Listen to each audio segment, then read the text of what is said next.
Alright, what's up everybody? It's Lids, and we are back for some more Pyre Community Right Night, which means, of course, some good old-fashioned multiplayer Pyre, featuring first and foremost the members of none other than the Right Club Discord server. If you are unfamiliar with said server, then it is the place for all things multiplayer Pyre, and you can click on that link right there to join it. For those of you in chat, you are not off the hook. No, because you see that red circle with the white L below chat, you click on that, you'll find all the various requests that you can make today, including things ranging from selecting players' exiles, masteries, talismans, songs, arenas, even Titan stars are all fair game. So, without further ado, let's hop into versus mode here, and let's get this thing started. We'll head back to our default settings here, but let us know, chat, if there's anything you'd like to see for this first one, and let us know who would like to get us started today. Let me also hop into said Discord group real quick. Alright, I am now in there ready to go. What? I don't even have Steam running? How am I supposed to have Steam friends if I don't have Steam Hold on. How is Pyre even running without Steam? Steam! What are you doing, Steam? What are you up to, Steam? Okay, Steam is up. We're good. Don't worry about it. It's fine. We'll be fine, okay? So, is there anyone who would like to get us started today with our first matches of the day? Failer is all in. Alright, let me send an invite to one Mr. Failer. Invite has been sent. It is on its way.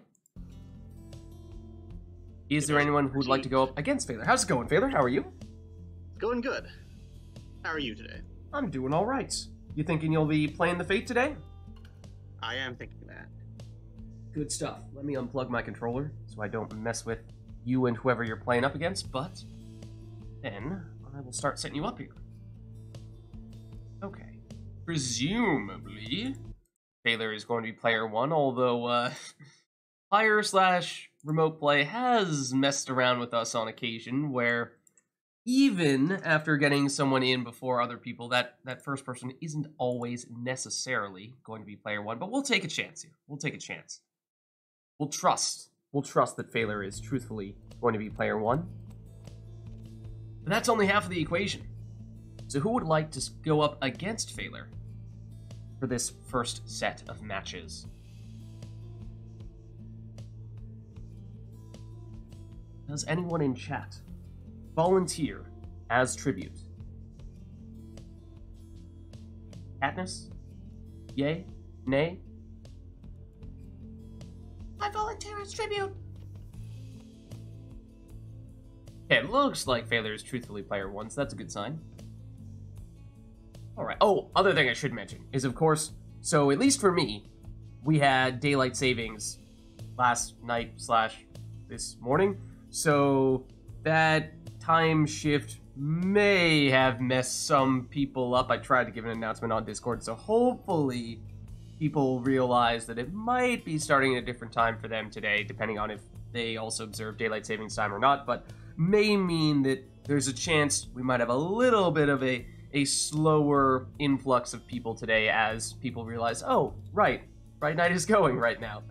But anyways, in that case, maybe it makes sense for me to hop in here as player two in that case.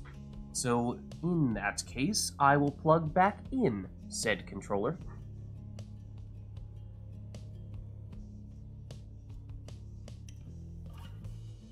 Alright. Controller is plugged. And I am player two. Perfect. Let me enter in my information in that case. Oh, look at this. Look at this. Perfect. It is already there from last time. It's almost as if I finished the last Right Night as one of the two players. Okay, so we have Failer, we have myself. Chat, let us know if there is anything you'd like to see for this first one, or if you're feeling merciful, you'll let us warm up a little bit first. Perhaps. Perhaps not. Perhaps.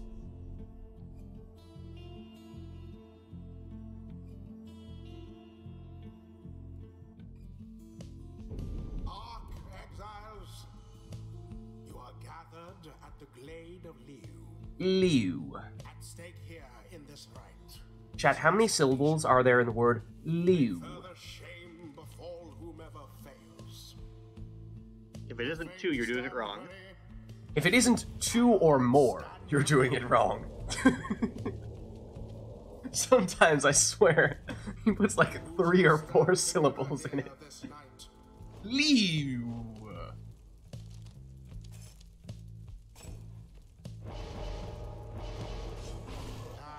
Alright, I do not have a plan. I do not have a plan. So we're just gonna do something that requires little to no brain power. That is now the plan, apparently.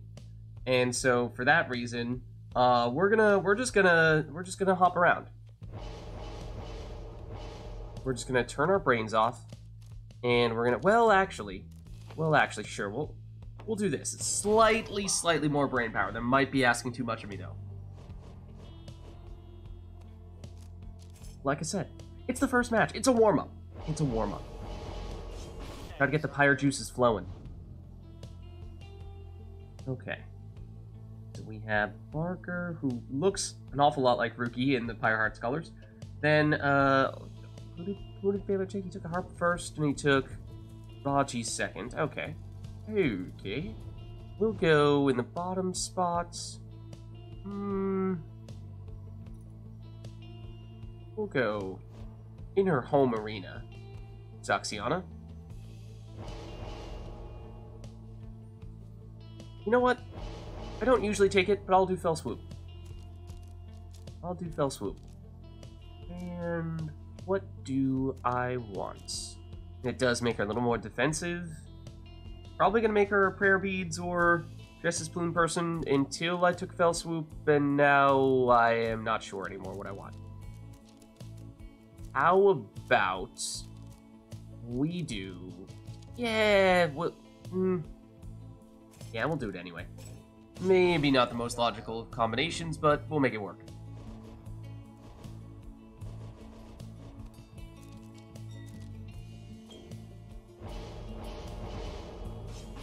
Alright, Ninja Almer in the last spot for Phaler. And I'll wrap things up with an Imp of the Messenger variety, I think. Usually I go Tizo, but I'll mix it up a little bit. I'll mix it up just a tad. Alright, here we go. First ride of the night.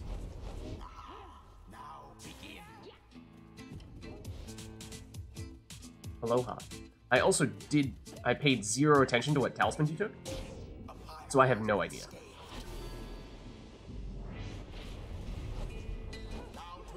Oh, don't you Flappy Bird me. If there's one thing that you shall not do, it is no Flappy Harping. Flappy Harping is prohibited. You should know this, Phaler. You should know this. I'm totally going in this direction. I'm totally going in this direction. You should... Oh, oops. Oopsie daisy. I actually did not want that. Actually did not want that. Strangely enough.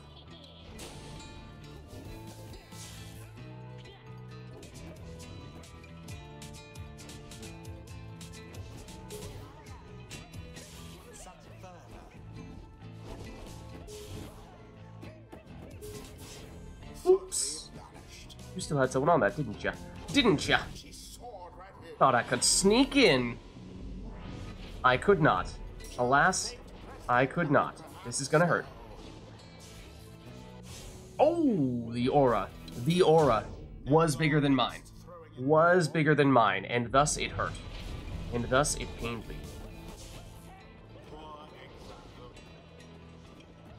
You want to teleport to it, don't you? Don't you, right? Okay, now you do. Now you weren't supposed to do it then, though. You were supposed to do it earlier when I was planning for you to do it.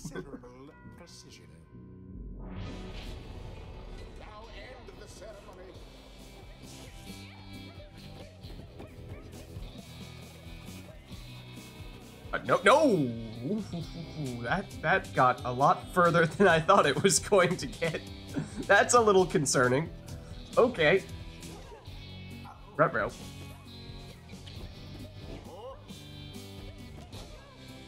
No hard pushing.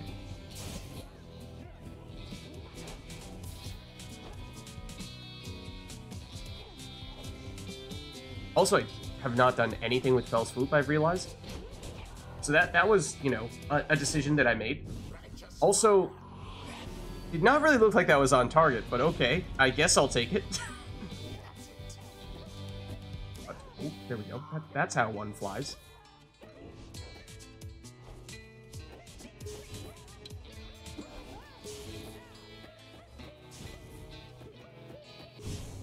Ooh, right, that gives you Lanthorn as well. That's a little bit unfortunate. Oh, the throw wasn't quick enough. I'm afraid it was not quick enough.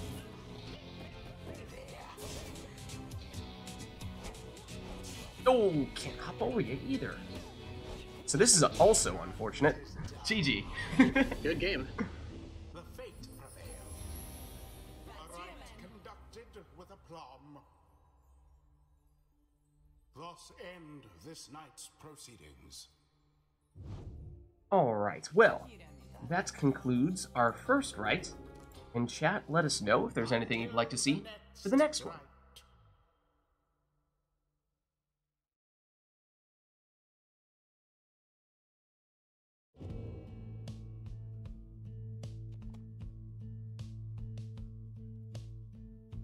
Oh, okay. Oh, well. Anor was just waiting. Anor was just waiting for us to have our warm-up right. Now it gets serious. Now we turn Customize off. So, of course, that means randomize Exiles, Masteries, and Talismans. Won't even see what those things are in advance. We're just going to get thrown straight into the action. So that covers almost everything other than just Song and Arena, if there's anything you guys want to see or hear there.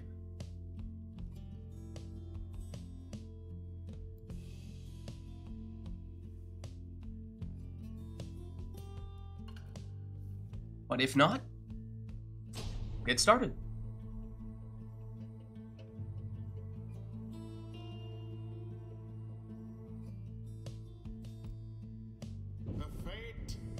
Okay, the Nest, Phaler with a Harp, a Worm, and another Harp. Me, a Crone, that looks like Orlek. It is not Orlek. And a Sap. What, excuse me? I don't know why that happened. I went backwards considerably as soon as I received the orb, and I did not. I was moving my character in the opposite direction. I was very confused.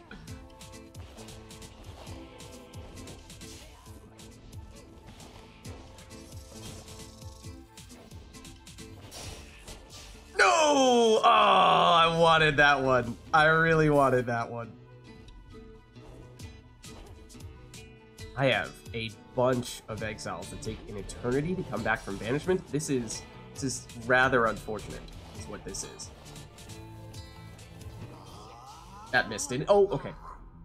Close one. Close one. Actually cut it a little bit short, though. What's up, Core? How's it going?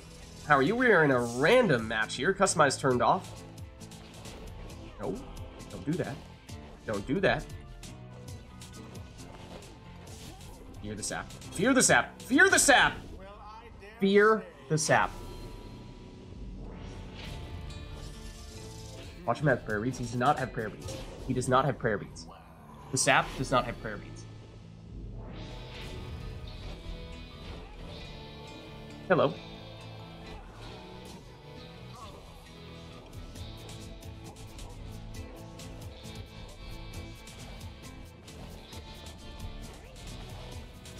No, not fast enough. Hello.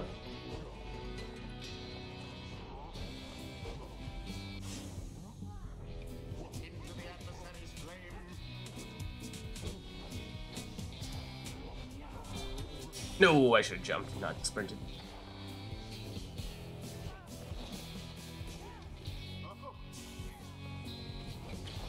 It's in the lava.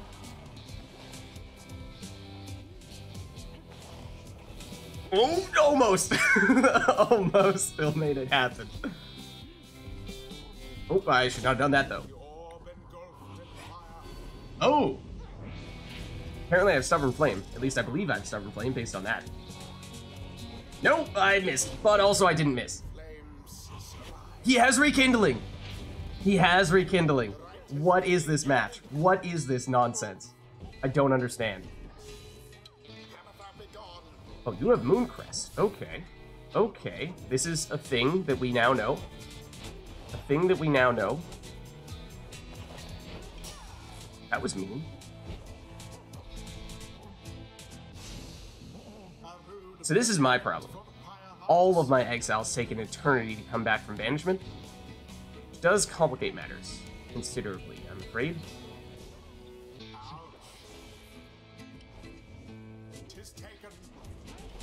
No, no. No. Oh, that pass did not complete. No, you still push me in. All left side demon. I'm not sure. Well, I know what my Crone has to a certain extent because I have Stubborn Flame.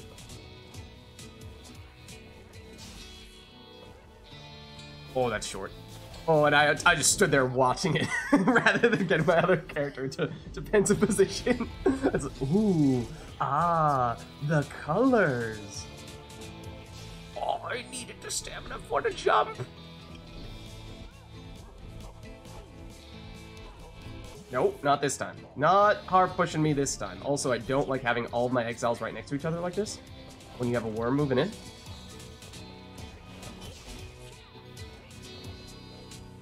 I might have ended up in, I did end up in the lava. Mistakes were made.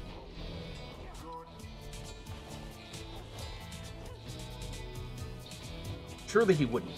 Surely he, oh, except he was going to.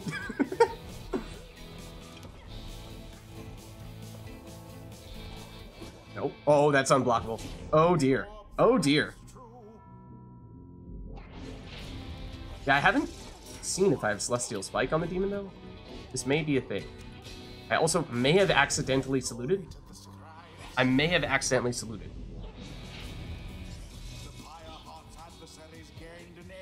Okay, speaking of accidentally saluting, that one was intentional.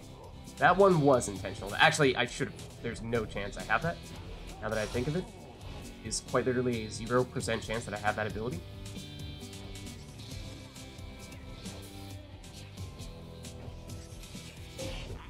GG's. Good game. Chaotic and organized at the same time. Came ever so close. The rite is complete. Well played. Those customized off ones. You never know what you're gonna get, but they are always fun.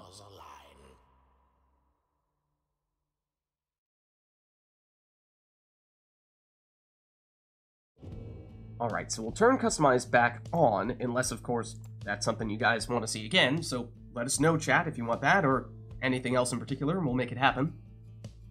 Also, for what it's worth, if anyone else wants to hop in here, I'm mostly just filling in as a placeholder here, as we're waiting for other people to filter in, so happy to swap out if anyone else wants to get in on the action.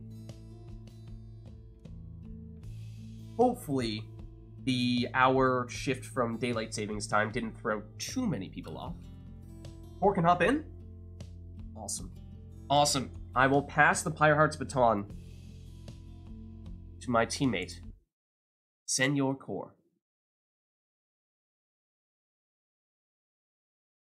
If I could find which tab has Steam Friends on it. You would think this would be an easy thing to do. Apparently it was not an easy thing to do. I have now made it work, so in fact it is an easy thing to do. Alright. Presumably, Core will be playing the Pyrehearts. That would be kind of awkward if Core decided all of a sudden to switch teams after I introduced him as my teammate. Yeah, I'll play the Pyrehearts. Okay, cool.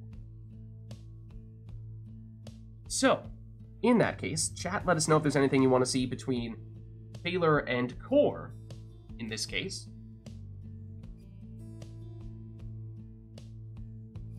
Or do we think we ought to give Core a chance to warm up a bit before we throw anything too crazy at him?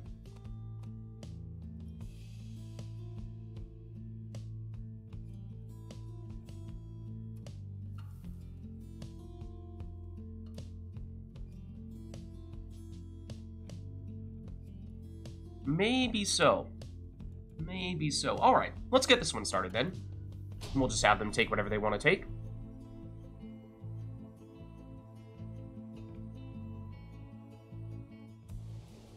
Oh, goodness.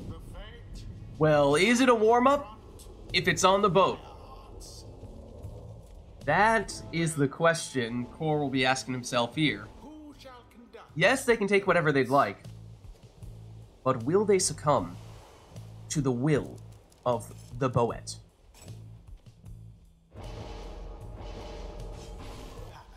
It's Pamitha first. For Phalar.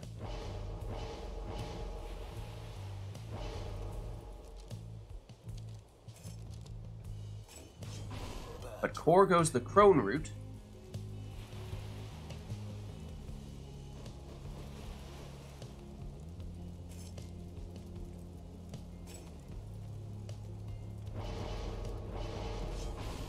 Phalar follows up with a defensive Webbed Lanthorn Raji. And remember, for Core, this will be, in most situations, his leading exile. So he'll go with Luminous Idol Pamitha, meaning whenever she picks up the orb, she'll get her stamina back.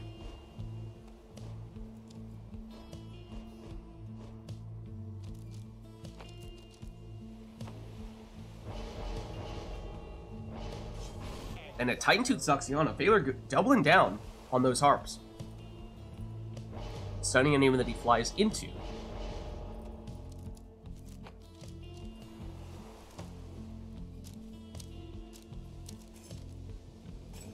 Then Core finishes with Webbed Lanthorn Messenger Imp. Alright, so here we go. First one tonight between Phalar and Core. Oh no. Oh no, you wouldn't. You wouldn't come in here like this and immediately proceed to Flappy Harp excessively. Excessively. One thing if maybe you have a little bit of flappiness. Maybe a little. But that was downright excessive. I just won't stand for it. I just won't stand for it. And we saw right there, Core using his Harp Salute, which allows his Harp to switch places with his closest ally, which in that case was Messenger Imp. That's why Messenger Imp was the one plunging, although this time, it's his Crone for 30. Core first the orb, and as we saw there, whenever he picks up the orb, he gets full stamina back and then switches into his Crone for a big 30 damage plunge. That drops Phalar down to 12.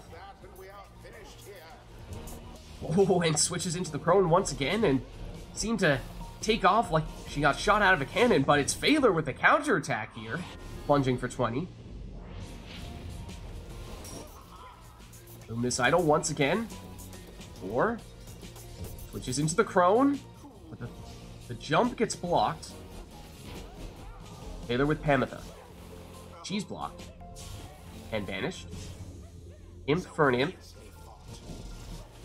Or through the portal, and for a second there it looked like he might have overcommitted and not had anyone in a defensive position, but now is back in time to defend and counters for the winning plunge. Good game. GG. Was as though the scribes themselves stood by their side. The rite is ended. Alright. Well played, you two. Let's head on back. Until the next rite. And chat, now that both of our players have had sufficient time to warm up, feel free to concoct whatever kind of crazy rite you would like to see to throw at them next.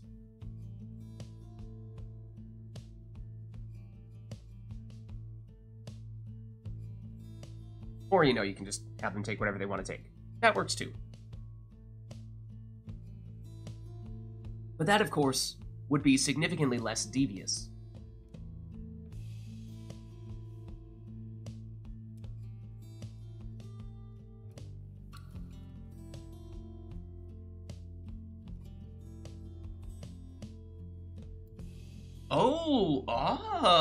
Okay, good to see it. Brawlenbert requests randomized talismans.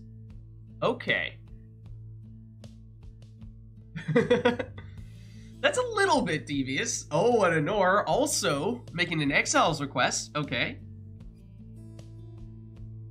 I choose. I guess in that case, it's up to me how devious I want to go with those exiles. Now, clarifying question, maybe this is mostly directed toward Brawlenbert, I suppose. The timing of the randomized talismans. Do I pick the exile before I know the talisman?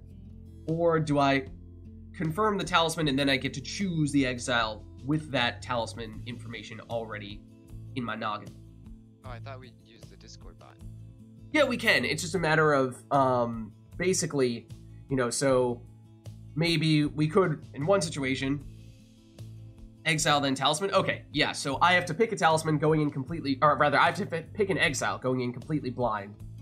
Whereas if the talisman selection happened first, I could go, oh, okay, the randomized talisman selector gave you prayer beads. I'll give you Palmas. It's okay, we can reset, it's fine. Oh, did Core pick? Yeah, I already set some, but that's fine. We can do new ones. Oh, I see. You're talking about in here. The randomized talisman selector. Gotcha. Okay, so, yeah, Brawlenbert said exile, then talisman. Okay, yeah. So I'll pick first, and then you guys can pick your randomized talismans after that. In that case, much of it is down to the randomized talisman selector, then, with our bot. The fate Oh. shall take on Oh. the Pyrehearts. Ooh. Welcome So that changes things. So that probably changes things. It doesn't have to change anything. Or does it? You know what? I have an idea. Taylor, your first exile is Gilman. Okay. Have you already done your randomized talisman selections? No. Okay, let me just pull up so I can see what you're gonna get here. Alright, fire away, Failer. Your first talisman will be Star Splinter Damn. on a worm. Okay, that's an interesting one. So, as I said, a lot of this is gonna come down to what do they happen to get with their randomized talisman. Because of course, Sir Gil. exiles can do, or any exile can be useful. And, well, Core, you're also getting Gilman.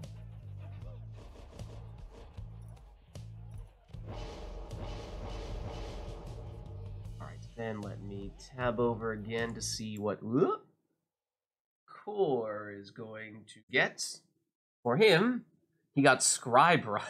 Scribe Rock on Gilman. Okay. Okay, so it looks like the Discord bot has a bit of a sense of humor. Okay, sure. Scribe Rock, the extra presence on Gilman. Very interesting. Then Failer. For this one, you're getting Deluge. Deluge is your next exile.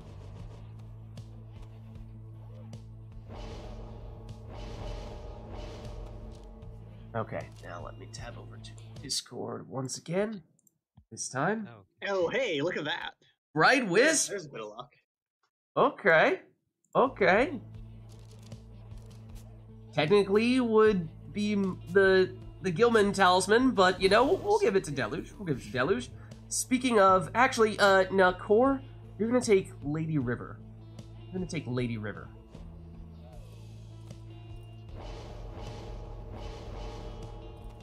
Okay, and for Core. For Core. Sling Bullet. Okay. I suppose it exists.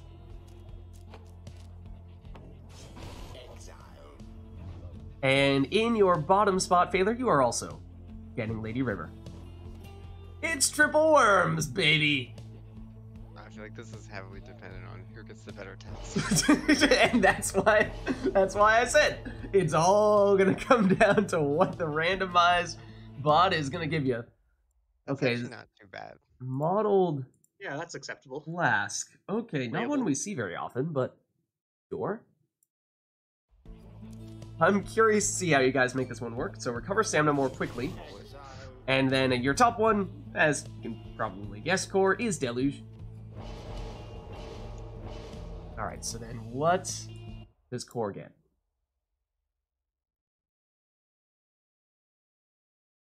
Infernal. Oh, man. You're serious? You actually guys just both doesn't work. got pretty Yeah, screwed we're- on these talismans. Okay. I haven't Alright, used I this guess we talisman. could redo that one. Can I redo that one? Wait, is that one even allowed on? No, it's Oh, allowed, but it doesn't actually do anything. Oh, wait, Okay. really? Does it? Yeah. It quite literally does nothing. It just does nothing. Okay, I think chat we can give Core a second one, if a second chance, if that truly does nothing. That seems like that is. I mean, it's one thing for him to have terrible talismans. Oh well, that one also doesn't work. That one you definitely re-roll. Mooncrest Okay. on a It's worm. terrible. On a worm. Perhaps equally terrible. Basically, also does nothing. So, It's not terrible. I mean, well, do you have Valiant Return though? Yeah. Because I That's mean, it fine. probably No, makes it. Because if I die and there's other people that live, it's fine. Yeah, potentially. Nutrition stick worm. Not today. Not today. Where there you have it. I'm not sure you could theorize worse talismans for worms, but hey, it was the bot that chose them, not me. I just wanted to see the worms. We'll see how these two make do with these unconventional setups. Here's Gilman for Core. Has a bit of an opening. His throw is blocked, but he has it back. Throws it again, and we have several throwing talismans. So we'll see if either player can find a way to put those to use here. Of course, the worm throw is powerful, it's just very close range. Core does get it off here for 15. Yeah, imagine if you actually could put legendary talismans on any type of class. It would be kind of amazing. As Phaler throws this one in. Nutrition stick worms. I don't know, what would be the craziest combo? Phaler following up with another one. What would be the craziest combo, chat? Okay, they're back at it here. Looks like he got blocked, but oh, throw just slightly short. Core able to intercept.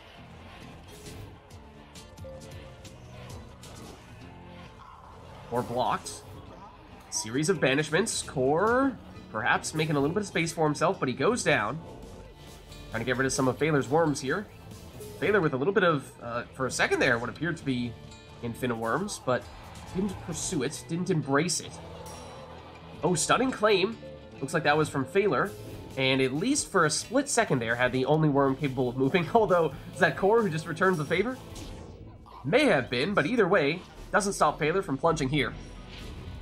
Nutrition Stick Demon on the boat. Oh, man. Now that would be a sight to see.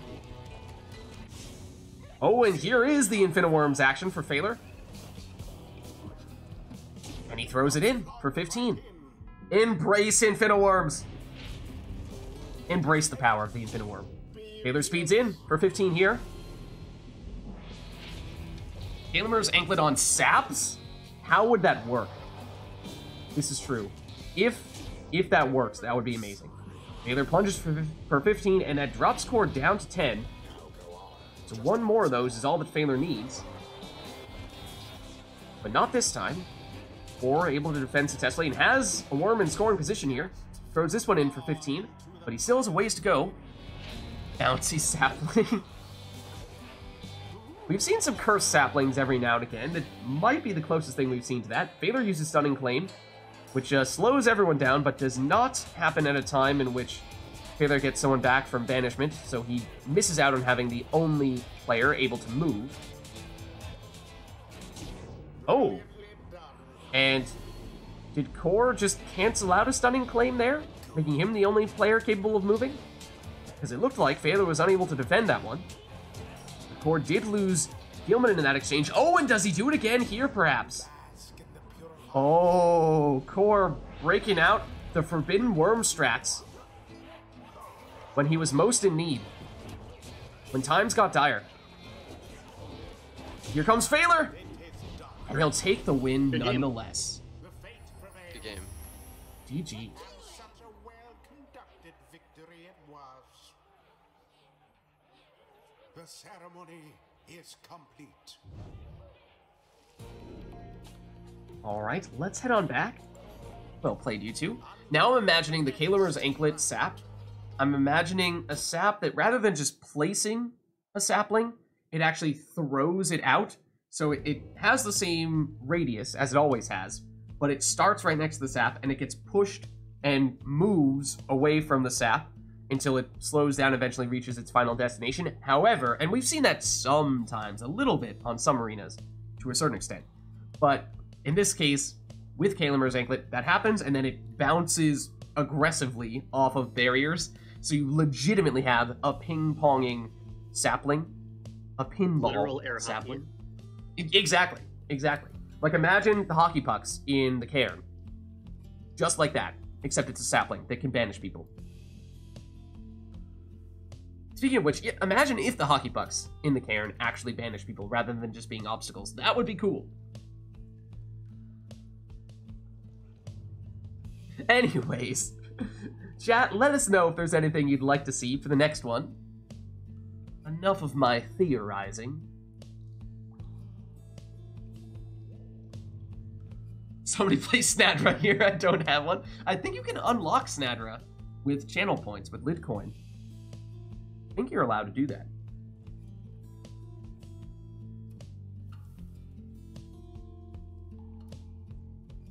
I don't remember how much it costs, though.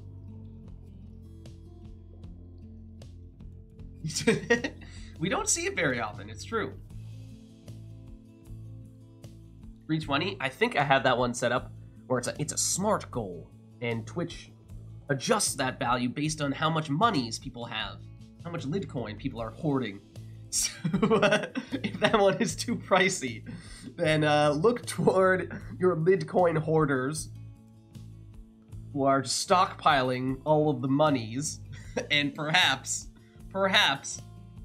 that might be inflating the price of the Snadras. But there you have it, Brawlenberg breaking it out with the additional... Did you throw on an additional thinky part to it? I think that is another thing you can do. I do believe that is another thing that you can do. I think you can also... Can you put the deal with it sunglasses on her? I think that may also be an option. That might be even better. That might be even better, but I haven't seen it, so I can't speak to it one way or another definitively. But I suspect that that might be amazing.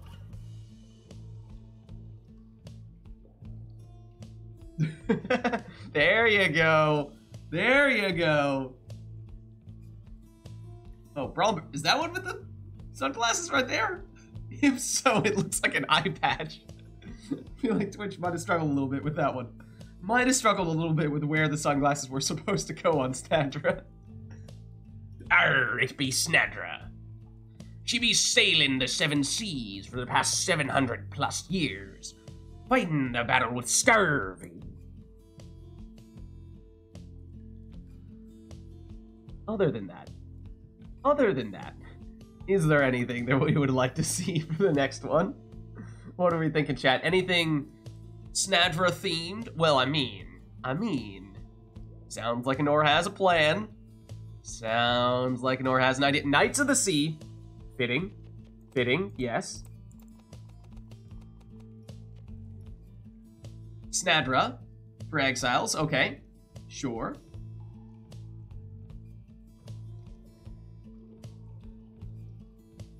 It had to be done, matey. Or else I'd have you walk the plank. Alright, that's about it? Okay, so Snadra. Does it matter where Snadra goes? Or just one Snadra anywhere on the team, doesn't matter where? Oh. Oh, I thought we got a random vote. I thought we got, I mean, we just had the boat, but I still thought we got a random boat. I was like, could it be any more pirate themed? Perhaps not. Who shall conduct the rites? For a second there, I dreamed that it came true. I dreamed that it happened. Yeah, just one Snadra anywhere, doesn't matter where. So Phaelor leads off with Ulmer. Kor goes full left side power casting Snadra. Okay, question though. What is the most pirate-like? The most pirate-like Snadra? Is it a all left side power casting Snadra? I mean, right side has a bunch of support abilities. That doesn't seem very pirate-like. I feel like pirates would be more selfish. But maybe we test that here. As we have Kor going left side and Phaelor going almost entirely right side. Which Snadra pirate is the best Snadra pirate? That is the question.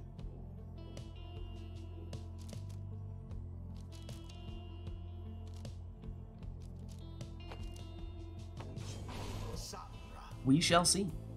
We shall see.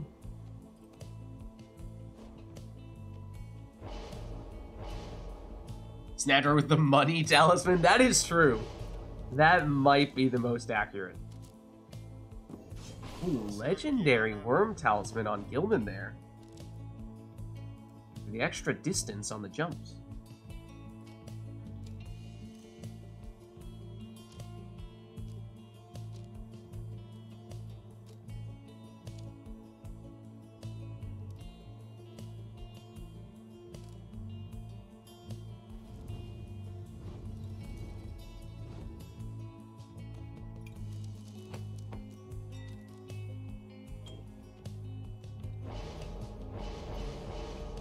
And Phaelor goes Banishing Throws Stowaway, ninja style, in the last spot.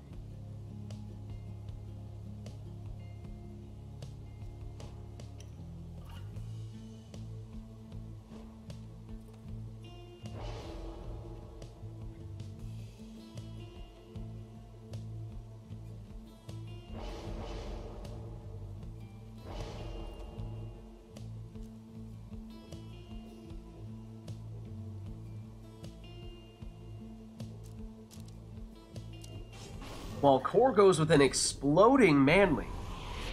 Alright, well, here we go. The battle of the Pirate Snadras.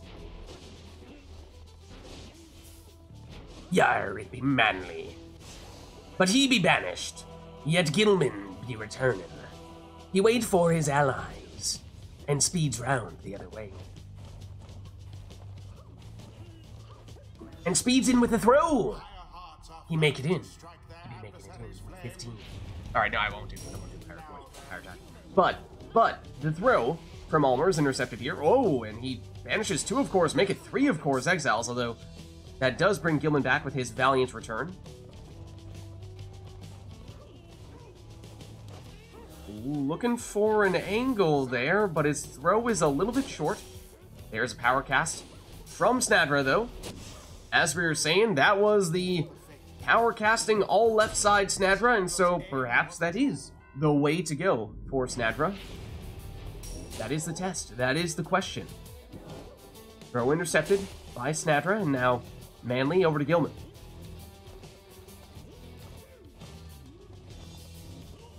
Fakes left, but gets blocked.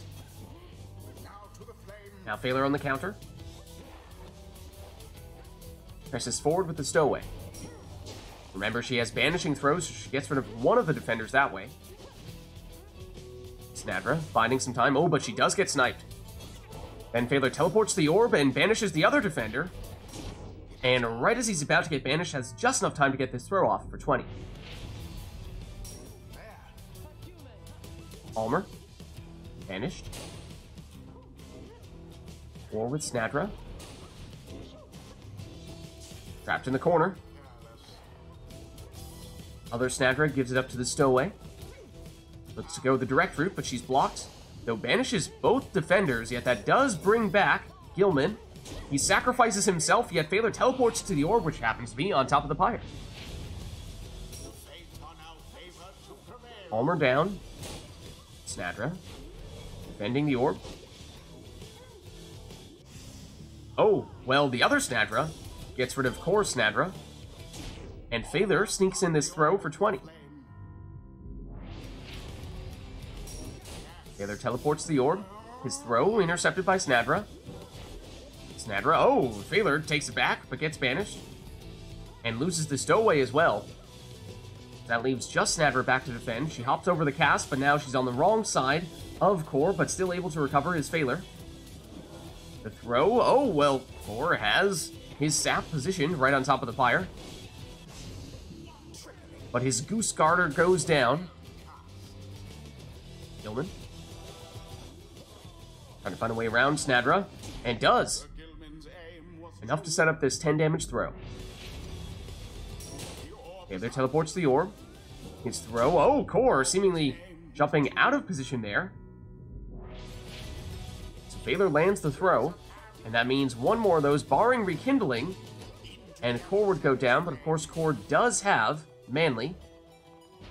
It's just Snadra right now. She gets rid of Ulmer. Tau. Gilman. Finds an opening. And throws this one in for 15. Phaler. Ulmer goes down at the end of his jump. Stowaway goes down and brings Manly down with her. Snadra versus Snadra. The ultimate showdown. Snadra, oh, hops in. Not only for 20 damage, but for 10 leech as well. And that is significant because that brings Core back up to 30, which means even after this throw, Core is still hanging on with 10. And this throw is intercepted, leaving just Gilman here for Core, who does not have enough damage to finish this with one go. Unless he has Seize Chance, which I'm not sure if he does. And this throw will make it in for 15, dropping Phaler down to 5, giving us what may be a sudden death match here, unless, of course, we find that Core does have some rekindling with Manly. Well shielded. Gilman, his throw hits the mark, so Core takes the win. GG. Good game. Thus end this night's proceedings. Pirate Snadra, yar. Until the stars align. She be a pirate, as of 10 minutes ago.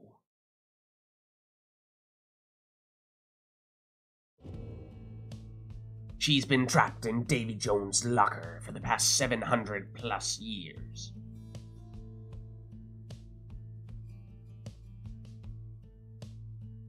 Alright, well chat, let us know if there's anything you'd like to see for the next one. Otherwise, we'll just set back to our defaults and have these two take whatever they want to take. That was a Snadra showdown. Of the pirate variety, of course. But that goes without saying.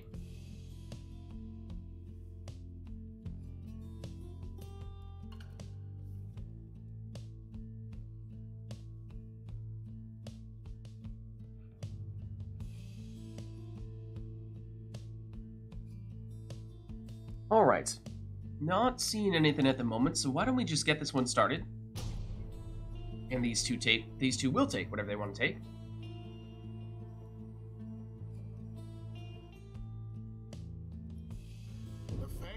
And we're on the book.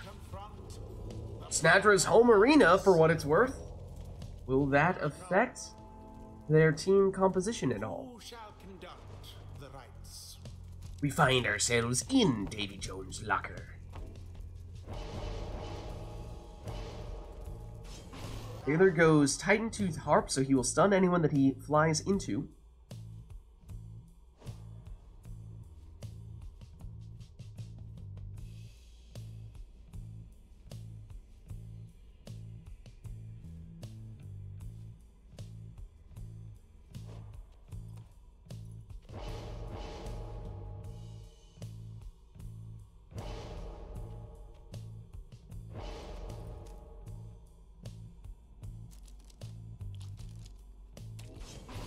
Then, oh, a leeching Bertrude there. 50% of the damage that she deals, she will give back to Core as Pyre Life. Rookie in the second spot there for Phalar as well.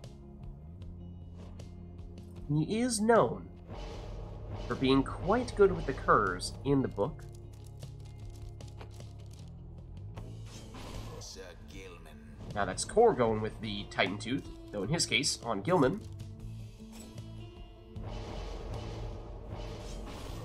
And speaking of curs in the book, that's what Phalar goes with his last exile.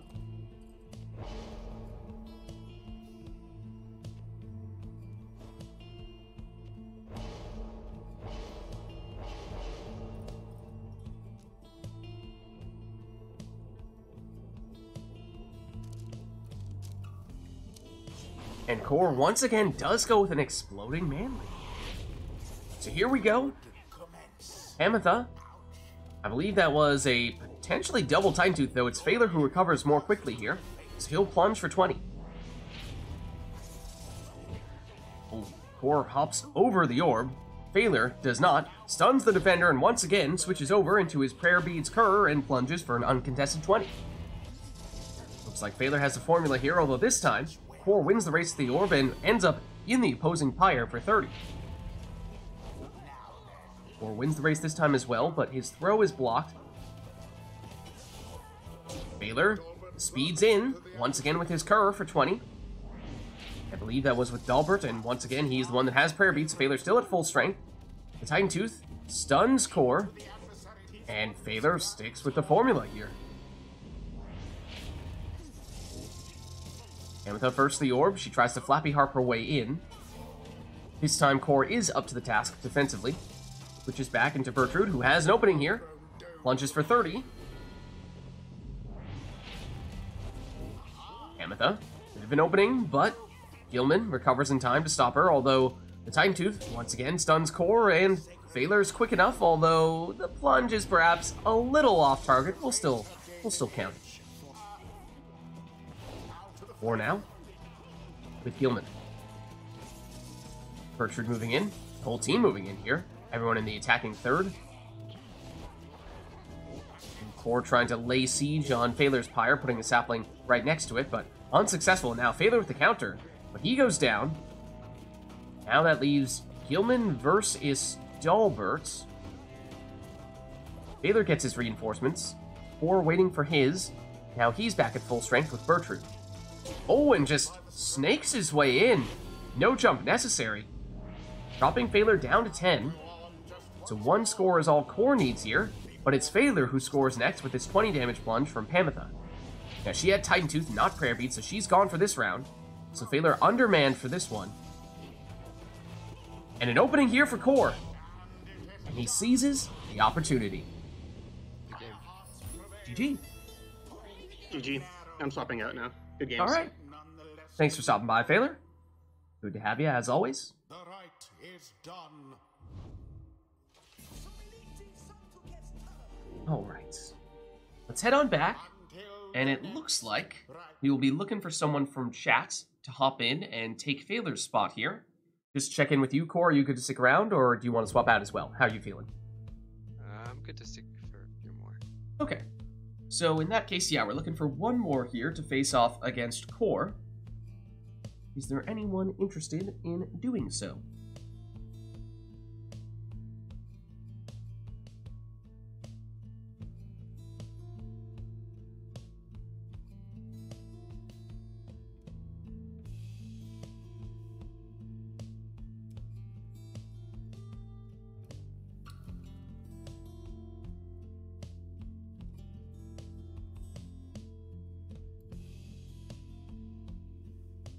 Anyone looking to try out a pirate Snadra of their own?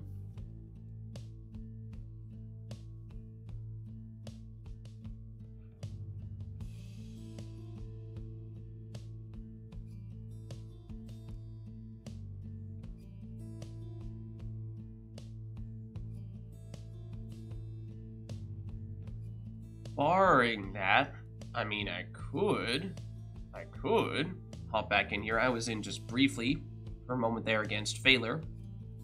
So I've not yet played against Core. It would be a new matchup, but I have already played today. So I would, of course, prefer to get someone new in here, someone from chat, if there is anyone who is interested and available in doing so.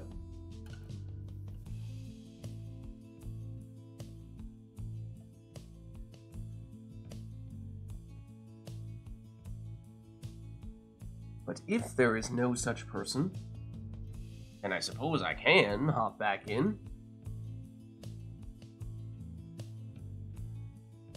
So I guess that is what I shall do. Let me plug back in the controller.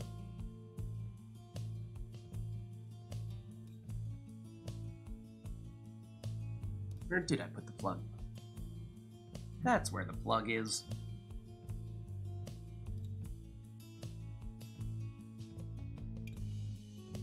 Alright.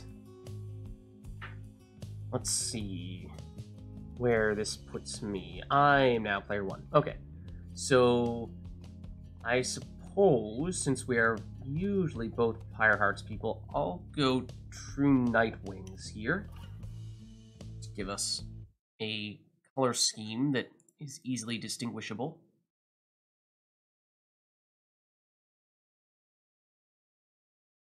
No. I am not the Fate. I am the True Nightwings. Okay. So chat, let us know. I mean, I've already had a chance to warm up here, so let me know if there's anything you'd like to see us do for this next one. Throw whatever you'd like at us. We can handle it. We can handle it. Probably. Otherwise, we'll just take whatever seems like fun.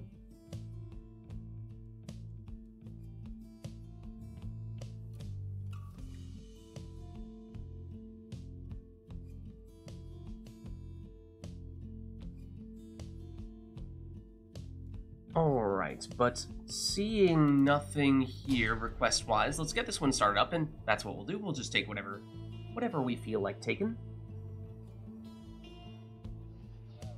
Oh. Hold on. We're back at the Isles. We are back at the Isle. Who shall conduct the rites?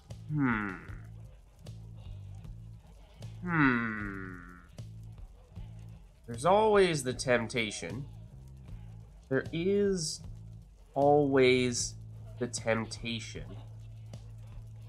But I feel like we resort to that so often that I would perhaps like if we didn't feel the need to do it every single time. Tell you what if... Hold on. I might have an idea. I might have an idea.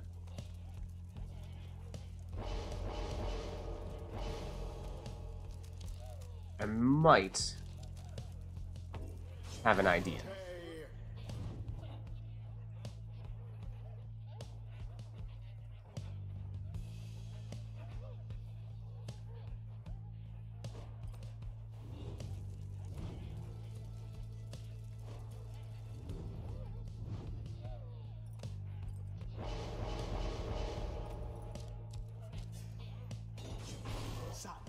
Okay, then we're gonna go top spot. Yes, we'll play it a little bit safe here. And go Kiss Roots, Wetland Thorntizo.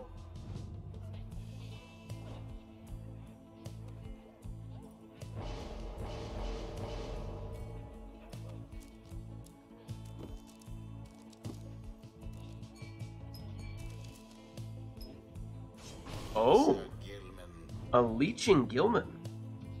Okay. Then I'm gonna go Almer. And with Almer,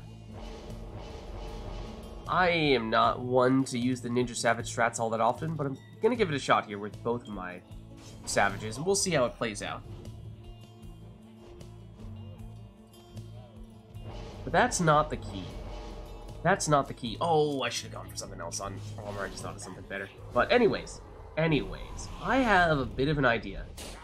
You thought I was going to teleport straight to the orb? Obviously, when I saw you take Snadra, I knew that that would be a bad idea. Obviously, I knew that was not the right idea.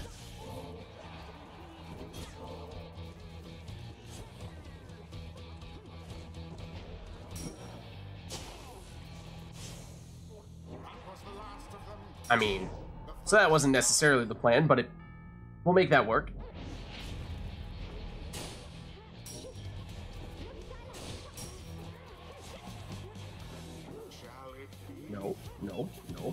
No, we're faster than Snadra. We are not faster than Snadra, or at least not fast enough relative to Snadra to chase her down. Nope, that's going in. And he has the leech as well. Ew. Perhaps more importantly, he has Snadra back. If I could squeeze in? I'm not sure if I can squeeze in.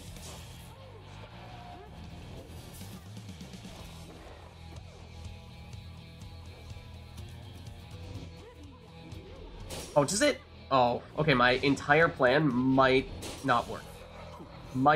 Also, that was supposed to banish you, question mark? My entire strategy, I think, may be all for naught. Hold on. We're about to find out. No, it does work. It does work. It does work. It does work. Okay, that doesn't work, though.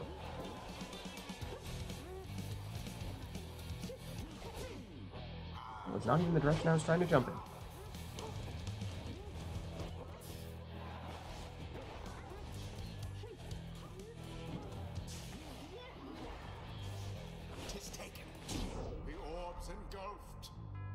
Oh, he leashed it all back at this point. Gross.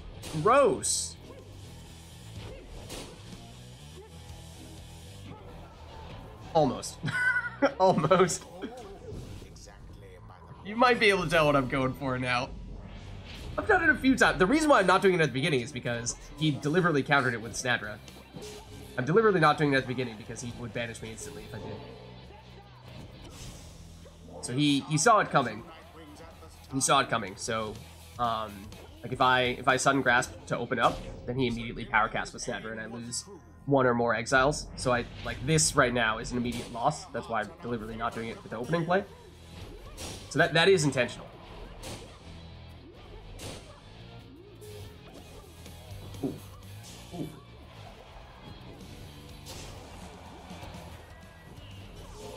No!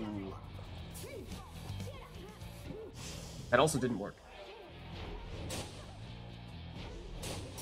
Ooh. Also, that is unfortunate. I mean, also, as I said, I never use it. So, I do not usually use it. So I'm not accustomed to doing it. But also, this is what I'm trying to do. In case you can't tell, my primary objective is mostly... Alright, we're just gonna throw this one straight in. But it's mostly to try to bounce it off of the imps and make chaos happen.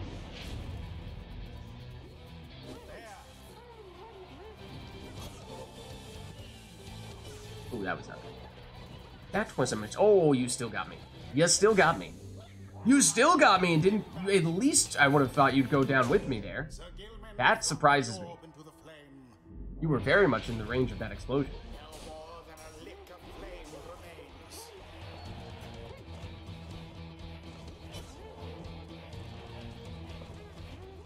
That was... I don't know what I was thinking was going to happen there. Nothing good. Amazing. Amazing. Look at that portal play. Look at that portal play.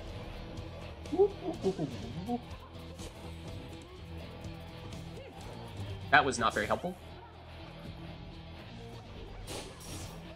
Nor was that.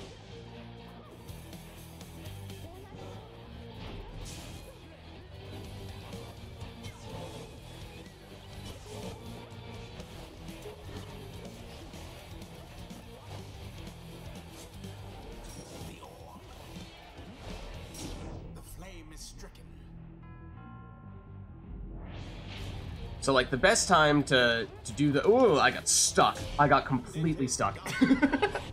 The best time to do it would have been the one round in which he scored with Snadra, plunged with Snadra. They do deserve their freedom after all. But other than that, Snadra was basically a hard counter for it.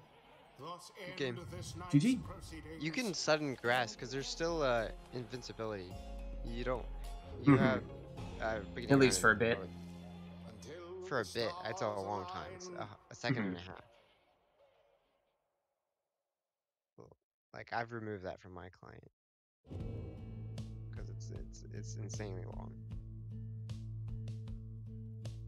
So sudden grass is completely safe in that matchup.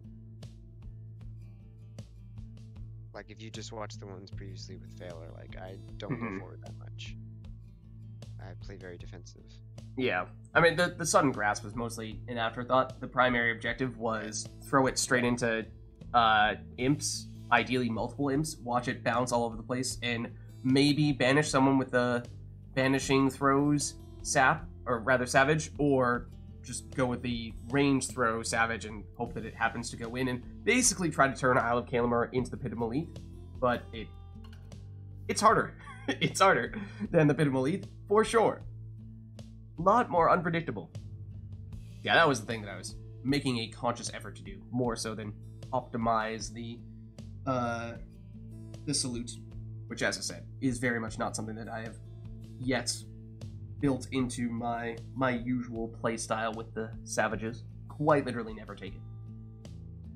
But it is good. It is very good. Yeah, I don't normally take it either. But anyways, chat, let us know what you would like to see. If there are any other science experiments that you would like us to make. Or other silly things.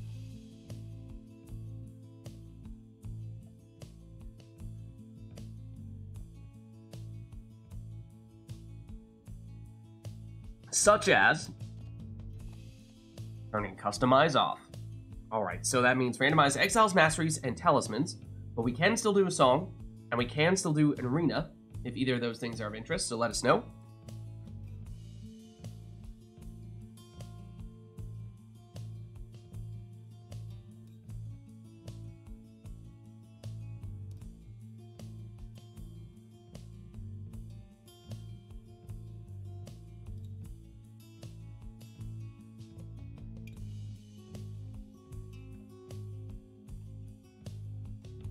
Not seeing either of those things here, though. So let's get this one started, and we will see what we end up with.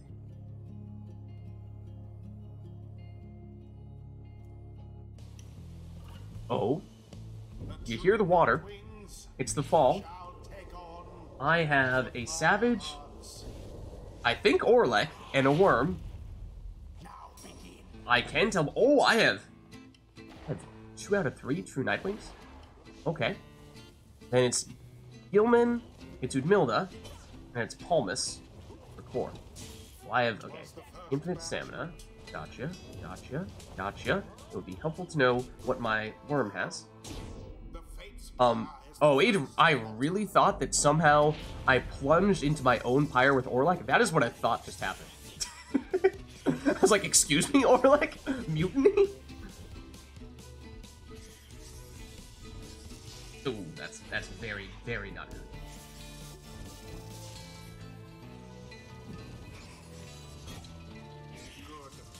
Nope, that's not gonna work. Oh, did I have starting Pyre Life? For Morlek? No, I did not. One moment, please. One moment, please.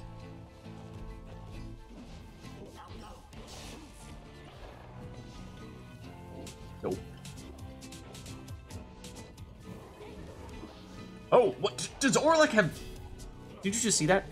I'm fairly certain that Orlek has Bottled Void.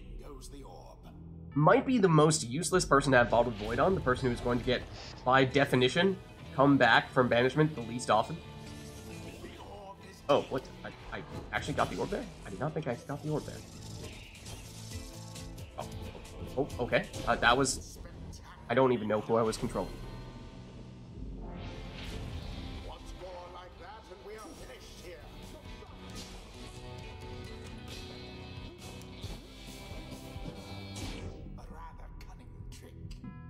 Gonna take a lot more of those, though, I'm afraid.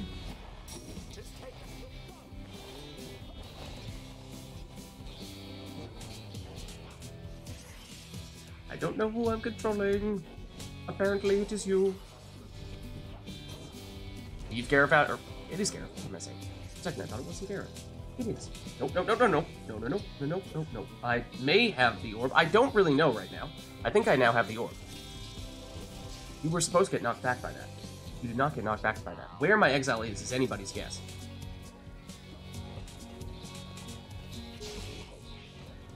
Ooh, I do have Avenging Aid, though, so I do have a way to get Orlek back.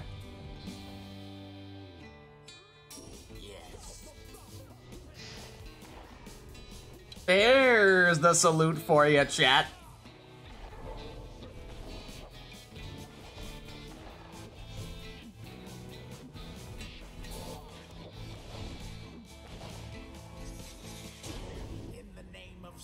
We're pretty sure he doesn't have prayer beads. We're pretty sure he doesn't have prayer beads. I just accidentally double saluted. Whoopsie daisy. That was bad. That's what happens when you get a little too aggressive with the salute. Oh man, I hate the slow savages. Infinite stamina, maybe, yes, but... Ooh, uh-oh, uh-oh, uh-oh.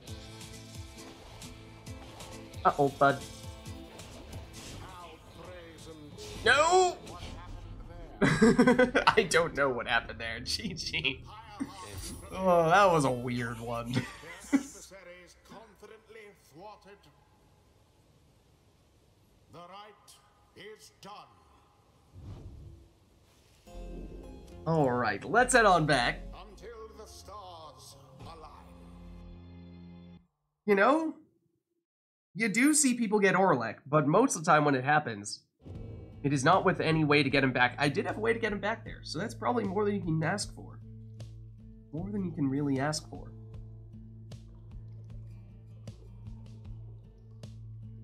And 2 out of 3, if you want to call Tizo a true Nightwings person, 2 out of 3 true Nightwings people when playing the true Nightwings. Also, not bad.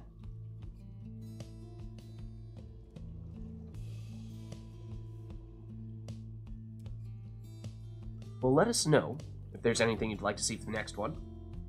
Otherwise, we'll turn Customize back on.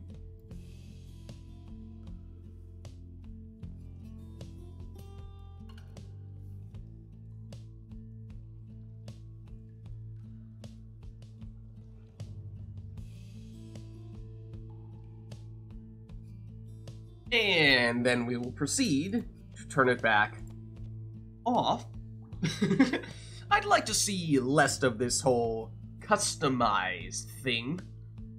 We have dismissed those claims. Customize is a lie.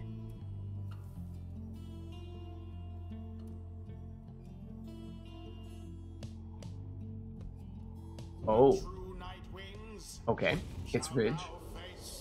Sap, Savage, Imp, Cur, Harp, Imp. That is a quick Cur.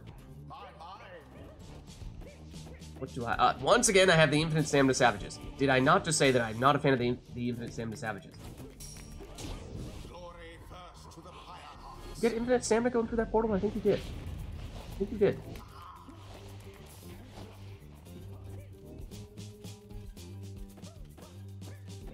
Uh-oh. This is not good. This is not a situation in which I want to find myself right now.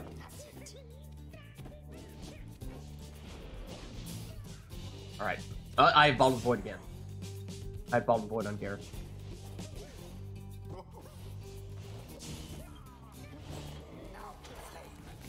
Oh! Oh, right. Right. Right. It's a portal. Whoa! Extra damage! Where'd that come from?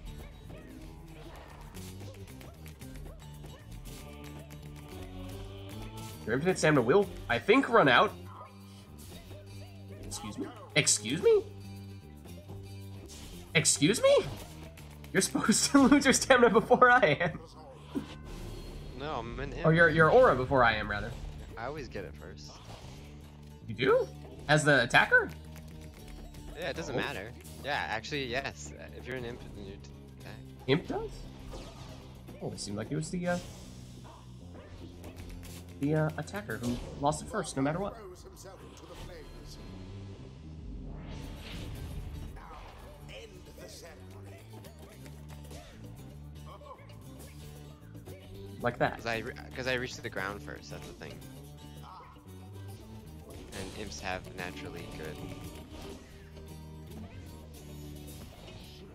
Well, that's not good. Speaking of good and not good, oh, that's Fell Swoop.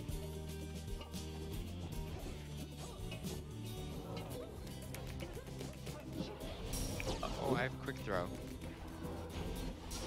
Oh, I just sacrificed myself. But I have rekindling, apparently. What's up, Duff? How's it going? Oh, well, I was not watching when that happened. See I that, Duff? glanced back over in time to see Occur plunging into my fire. GG. Not one of my stronger performances. Is ended. Good game. See that, GG. Duffy? Until the next rite.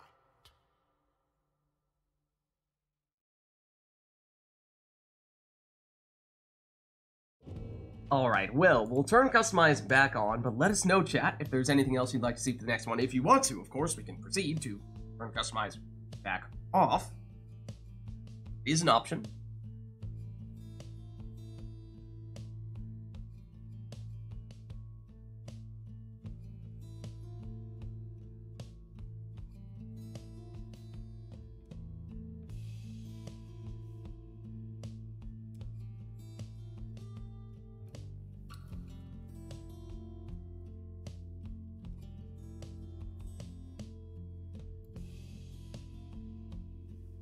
Otherwise, we'll just take whatever we want to take here. What are we thinking? What are we thinking for this one?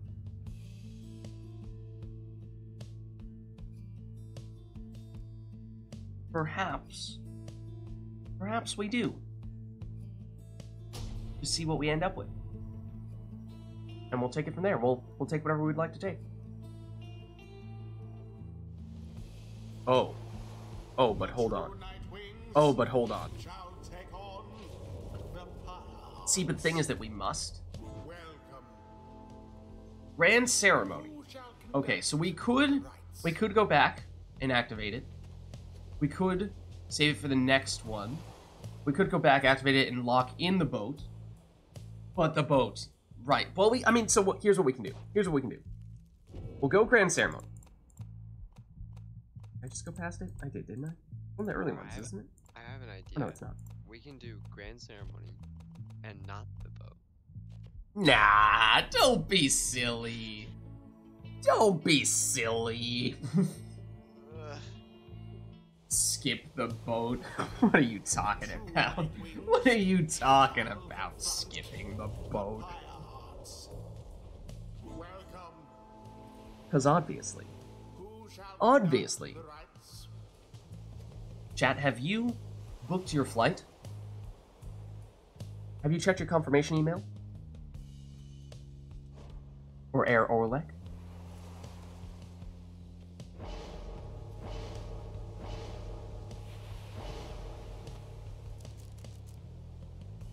No, I love the sea. I hate the boat. I want to be on the boat.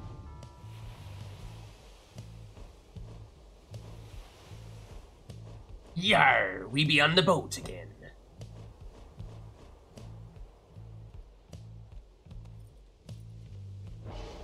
As everyone know, the pirates be the closest thing. The demons be the closest thing to pirates. You know what I mean. Yar. Tay. That be why maybe picking more of the demons. The sea demons.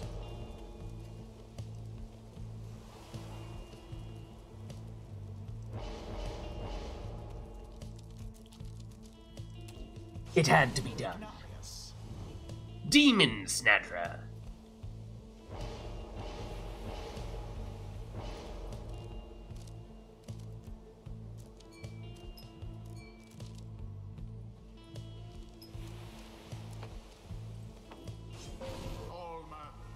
If ye insist, I'd be taking a demon snatcher.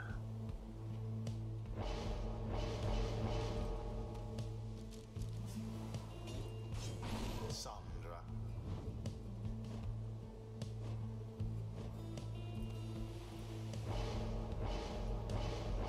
Yar, he be taking all the rekindling.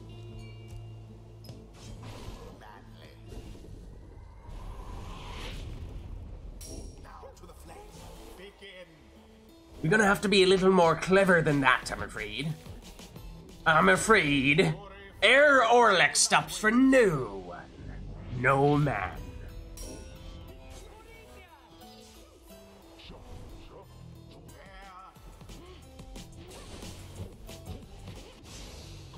How dare you?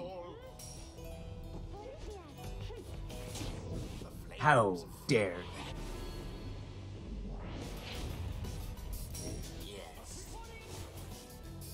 Pouring. Oh, what? That one was not. No. No. The first one, yes. The second one, no. The fates seem to be falling behind. Oh. Splendid. Tis taken.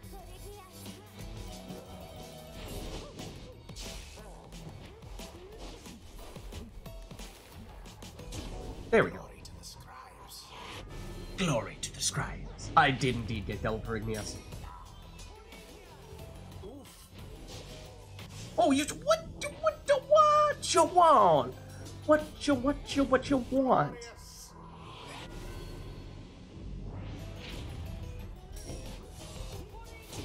Alma doused in Okay, that one I was just out of position for. That one I pressed forward when I should not have.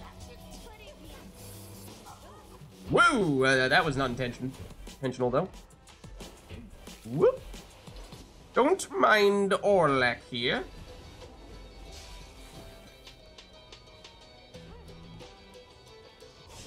No. banishment No. for all. No. The demon Orlek has dealt a devastating blow. No. Waiting for it. Waiting for it. Why, hello there. Greetings. Greetings. Oh, you still have another exile over here. This I did not realize. Oh, I thought I was big enough to banish you without getting banished. This was not the was not the case. I was very fortunate there. Very, very fortunate there. Uh-oh. Uh-oh, but The orb is up. I also have to wait a very long time before I get my other teammate back. A foul turn for the true Nightwings. This is unfortunate! Tay flung the orb into the flame. The rite has nearly ended. Oh, Woo! Okay. I guess. Hello. Greetings. I probably should have done this when you still did not have your savages back yet. I'm totally going this way. I'm totally, of the ways I'm going, that was it. now that's how Snarl into the adversary's flame. No, I thought you weren't gonna jump for whatever reason. Silly as that may have been. GG! Game. Fire burns whilst that of their adversaries is but ash. The ceremony is complete. Alright. Well, an unexpected boat rite there. In which we got at least a little bit of Herr Orlek action. And lots of Perigneus! But let us know, chat, if there's anything you'd like to see or hear for the next one.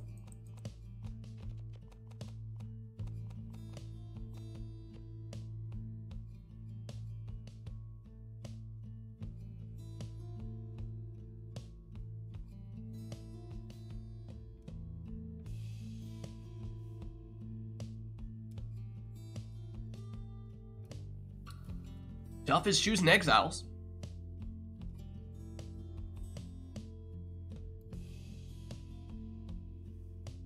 Worms only. Glorious. Absolutely glorious. Anything else on top of the worms? Or is that all we're looking for here?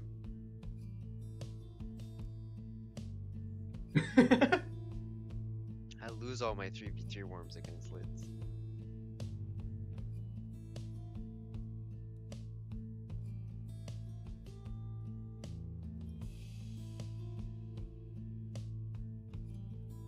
For honor! I don't know. Not playing as the Pyhearts, though. Not sure if I have the same worm drive as I would normally have. My inspiration. The source of my true power. Explode. How dare you? How dare you?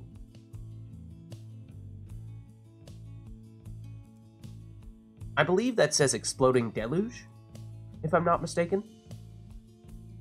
I believe Brawlbert has requested that we use an Exploding Deluge. Okay, yeah, that makes sense. That's definitely the talisman that you would usually put on Deluge. Deluge, technically, the worm in which you are free to take whichever talisman you would like. Yeah, I can see that. I can totally see that working. No! No! Exploding Gilman. It ruins everything! Chat, we're ruined. We're ruined. We don't stand a chance. We do not stand a chance. It can't be done. It can't be done. Our entire plan is thwarted. That means we have to lead with the cowardly deluge instead? My goodness. My goodness. What a world we find ourselves in today. You hate to see it. You hate to see it.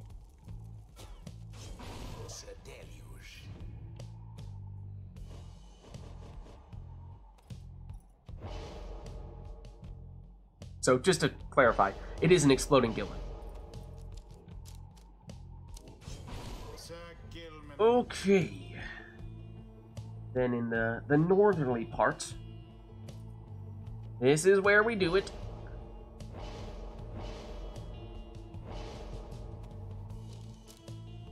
Fine, chat. Fine.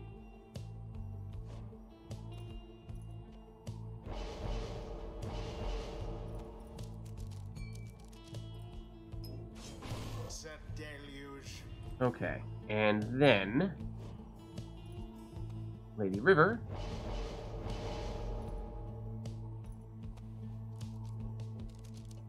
No. Yes.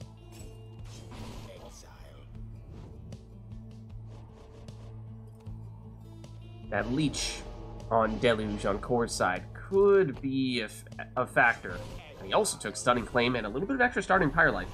The worms, they don't deal much damage, is kind of their thing.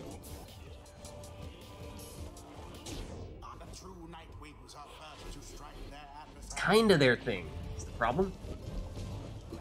Oh, what? I totally thought I had the orb that entire time. Oops.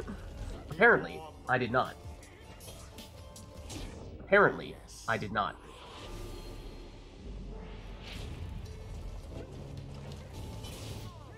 Oh, that's not good.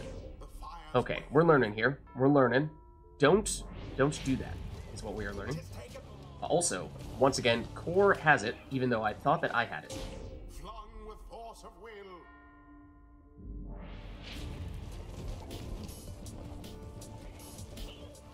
Well, now that was exciting.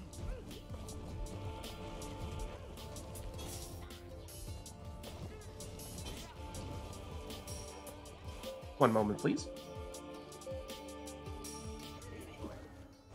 Why, that was rather bold. That's a lot of leech that he's gotten now. That's a little painful. Oh, that was interesting as well. Oh no. Oh no, there's the Stunning Claim for you at its finest.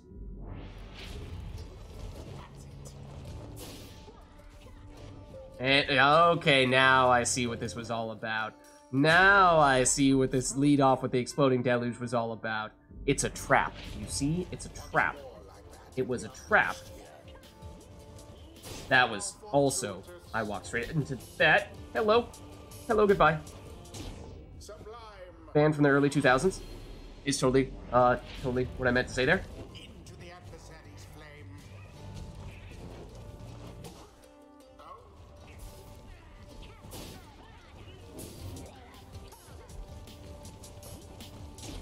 A blow against the adversary's A blow against the adversary's pyre. the orb.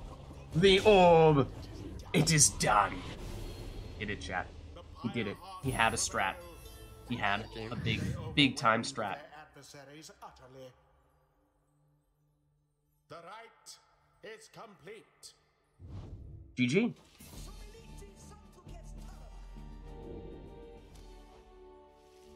Until the stars align.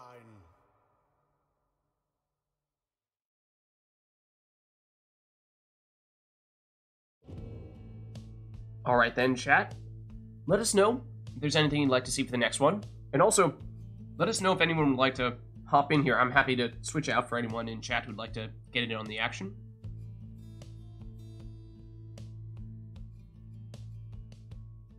Come on, Duff. Dove. Core is throwing the gauntlet.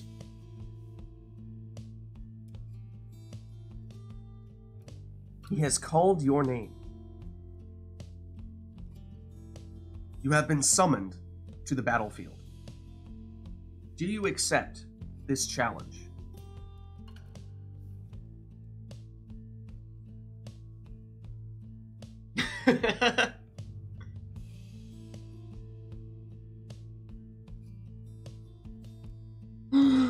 No.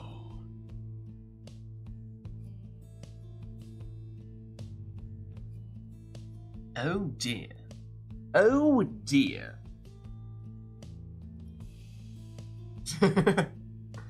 Sure. That's just what you want us to think. Sure. We totally believe you.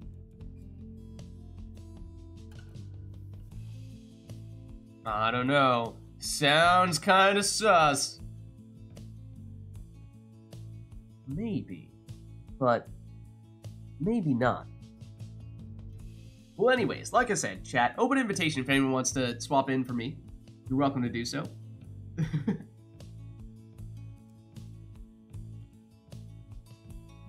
But otherwise, let us know if there's anything you want to see for this next one, and we can make it happen.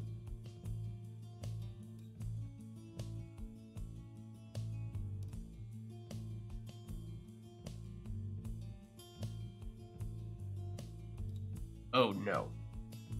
Oh no. I think we know what is about to happen here. We're at the Canner, which actually, the Canner, little known fact, the Canner is actually a nickname for the Pit of Malith. So we'll go for the Canner on this one. No, I jest. Okay. I think we may know what Core has schemed up here. Think we may be able to guess. I'm just thinking. We may be able to guess. Alright. Let's hop in here.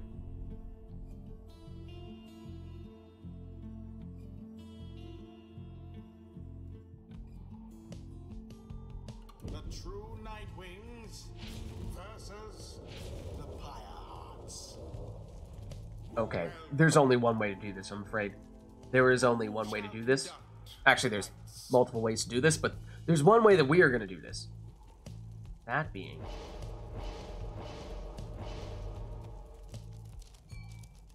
if you can't beat him, join him.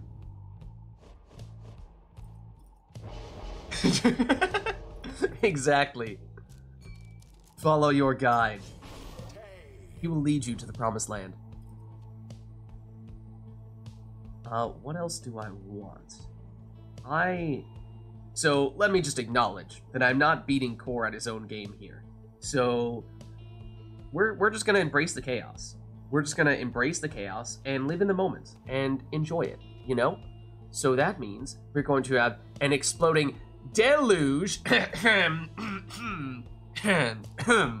Exploding deluge.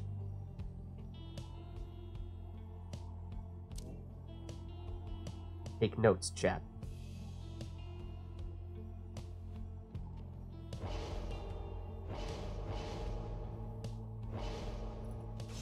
It's a deluge.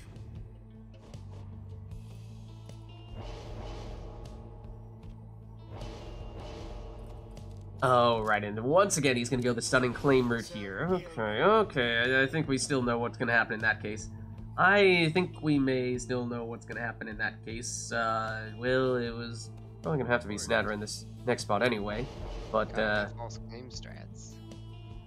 I am still on the fence with these false claim strats. I personally am of the opinion that they are not the most ethical.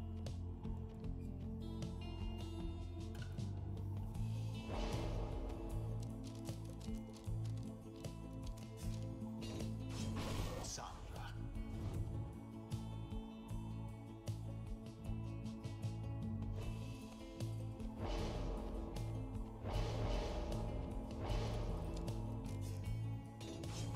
Alright, bring on, in case you couldn't tell, the Bottled Void. What is Bottled Void, you ask? Well, you almost found out right there. Well, that you found out there, though. I don't know what's happening. Something is happening, and I don't know what it is. Well, there's Bottled Void. Apparently, I think I had the orb. Had being the key. Oh my goodness, what is happening? What is, apparently Core has scored. Chaos has, in fact, broken free. The end is nigh. It was nice knowing you. There is no escape. Oh, you still got me. You still got me. Except you didn't. Except you didn't.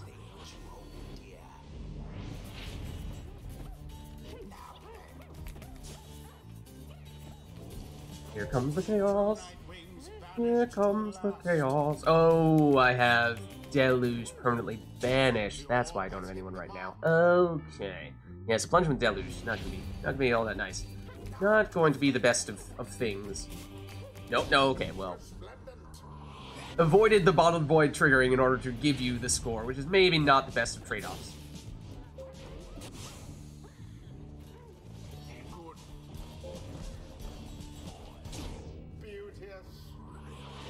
Once again, this takes away what is potentially my best Bottled Void counter. Well, I was gonna trigger that. You weren't supposed to trigger that. A true aimed thrust. Why did you trigger that one? I was going to trigger that one. The fight is nearly ended. The orb is taken. Get away from there! Flee the scene of the crime! Quickly! Oh, that's Why did I think that Snatter was a savage for a second there? I was expecting her to jump way farther than that because I assumed that she was a savage. She's not a savage. I don't know what's happening. I don't know what's happening right now. Unexpected. Ooh, Bottled Void! I'm also apparently without any exiles right now. GG. Good We had at game, least Tyler. one series there that was insane. I don't even know what happened there. Performed their I think that was it the first one where it was just absolute mayhem. is complete. Yeah, I think so. The funny thing is that whenever I do this, everyone else goes Bottle Void against me, so I never actually get to use my false claim strats that much. Mhm. Because it just becomes just Bottle Void, and it's just so messy. But I mean, that's what you end up signing up for when you go for Bottled Void. I feel like if one is to Bottled Void, then the other is to Bottled Void.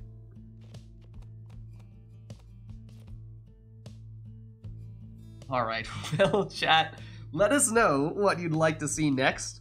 Hard to follow Bottled Void shenanigans up, but we'll try to find a way to make it happen.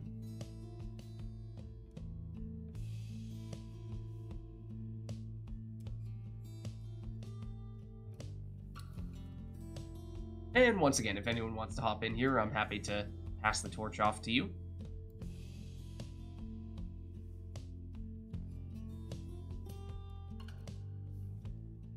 Thoughts? Of course, if you don't have anything in particular that you would like to see, then Core and I can just take whatever we want to take.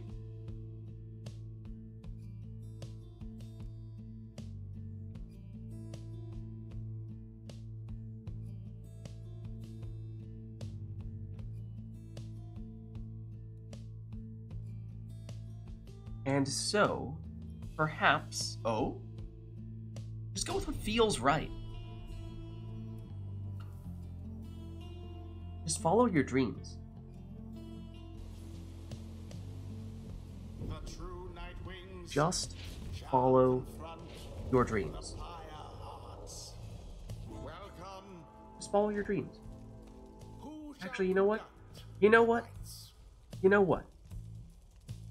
We're gonna mix it up a bit.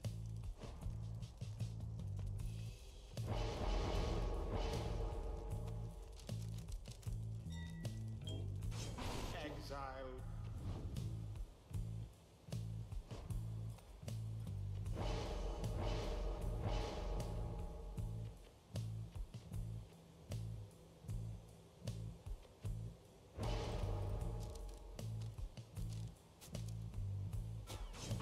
Tay.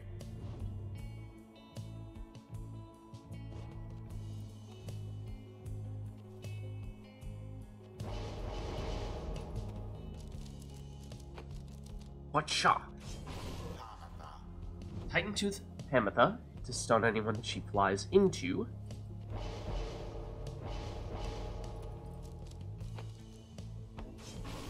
Ooh, I am very bad at countering Luminocidal Harps.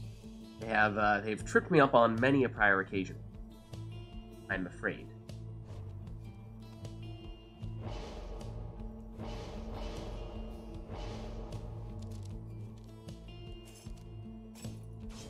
Tizo.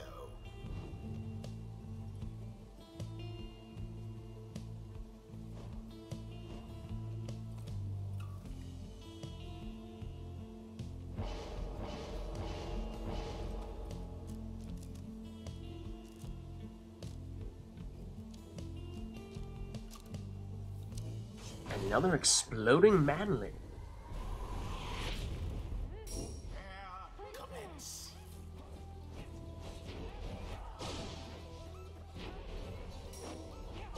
Ooh. Okay, apparently that's what ended up happening when I did that.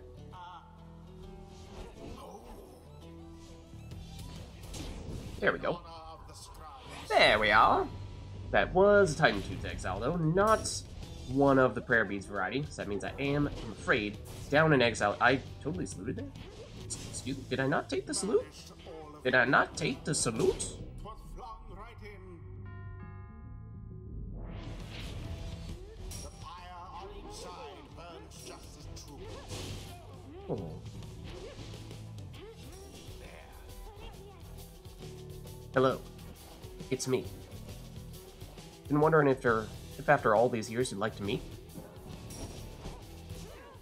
Out. Pamatha banished. Oh.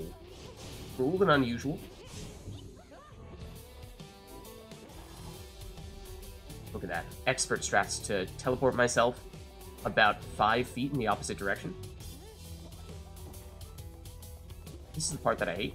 The lack of mobility that you have when you go with the saluting savages, it pains me. That part pains me. Ah, yes. That part pains me. The true Nightwings seem to want their freedom more.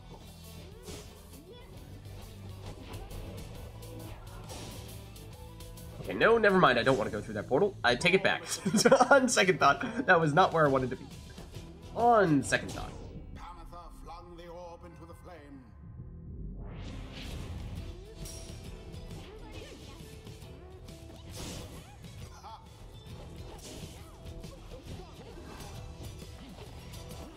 Ooh, not quite. Aloha. Also Aloha.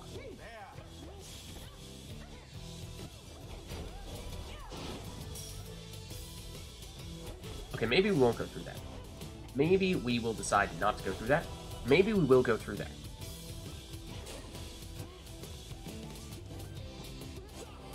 Ooh, power jump. Okay. We'll take it.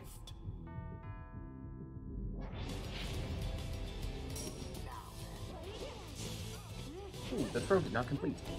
This is unfortunate. This is most unfortunate. No, no, no, no luminous idling. No luminous, no luminous, no,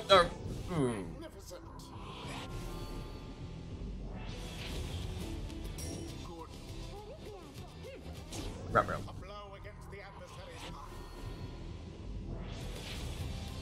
How very fortunate for the Fire Hearts.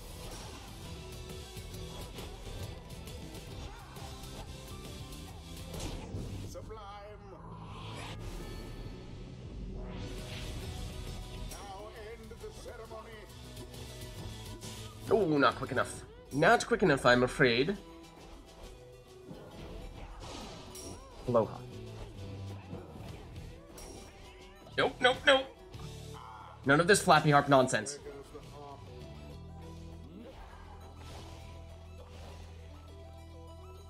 Greetings. I still cannot jump quickly enough. This is a problem. This, right here, I'm afraid, is a problem. Alas for Tay. I did not want the orb. I did not want the orb. The orb was something that I did not wish to have. Not much force of will behind that thrust. Now go. You won the race. Whoa! Black magic jump into the pyre. GG. I think that was the coolest thing I've ever done. Quite an effort. The rite is complete.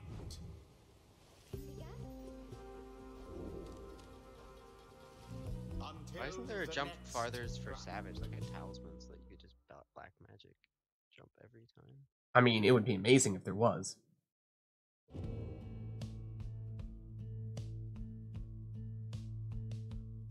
Which would be amazing if there was. Well, chat, let us know if there's anything you want to see for the next one.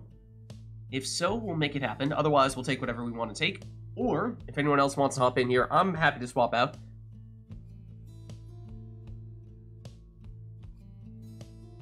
Well.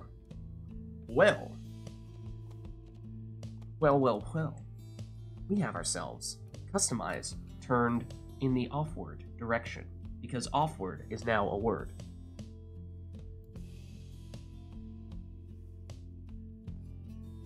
So let's do it. Randomize exiles, masteries, and talismans. Won't even get to see what they are in advance. We're just going straight into things. Isle of Kalimur.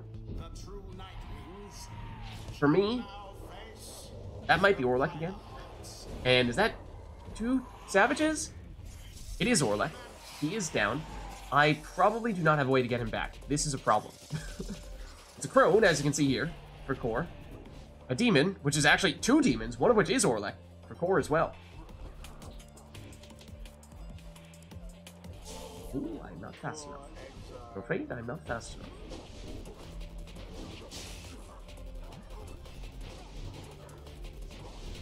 Ooh, I was not fast enough on the cast. You dodged my cast. I have black hoof on my Orlek. Oh dear. Oh dear. That still got. Oh, you're exploding, crone! And, excuse me. Excuse me. Doesn't even matter. Unfortunately, it's gonna take you a long time to get anyone back. You have all of the slowest exiles when it comes to coming back from banishment. I also have an all-right to demon. It's so bad. Oopsie daisy. That was silly. Even Almer takes a while to come back.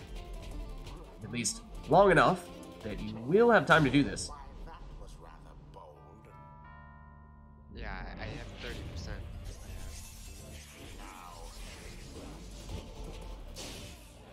Oh, that got rid of 2 people. Everyone but Orlek. Lovely. Lovely. Just what I asked for. Who's this to banish?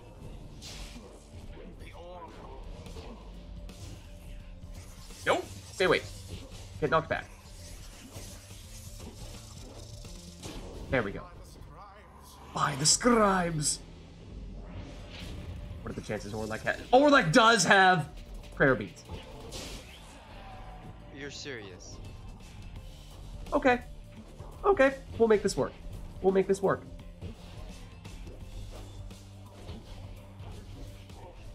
No. He's out for 38 seconds. This is... Oh, what? No!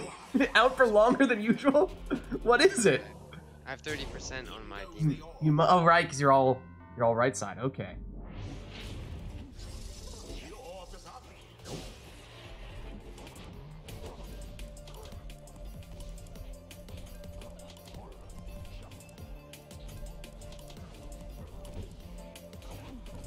No, I need a little more stamina.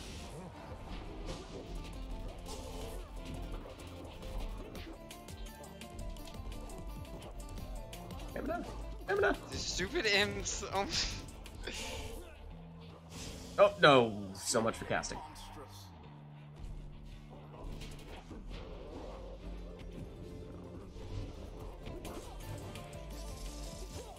Oh, also unfortunate imp placement. Oh. Oh, you explode. Right. Oh, I should have just destroyed you with Orlek. Even if it meant losing Orlek. It's like, no, but I want to keep Orlek.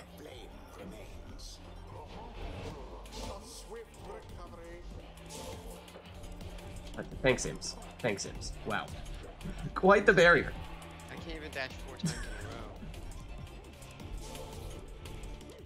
a row. Oh, okay. Oh, okay. Oh, okay. Yep. Yep.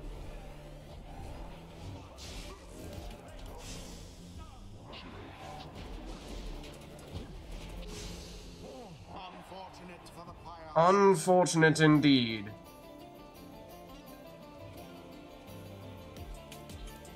Okay, I'll go in.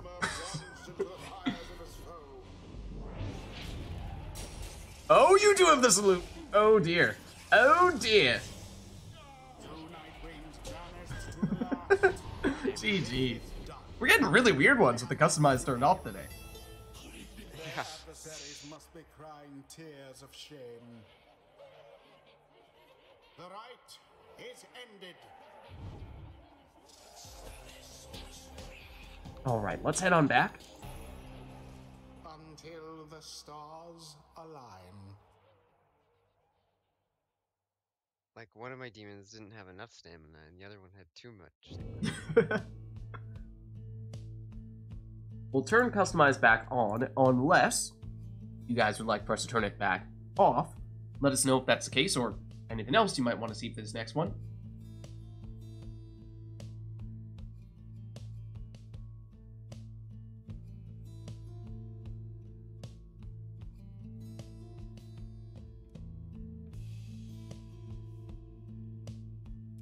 Oh, go on, Brawlenbert.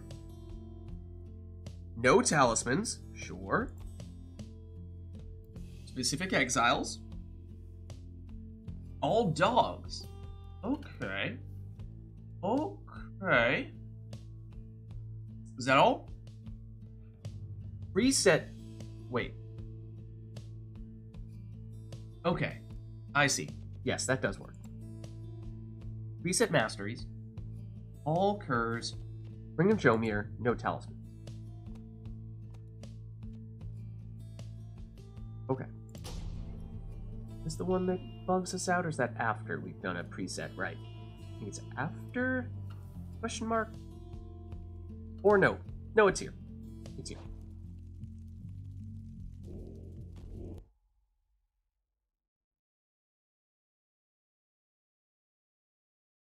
I can't even do preset masters on my build. Oh, Glorious Tradition. Wait, hold on.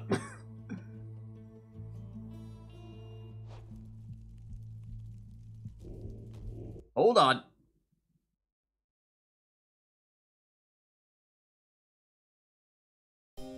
must be done.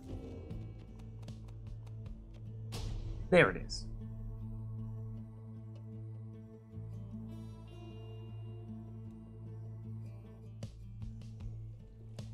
I think this works now? There we go.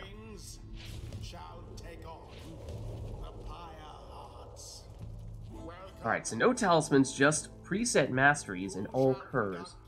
So remind me what they have. Rookie can jump twice. Barker is faster. And Dalbert, Lucky Break, and built-in prayer beads. Okay. It also looks like Dalbert has more hope. Does he? 27? 25. Oh! Wait. They all have... Oh. Yeah, there's stat changes for preset. Yeah. Balance it out. I did not realize that was the case for the different curs, though.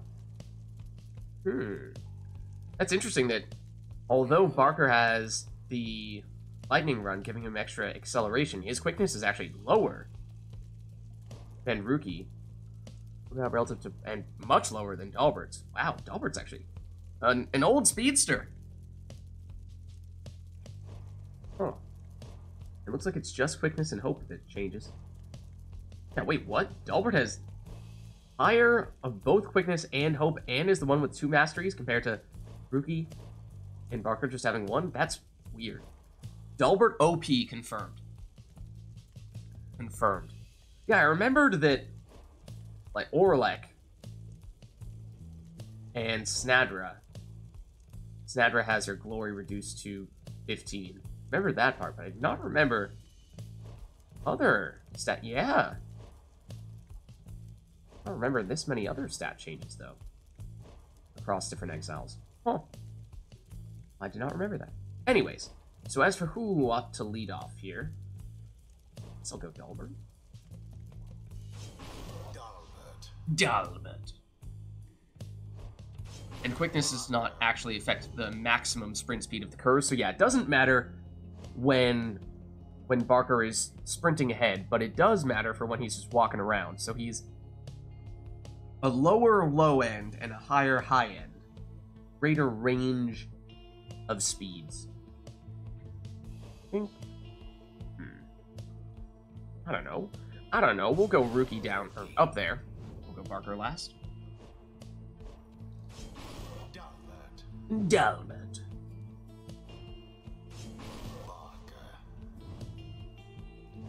Now, remembering who can jump additional times, that's going to be a challenge.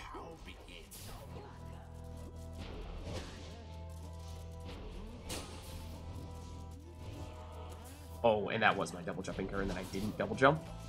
Oops.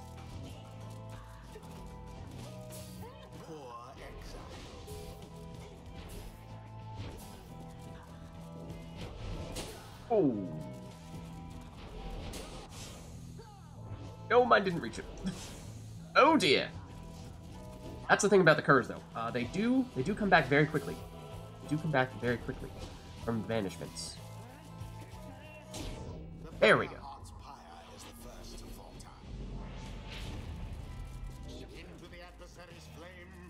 Man. Is it just me, or is our stamina way less than usual? Feels like I'm blowing through stamina like crazy. Just because when you jump in the air, you don't use it. Normally it's bad.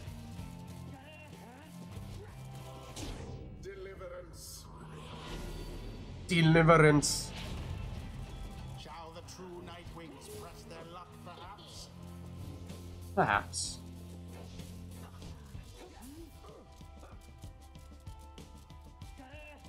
Oh, I didn't have enough stamina left to initiate the jump. The orb quenches the flame. Sons of Jomir. Exactly. On each side burns just as Ooh, true. you still sniped me. You did still snipe me.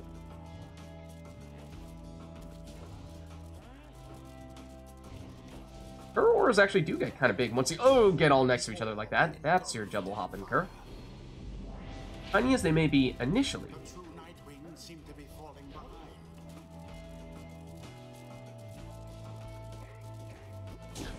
Stop it! Himself into the flames.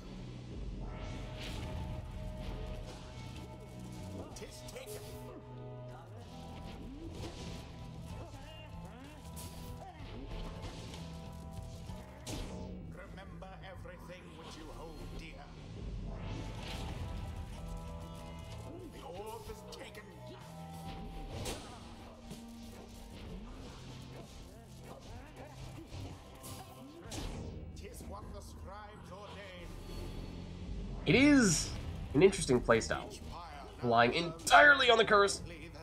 I swear, the stamina is so much lower than usual. The true Nightwing's adversaries gained an edge. The amount of time that I can sprint is significantly less than the amount of time that I can usually sprint. Oh, that's not good. That's... Oops. Alright, buddy, old pal. That's enough of your saluting for one day. What happened there? Come on, triple banishment, that has to.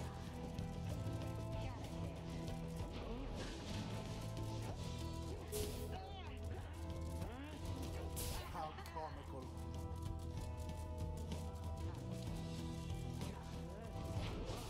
Oh, you still got me, though. You still got me, though! The flames of freedom. Now, Is it really just that you're not going this? I really feels like I'm not sprinting nearly as long.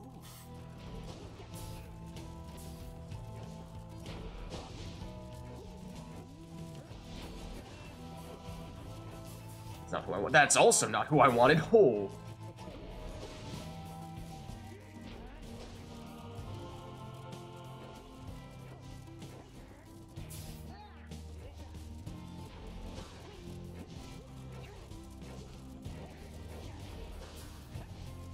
Ooh, nope, nope, not where I wanted you to go.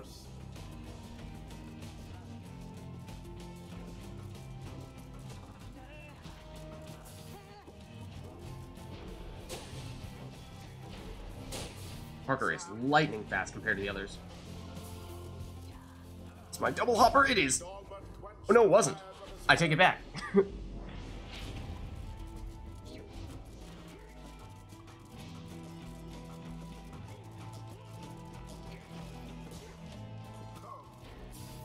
a bit of a blunder.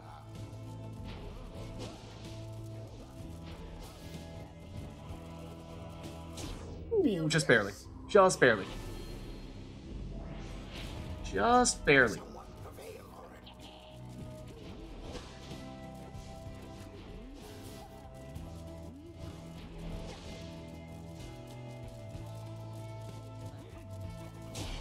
GG. That's fun. I like the curse. Nightwing's prevail. Terrible. Adversaries came But no, the stamina is that's normal curse stamina. That's not. thus ends It feels weird because when you triple jump, you need the stamina. Mm-hmm. Fly through Yeah. the air. But their stamina is really atrocious. Combination of not having the triple jump and not going nearly as far, since you're not going as fast when you are sprinting. Adds up. Definitely adds up. until the next right.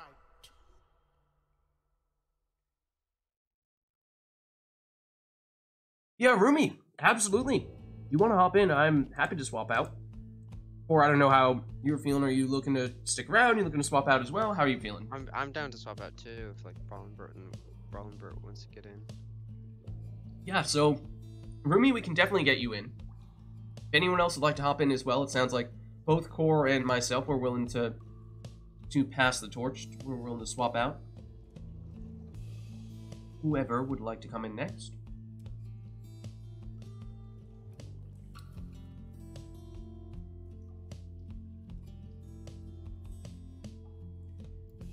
In the meantime, before we forget, let's just reset ourselves here.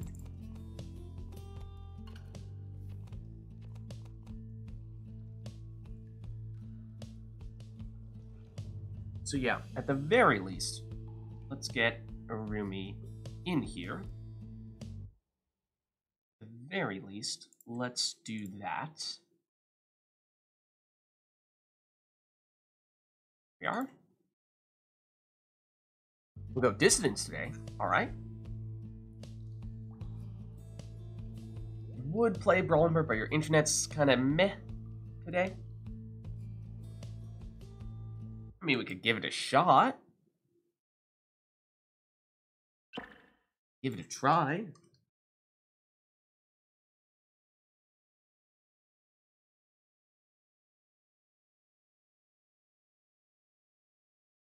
course, I don't know just how questionable it has been.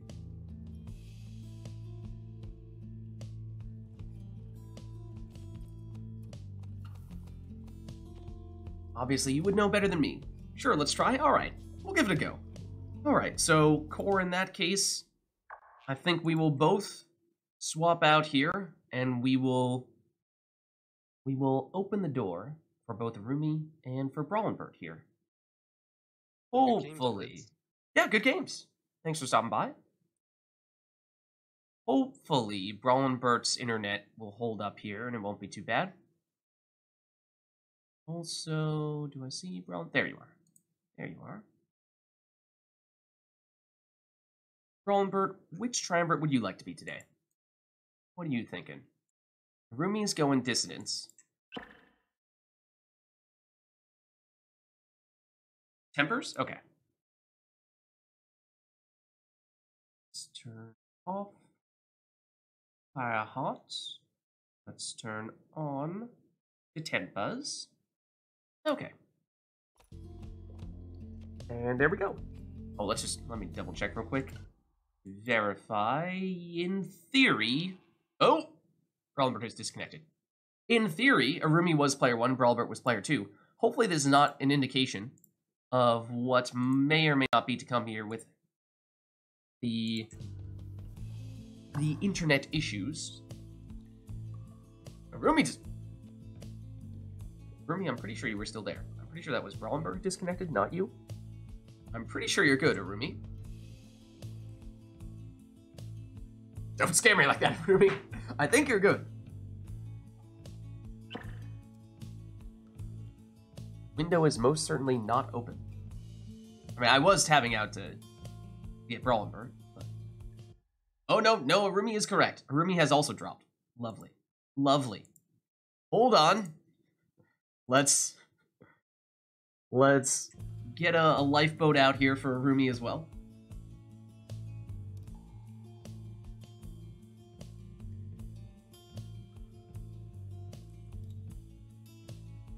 Weird. Alright, well, should be done tabbing out, if that was perhaps the issue behind that. So we have Arumi, we have Brawlenbert. This will be the first run of the night for both of them, so up to you all, chat, as to whether we want to let them warm up a bit here first, or if we're going to immediately throw something crazy at them. No! You were player 1! Until this whole remote play shuffle happened. Okay, in that case, I do need to tab out.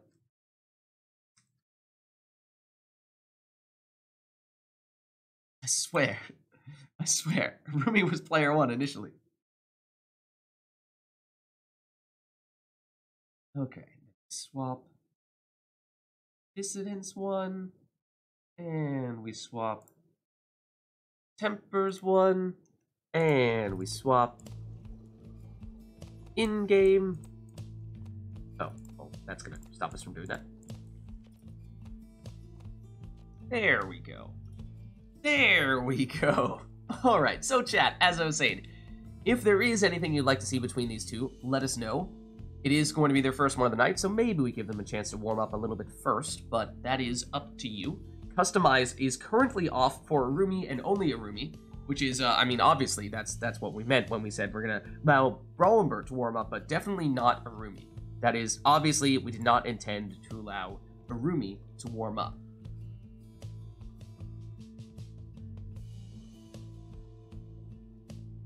Alright, well, let's get started. Yes, I did turn Customize back on for both of them. Don't worry.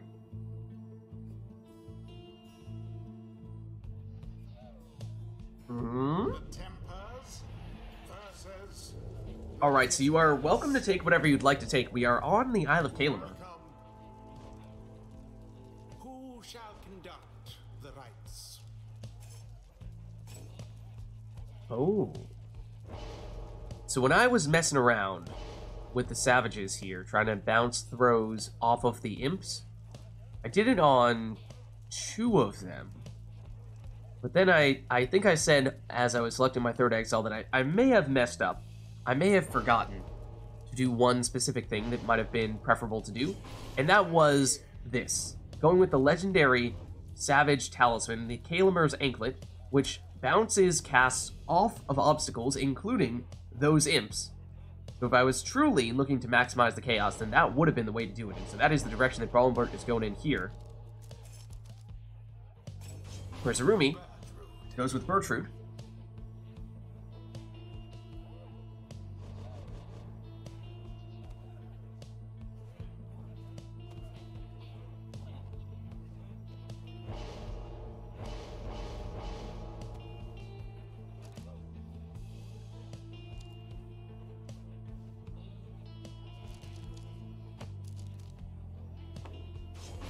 Brawlenbert goes with a Titan Tooth Pamitha, so she'll stun anyone that she flies into. She also has her Harp's Loot, so she can switch places with her closest ally whenever she loots.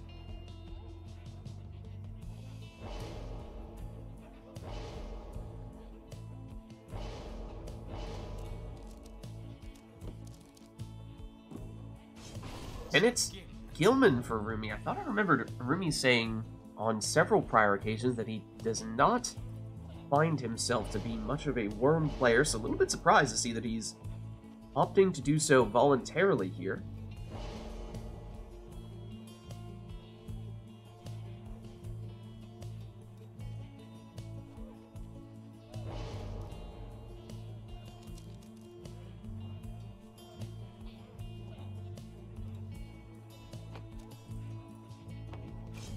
Then Brawlenbert, increasing his starting Pyre Life with Ashen Coal on Ignarius.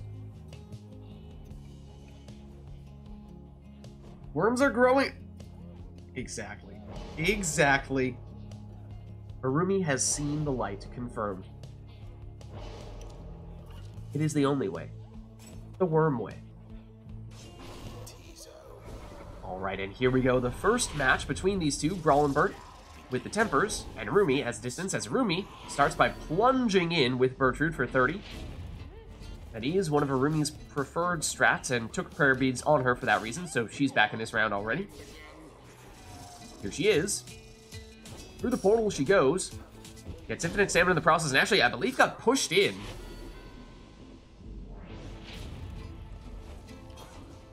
Arumi, oh, with very big casting on that worm. That might have been the theory behind it. Oh, and almost with enough room to get in there with Bertrude once again. Here's Brawlenbert with the Stowaway, who Bertrude rushes down, and currently Brawlenbert defenseless here. So time for Arumi, doesn't even need plunge this time, although he could since he has Prayer Beads, but instead opts for the throw for the full 30 damage. Arumi, back at it here. That Bertrude is dynamite. Now look at the size of that worm cast, it's humongous. That leaves just Pamitha back to defend for Brawlenbert here, as Arumi pushes forward with his worm, with Titan Tooth as well. Now that's on Brawlenbert's side, stunning Arumi, setting up this plunge with the Stowaway for 20. Oh, and Arumi wins the Orb Race, but there's the Titan Tooth triggering once again. Brawlenbert with Pamitha, blocked, but triggers Titan Tooth, stunning Arumi. Brawlenbert opts to go for the Banishment.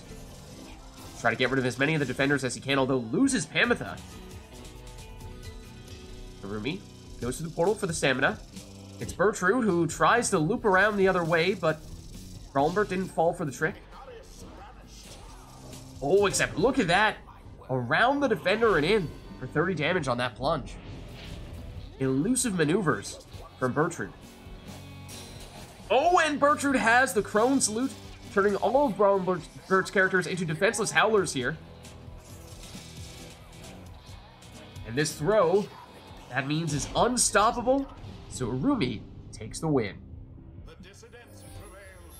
GG. It was as though the scribes themselves stood by their side.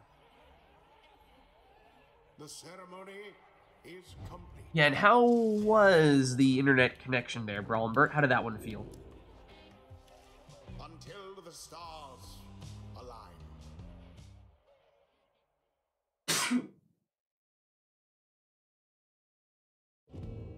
Could blame it on that, but it was Fine enough. Okay. In that case, why don't we try to press on here with these two? So if there is anything that you guys would like to see between Brawl and Burt and Arumi, let us know. We can make it happen.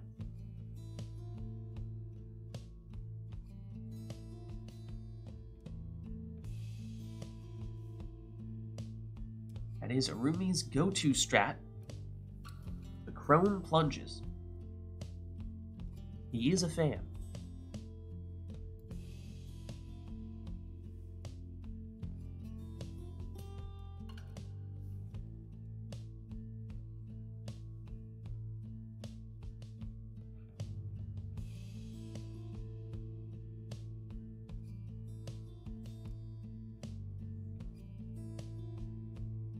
Yeah, big jumps for sure.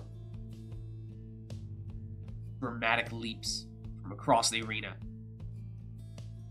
And unblockable throws as well, of course. Right, but not seeing any requests from chat right now. In which case, why don't we hop into another one and have these two take whatever they want to take for it?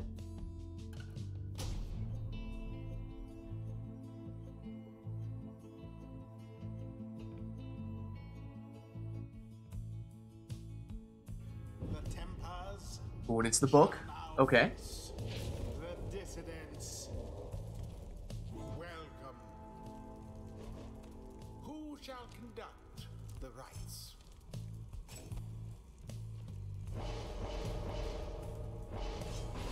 So Brawl and Burt opts for a Prayer Beads Rookie. Hers tend to be quite effective here in the book.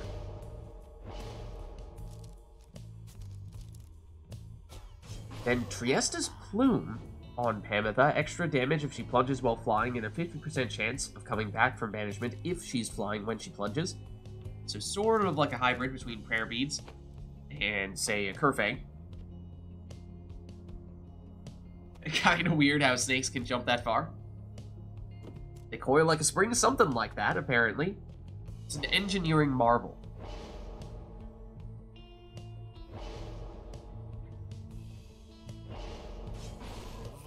Then Volfred in the second spot there. For Brawl and Burt. He took the extra banishment time.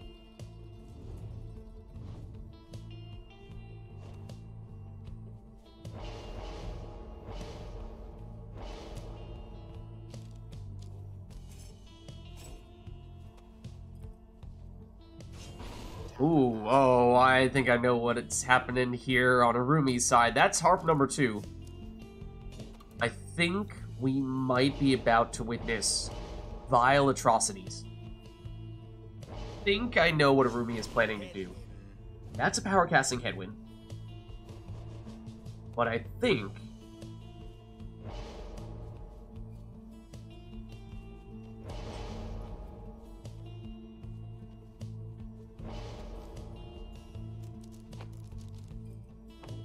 yes, indeed, we are getting our third harp, and brace yourselves for some flappy harps. There's that Time Tooth already becoming a bit of a factor, as Brawl and Burt is the first one to plunge here. Remember that, oh no, is that Arumi with Time Tooth? That is a rare beads on that rookie. Oh, double banishment from Soxiana there. Meaning, defenseless here is Brawl and Burt. Plenty of time for Arumi to throw this one in for 20. Oh, but that's why the curves are so great on the book. You hesitate for a second, and they sprint straight in with the orb.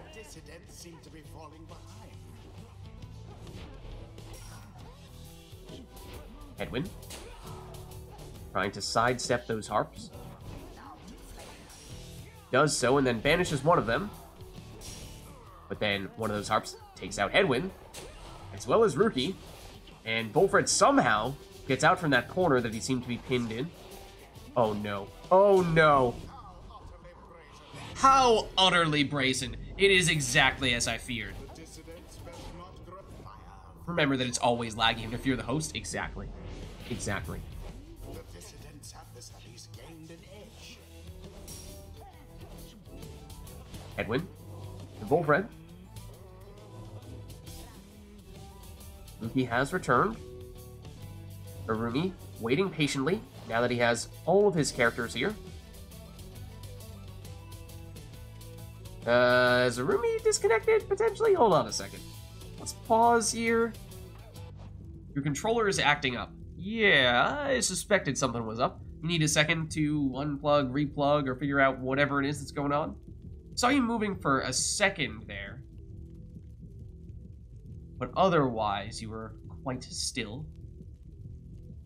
There's a brief moment in which I saw one of your harps make a quick step forward, or a quick flap forward.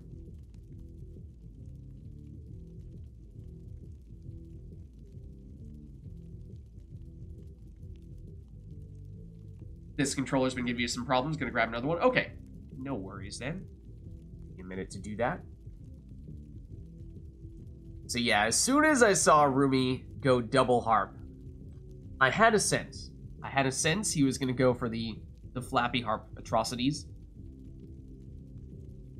The blasphemous setup. I mean, not that harps, doubling or tripling down on harps is bad. It's just as soon as you flappy harp, I'm disgusted with you.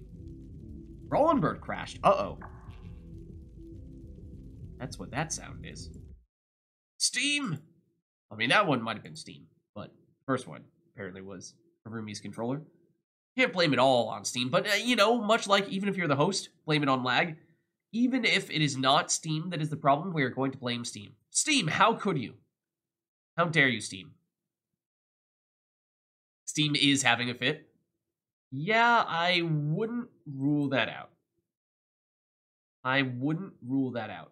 Okay, so invite resent to Brawlenberg. Do we still have Arumi in here? We do, he's just... Yeah, just needs to grab his controller. Okay.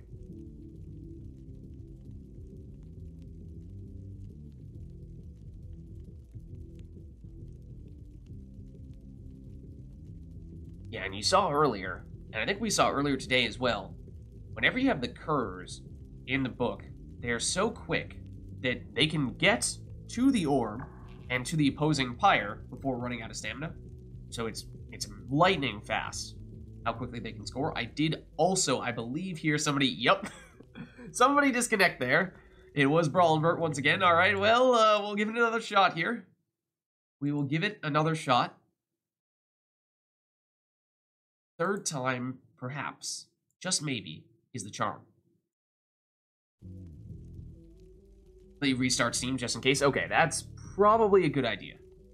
Maybe just to be safe. That is the way to go.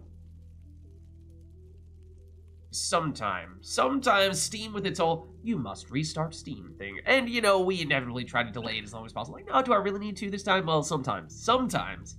That does seem to mess up remote play a bit. Okay. We have one person back here. Is this Arumi who has returned, or is Brawlenberg back already? Well, I hear more people disconnecting.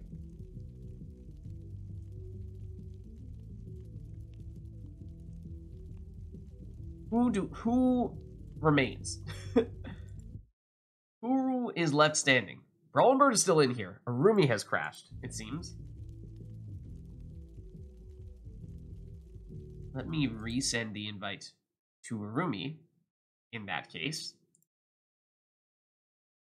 And at this point, I think it is fairly safe to at least place some of the blame on Steam. At least a little bit, right? It happens. It does happen. I mean, we've certainly had worse in the past. We've had at times to just go, oh, okay, well, we can't really do Right Night tonight, when remote play was just completely dysfunctional. So hopefully we can still have it work with these two, but heads up in chat, if for whatever reason it seems like Brawlenberg can't get Steam remote play to work, or whatever the core issue is, the internet or what have you, or if Arumi can't get a functional controller, then we may be looking for someone else to swap in to take their place. So just a heads up in chat, if there is anyone who might be looking to get in on the action, we might be looking to call upon you in the not so distant future.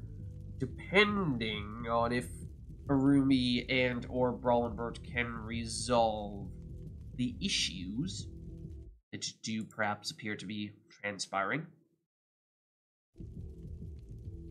See, I think we have Brawlenbert now, but we're still waiting on Arumi to get a functioning controller back. We'll just, Steam is still groggy from daylight savings. Exactly. Exactly. Maybe that's it. Maybe Steam doesn't realize what time it is. Steam was out late partying. Steam! Steam! You knew you had work the next morning. Come on, Steam. You should have known better.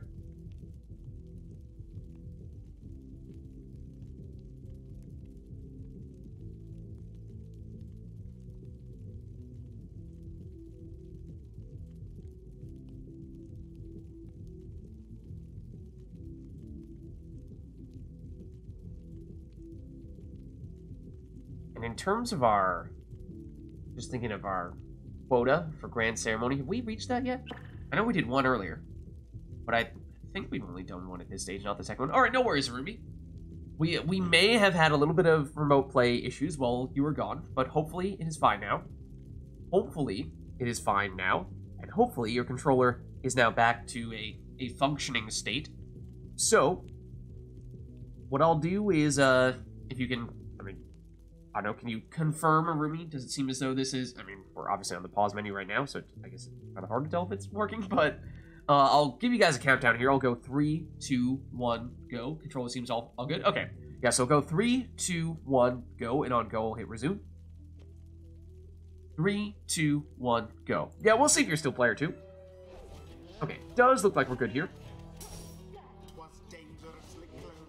So here's Ruby with one of his 3 harps. Zaxiana goes down. Headwind for Brawlenbert. Avoiding traffic, although Rumi does end up back with it here. Saving play there by Ruki. Speeds past the defender. Samna comes back and hops past the other defender, in for a 20 damage plunge. One more of those, all Brawlenbert needs here, but here comes Arumi, plunging for 25, as he does get the extra damage from Triesta's Plume. Does not get it to proc, though, so Tamitha remains out for this round. Tamitha making her way in, and does plunge.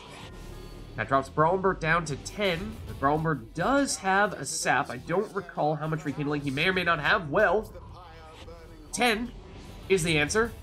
So now Brawlenbert onto his second life bar, and that means it is a sudden death match here. Either player with 1 score would finish it. Oh, and ever so close from Ruki. But Arumi fends him off. Tamitha.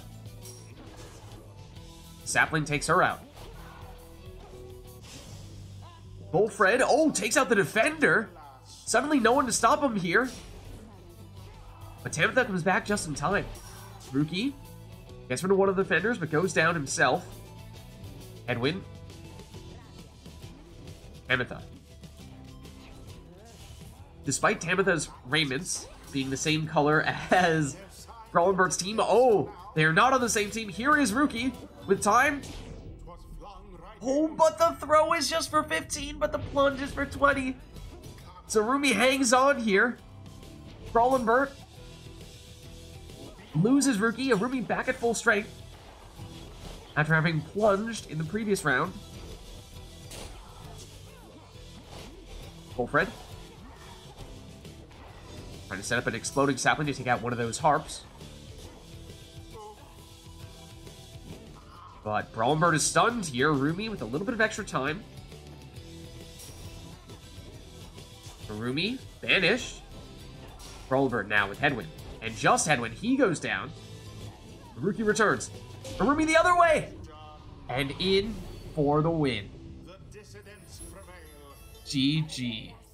Oh, God. That's brutal. The right is ended. GG. Yeah, it's the first mastery on the right side for the Kurz. Bumps them up from 15 to 20 damage, but only with the plunge, not for the throw.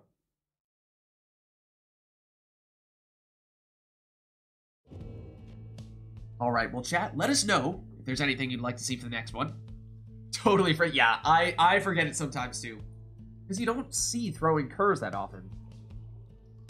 They're usually plunging, but there is a downside to those throws. They're not bad otherwise, they're pretty fast.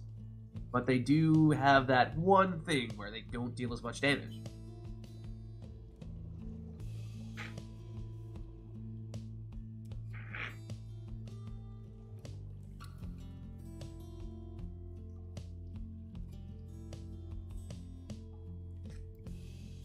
Bottles? Any? What? Flask count? How many are there? There's Bottled Void, obviously.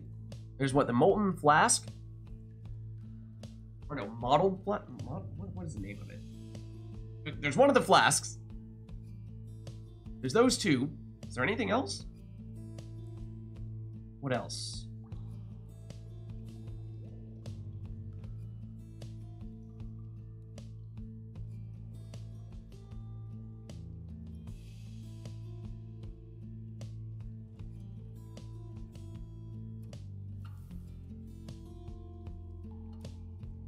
Righteous Flame in the description says bottled enchantment.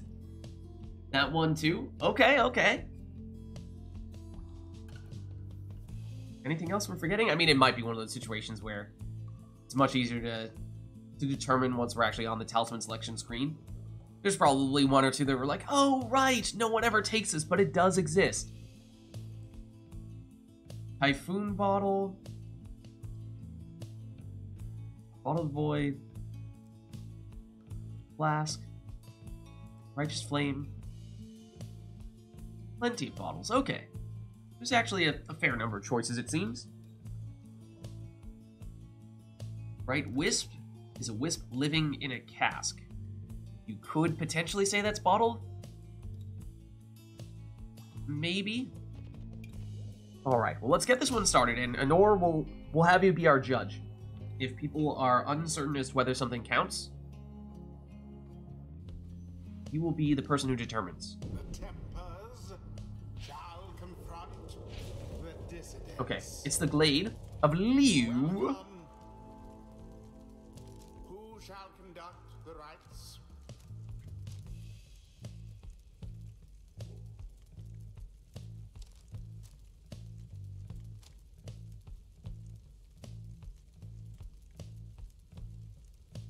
Frozen Soul does certainly look like a flask. Does that one count?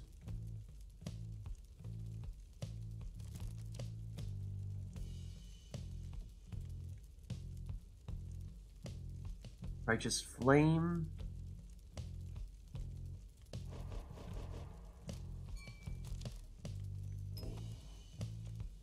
What's up, guy with hoodie? How's it going? Right light, yeah. We're doing some multiplayer Pyre. We have a request from chat to specifically use talismans that are bottles or flasks.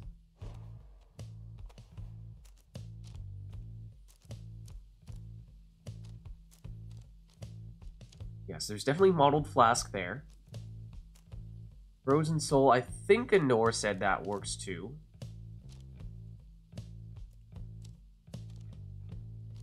Bottled Void, definitely. Second page, you might have one or two as well. Right, Wisp?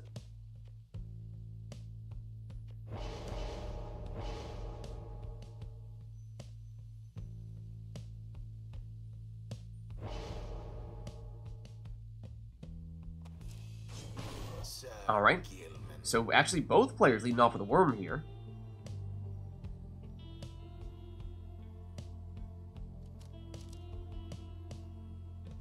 Oh yeah, are there any legendary talismans that would work? That could potentially give you a few more options. I don't know if there are, though.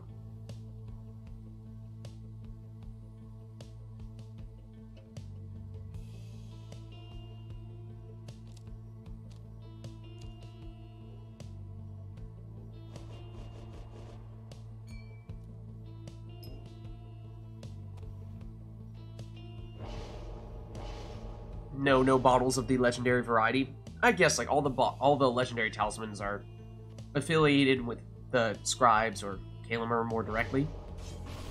There's no Kalimur's bottle.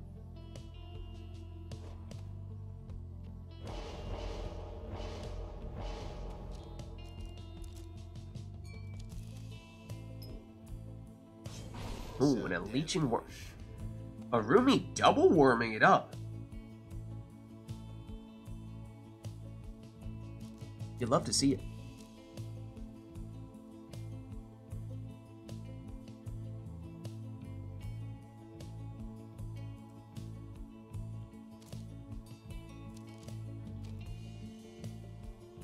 I would need to take a closer look, Arumi. It's actually not that difficult to set up, so you may very well have it. It's just all about the commitment. It's just about the commitment. That's what truly makes the Infinite Worms work. You just have to believe. 2 worms with the return, no as live, 1 with the bright wisp. That's the idea. That's the idea. I think you've got it. That's the general idea.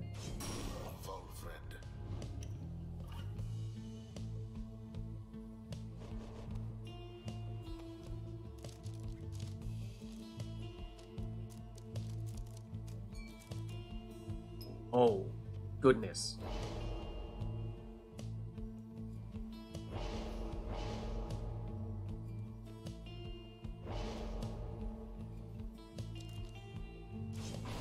Well, it is a 3rd worm, and it is Bottled Void. And chat, here we see he started to believe. Arumi gets us started with the 15 damage plunge. Brawlenbert, oh, does go down here to that worm cast. Deluge, down to the sapling. But here come the Infinite Worms. Down 1 goes. The river is back, but Brawlenbert has it back. And plunges here for 30. Remember, also dealt 10 damage with one of his talismans. So Arumi was starting with 90 Pyre Life. That throw is unblockable, but it is short. The Brawlenbert has it back here, gets blocked. And Arumi recovers it. And goes in with his throw. And this one does land for 14, 1 less than the maximum.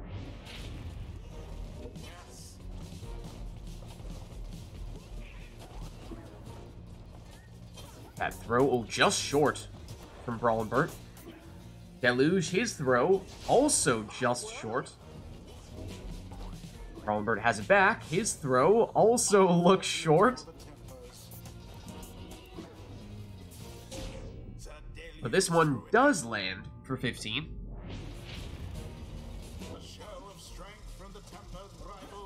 Oh, and there is Bertrude just hopping over the worm cast. Don't mind her.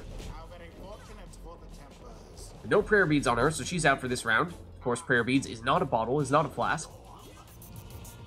Arumi has a few options here. And that bright wisp triggers, passing the orb to his other teammate, and this throw does make it in for 15. Albert wins the orb race, gives it up to Bertrude, ooh, who gets banished just shy of the pyre. Arumi plunges straight in here for 15. And somehow, Brawlenbert avoids banishment there and continues on toward the pyre, but does go down. Deluge banished. Brawlenbert back with Bertrude. She goes down. Wolfred also banished, but here comes Brawlenbert, giving Arumi a bit of a taste of his own medicine with his valiant return. And this throw hits the mark for 15. That drops Arumi down to 25, which means Bertrude does have enough damage for Brawlenbert. Here's the stunning claim from Arumi to freeze everyone. Gonna be a little while until Gilman returns, so misses out on the opportunity to get a exile out here as the only one that is capable of moving while everyone else is frozen. Lady River gets stuck a little bit. But Arumi can still go Infinite Worms. It is usually more of an offensive than a defensive strat, but here comes Brawlenbert plunging for 15, and that drops Arumi down to 10, and that means any of Brawlenbert's exiles could finish this with 1 score. But Arumi is on the attack here. That throw is just short. Brawlbert stalling a bit here, trying to get some reinforcements, but Bertrude goes down. That leaves just Volfred back to defend. Rumi presses forward. Takes out Volfred. Now Brawlbert defenseless here. Ooh, Rumi though. Okay, goes for his other worm. For a second there, you wondered why Rumi had hesitated. But plunged there with, oh, Lady River, who did not have prayer beads. But he follows up here with a 14 damage throw, and that drops Brawlbert down to 17. Which means still 2 scores is what Arumi needs. Just 1 for Brawlbert. Will this be it? Yes, it will. GG. The tempers prevail. Perhaps a stroke of fortune ought to be thanked. The rite is complete. Well played. Alright, so that was specifically a rite with bottles and flasks for talismans.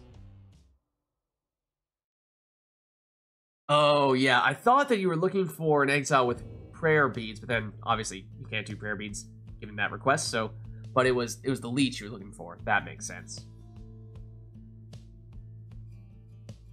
Alright, well chat, let us know if there's anything you'd like to see for the next one, and we can make it happen.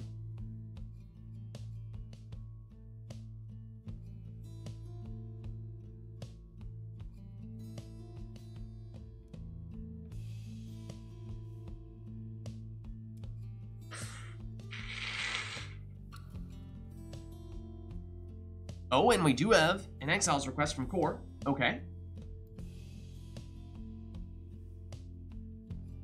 We'll see what that's all about. All left side nomad. Combining that with a masteries request. Does that mean just one nomad? Or, oh, okay, Snadra specifically. All left side Snadra.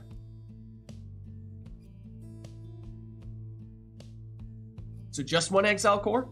Anything else is up to them, or are we talking all nomads here? Oh, Arumi, building off that perhaps. Arumi says, "Alright, if it's up to me, I will build off that and make it all nomads." On the book, okay, it is a Snadra rite. It is officially a Snadra rite.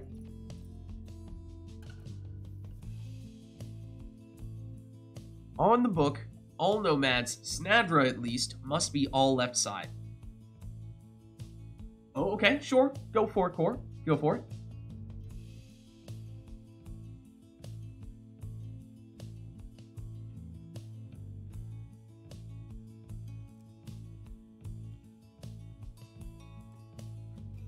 All masteries must be represented. Oh, that's interesting. That's new. I think that is new.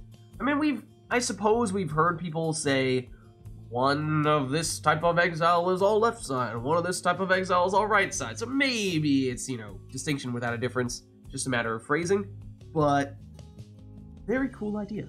Very cool idea. Forbidden knowledge as well, so yes, definitely a Snadra, right?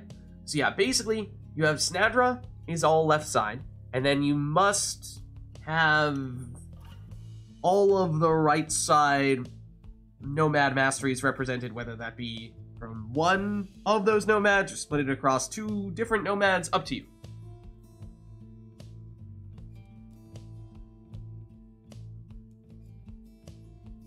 And what if I never jump? Sermon intro as well. Oh man. I don't think that they stack.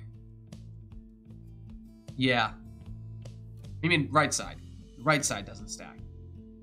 Yeah. But technically speaking, that means you should have one nomad with all right side masteries and the other 2 all left side. Or rather, one should be all right side, the other 2 should be all left side. Technically speaking, but that's for you two to decide, not for me to decide. But yes, to answer your question, that is the case. They do not stack. The right side masteries do not stack for the nomads. But anyways, let's get this thing started. We have a lot of stuff going on for this rite. It is very much a Snadra theme.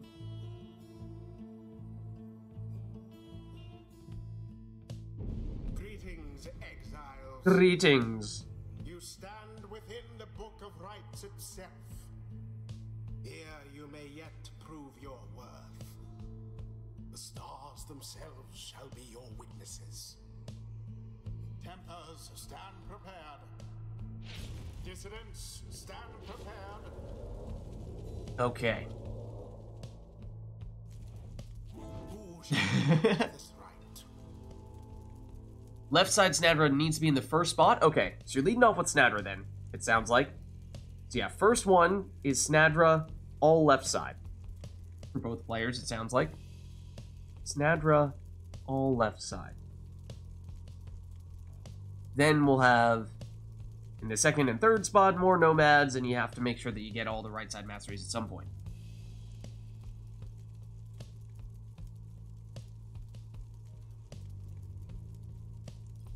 Yeah, so it's all left side specifically on Snadra. Yeah, so Snadra needs to be all left side. Like that. You got it. And then now with your remaining 2 nomads, you need to cover all the right side masteries. Either with, just go all in on right side for one of them, or split the right side masteries between 2 nomads, up to you.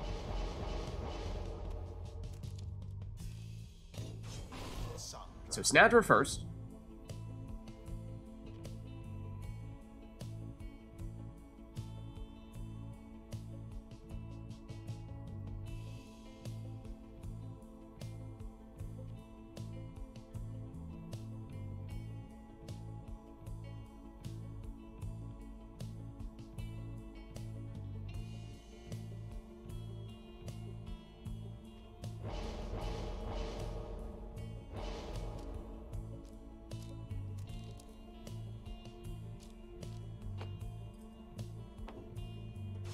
And so Hedwyn will be the support nomad for Brawl and Burt, taking the extra starting Pyre life as well.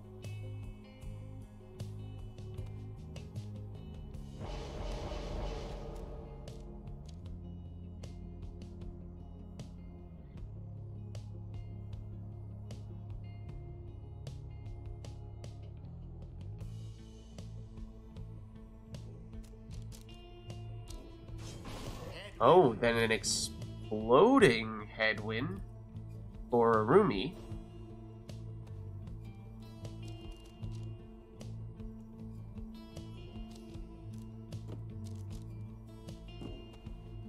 Lastly, it's Lendl for Brawl and Burt, and he can do whatever he'd like with the masteries because he's already covered all of them thus far. So goes all left side. As we were saying, just about all of those right side Nomad masteries do not stack. So therefore it doesn't make much sense to have 2 Nomads doing them. That's a Bottled Void on Lendl. So that could spice things up a little bit. Because there it is. Of course, Arumi does have Sacred Bond with his Nomad, so he can trigger that Bottled Void. Hedwyn to Snadra for Arumi. Snadra.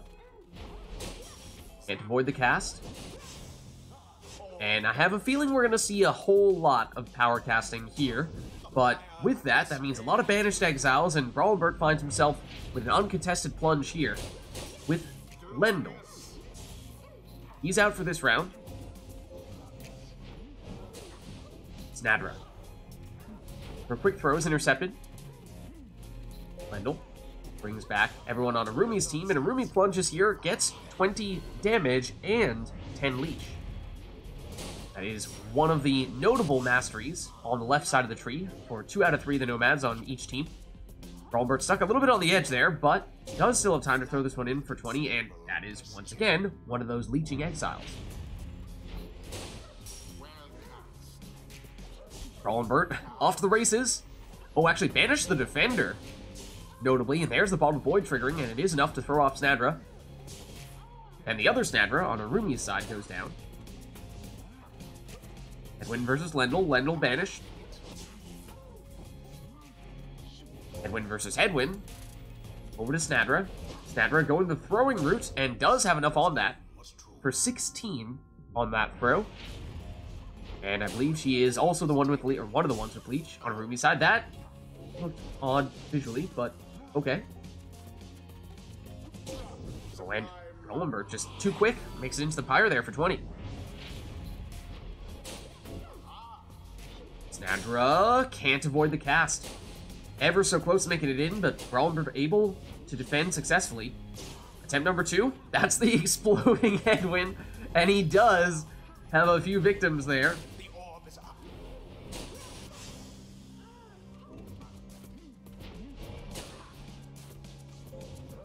Brawlenbert waiting to get some teammates back. But it's just Snadra here, but she is up to the task to stop Lendl. Here's Headwind. Back to Snadra. Headwind down. Snadra once again by herself, that means, but big power cast from her. Didn't see it coming. Except that is the exploding Headwind. For the Templars. Brawlenbert's Headwind returns. The explosion happens once again, and that has become a surprisingly significant factor. The explosions that Arumi has on Headwind. Might not have thought it at the time. Looks kind of memey, but look at that power cast. Double banishment, and remember, with Lendl permanently banished after having plunged for Brawlenbert, that means no one back to defend this, so 20 points of damage and 10 points of leech for Rumi. Power casting War, and Snadra beats Snadra in the process. Oh, and now it's Brawlenbert returning the favor, getting rid of all of Arumi's exiles, and plunging here for 20. Face the orb. Arumi wins out and goes straight in on this 20 damage plunge. And of course, although they are consistently dealing close to, if not 20 damage with each of these scores, because so many of their exiles have leech, that is slowing down the rate at which their pyre life is going down significantly. Shoulder smash, in fact a double shoulder smash. No one to stop Snadra here from throwing this one in for 20. Sandra flung the orb into So it deals 20 damage and once again leeches 10 back to Brawlenbert's pyre. That drops Arumi down to 38, but because he has all that leech, you can't really rule anyone out here. Definitely a lot of potential to swing the momentum back in either player's favor. Snadra smashes one defender, but gets smashed as well.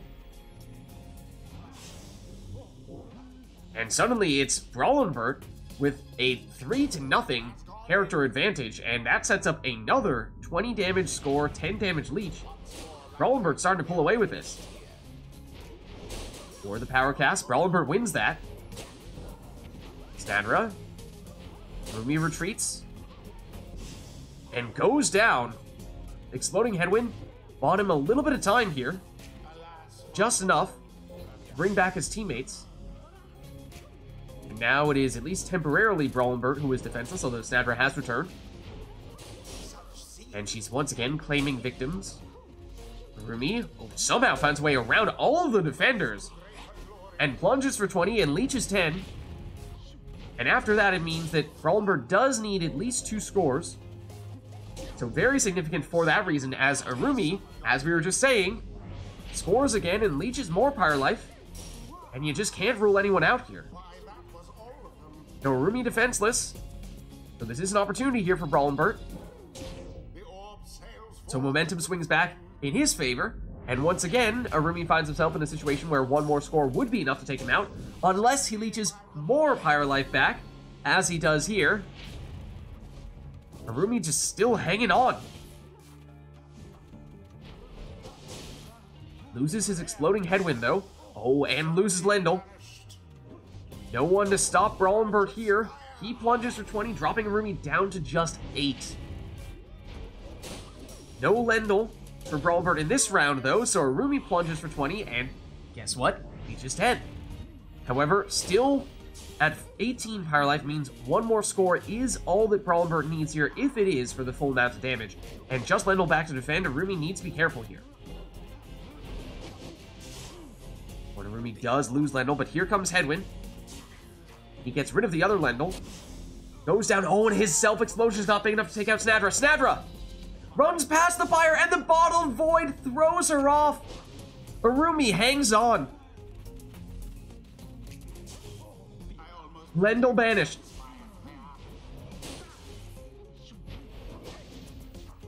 Brawlenbert on the move. Has the stamina to outrun Arumi for the winning plunge. GG. Perhaps they do deserve their freedom after And that is a leeching right. Thus end this night's proceedings. Wow. GG. Well played, you two. Until the next right. Yeah, I think you did. I think you both did. No worries. You both abided by the request. You're good. Alright, Arumi says he needs a minute here. In the meantime, chat, let us know if there's anything you'd like to set up for this next right. Oh, Steam couldn't handle that, though. Okay. Let's reset ourselves here, and I can resend you the invite. No worries.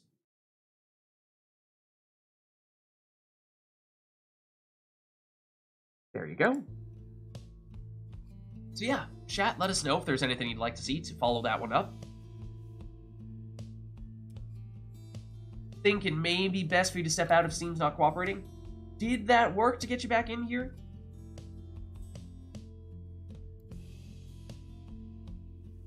I mean, if it has been, I mean, if we're able to get you in here and keep you in here long enough to at least complete a right, then it's not bad.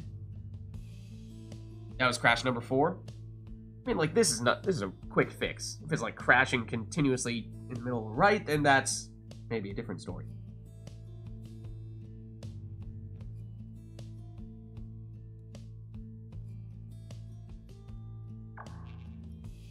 Yeah, okay. Yeah, if it's starting to continue to crash, then maybe you have a point. Maybe you're starting to prove your point. I think Arumi may still be AFK though, so we might be able to give it one more shot here. Excuse me.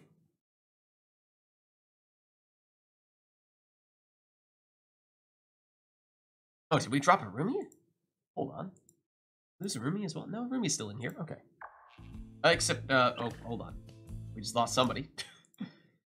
That time it was Arumi who dropped. Okay. You know, Steam, I am starting to feel as if, sure, there may be some internet factors at play here, but I think Steam is legitimately, at least in part, at fault.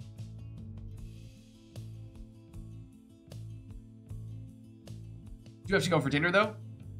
Oh, that was deliberate that time. Okay, no worries. Well, thanks for stopping by, Arumi. Good to have you, as always. All right then. It sounds like we are looking for at least one more person to hop in here to take Arumi's spot. Brawl and Bert were not 100% sure as to whether remote play is going to let Brawl and Bert stay in or out.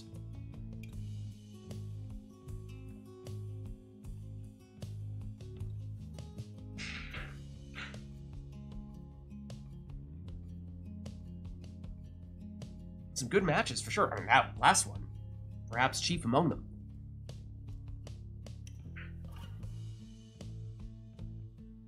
So yeah, do we have anyone else who would like to jump in here to hopefully face off against Brawl and Bert?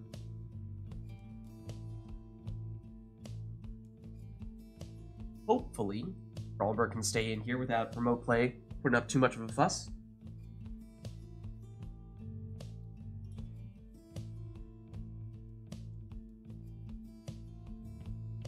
Any takers on that?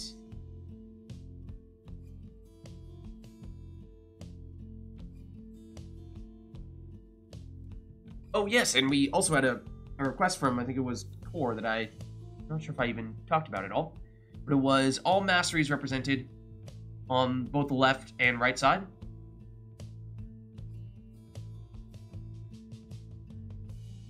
And at least as it currently stands, no specific exiles linked to that. Core cannot back in. All right. We had Core in earlier, but I don't think Core was playing against Brawl and Bert. So I think we're still looking at a new matchup here. And I think we're certainly late enough in the night that that's not bad to get Core back in here. We're just looking to find a new matchup. And so, yeah, that should be fine.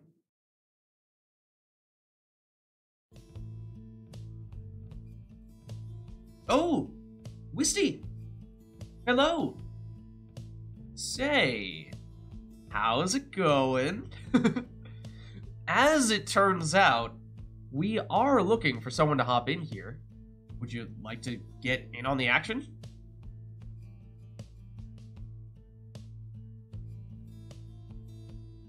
We are looking for someone to jump in, and we were just saying that Core has already played today, but it's been a little while, and this would be a new matchup for him. Maybe we get him back in, but we would probably prefer to get someone new in here if possible, someone who's not yet played tonight, and, well, by that accord, you do fit the bill. How's it going?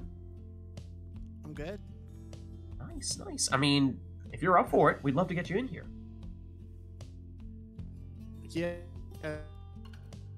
Oh, you're going in and out a little bit on Discord here. Hold on. Can you hear me right now? Your volume is like half of a word is audible, half of a word is not audible. It's weird. I need new audio cables. That part did sound better, for what it's worth. Yeah, it should be fine now. I just needed to fix a kink in the wire. Okay. All right. Well, yeah. So, I mean, if you're up for it, we could get you going up here against Brawlenberg. Does that work for you? Yeah. Awesome. You just need to send me an invite, right? Yep. Let me do that now, then. Awesome.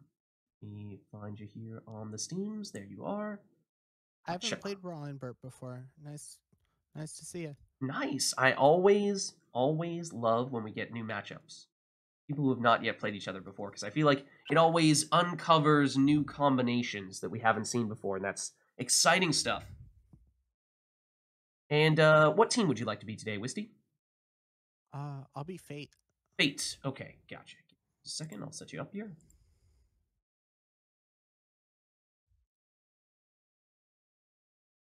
Joke. Not the dissidents. Yes. The Fate. Okay. There we are. Remind me, are you a mouse keyboard person or a controller person? Controller. Okay.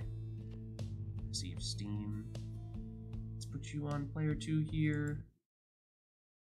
In theory, yes? Okay. Alright. So, we do have a request. We do have a request from chat. It is that you at least get, across all of your exiles, you get all the masteries on the left side and all the masteries on the right side. Some combination of exiles that make that happen. So that's what we're looking for here. Other than that, I think you guys are free to take whatever you'd like to take. Red design, as it wasn't hurt. Really? Really? Wow. Okay. Yeah. Let's do it.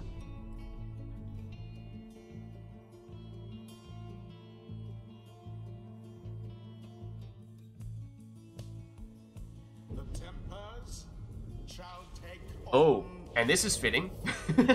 Just so, have we not had the Pitum Leads today? I feel like we might not have had the Pitum Leads today. Who shall conduct the rites? Core, am I interpreting that request correctly? All masteries represented L1 through 4, R1 through 4. So basically, across all of your exiles, make sure that you have everything on the left and everything on the right. So, easiest way to do that would presumably be have someone who's all left side, someone who's all right side. Yeah? Okay. And then your third person can do whatever you want.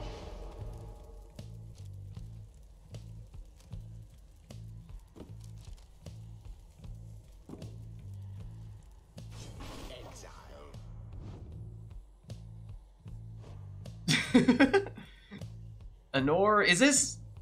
Did you do it earlier today as well? Obviously, you nailed it this time.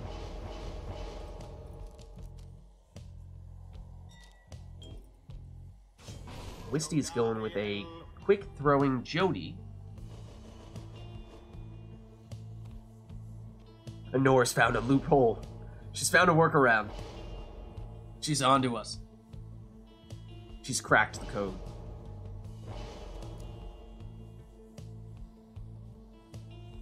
You do it more often than not.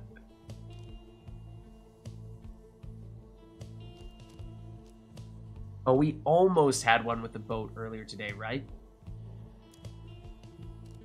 We almost had a random boat when we were doing the pirate theme. And it's Web Lanthorn Volfred there to get allies back whenever Brawlbert banishes someone.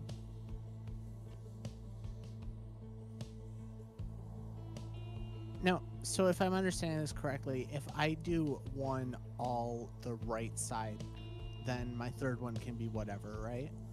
So if you've already done one all left side, one all right side, then yeah, your last one you can do whatever the heck you want with your masteries.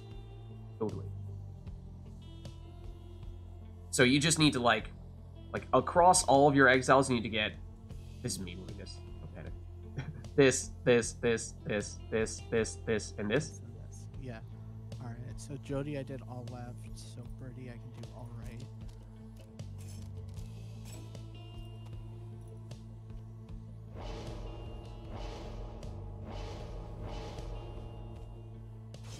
All right. So it is a Prayer Beads Bertrude.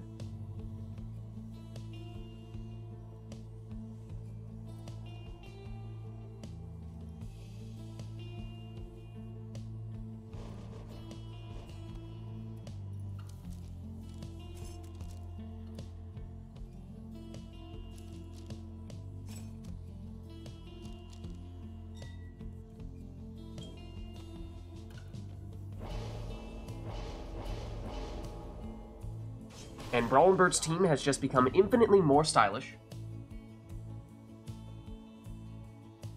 A ninja, Gareth, no less.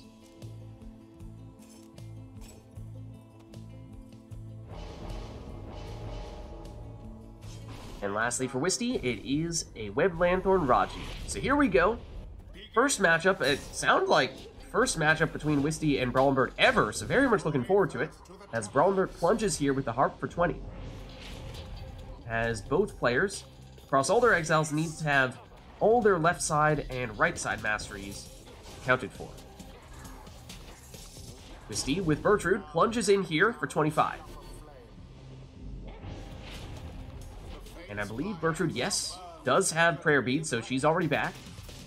Here she is. And she plunges for 30 this time. Oh, and Wisty was first the orb, but lost Jody there in that exchange, as Zoxiana is out for blood. Fell Swoop is taking names here, but Wisty holds on with Bertrude. Bertrude, back to Jody. Jody banishes with her throws, but then goes down. Bertrude also banished, but Bertrude returns. Her throw is unblockable, she does go down, oh, but the throw is wide. Big banishment there for Wisty, but Zoxiana remains. She's banished.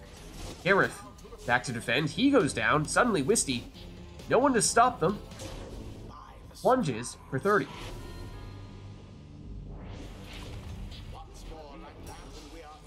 Oh, and Jody goes down, but Wisty only needs one score here, unless we see some rekindling from Volfred. I did not remember if we saw that, but Brawlenbert, not going down without a fight, plunges here for 20 with Zoxiana. She's out for this round, though, that means. Oh, and some exploding saplings from Volfred. That does mean that Brawlenbert definitely does not have 50 rekindling, but may still have 10. Oh, big banishment there. Does trigger... Oh, is it Numbing Gust that this is coming from? Or a Typhoon Bottle? Probably Numbing Gust, given how Brawlenbert has a sap, and that means that definitely not the full rekindling in that case, since that's all the way down on the left side. In fact, given how we were talking about all left side, all right side, it is probably 100% left side from that sap, meaning that there is no rekindling. So one more score would be all that Wisty needs, but it's Brawlenbert on the attack here. Wisty with a quick interception, though. Bertrude in front of the pyre, the throw. Merely a glancing blow. And Brawlenbert holds on with one pyre life. So it's not over yet. So you're saying there's a chance. So you're saying there's a chance. Jody. She gets exploded with that sapling. Brawlenbert loses Volfred. Zoxiana. That fell swoop. She's dangerous. Gets rid of it. And goes down. Bertrand. She goes down. Once again, the exploding saplings. Oh, and look at that! Gareth teleports to the orb. And for a second there, it bounced out back to Gareth. Inadvertently hits Wisty's Pyre, but still perhaps an opportunity for Brawlenberg. Gareth down. Wisty now on the attack. Wisty doesn't need to be picky here. 1 damage may be all they need. Except here's Brawlenberg. Plunging for another 20. Gareth narrowly avoids banishment and sneaks in the throw. Hold your horses. We have ourselves a sudden death right. 2 down. Jody. Gareth down. Here comes Jody with the winning throw. GG. Good game. They somehow managed to scrape by despite their adversaries' efforts. Well played, you two. The right is done. All right. I think we've got ourselves a good matchup here on our hands, so chat, let us know if there's anything you'd like to see next. Nightbot was displeased with the 2 bots spamming links. Let us reset here. But otherwise, let us know what you'd like to see.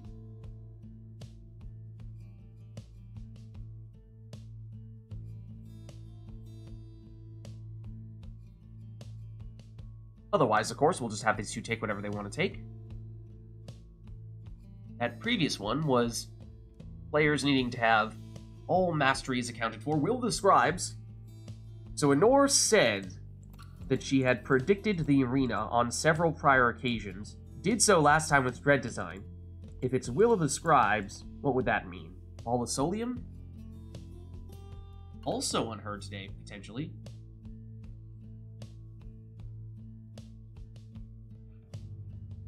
You had Thorned Knot. That affected the width? Okay.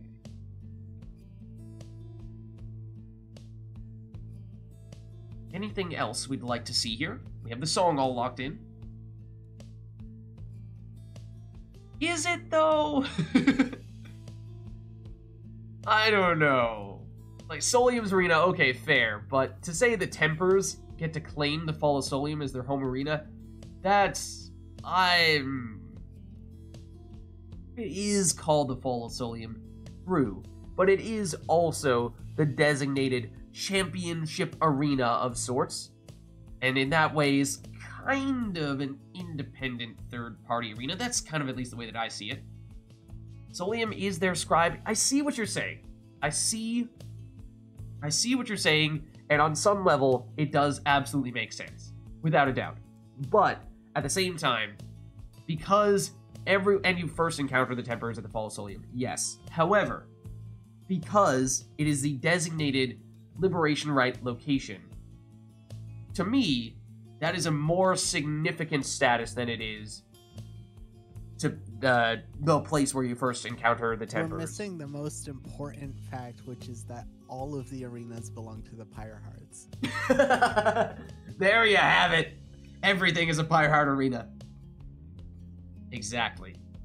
Wisty speaks the truth.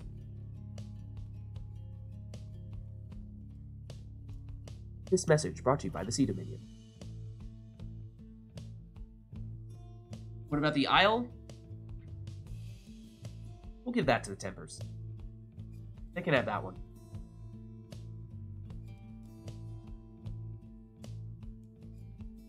Alright, looks like it is just a song request here, so let's get this one started. And we'll have these two take whatever they want to take.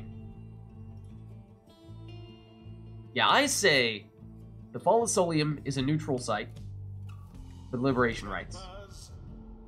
And then Kalimur, I'm sure if you need to give the Tempers home arena, give them the Isle of Kalimur, even if obviously there isn't really a corollary, like a connection there to them.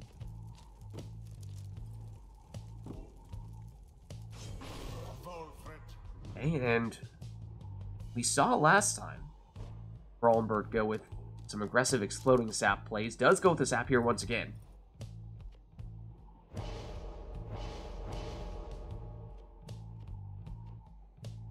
Isle would be the Beyonders Arena if they participated in the cycle. That's okay. Okay, I guess that makes sense.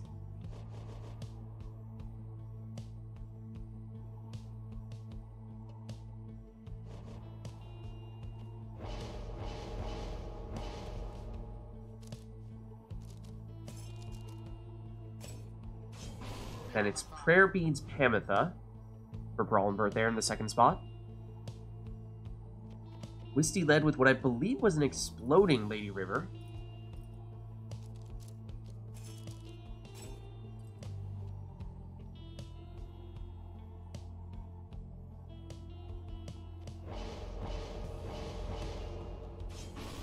And a Stubborn Flame Udmilda. So that means if Brawlenbert is in the lead, Brawlenbert will deal 10 less damage anytime he scores. And that can certainly add up.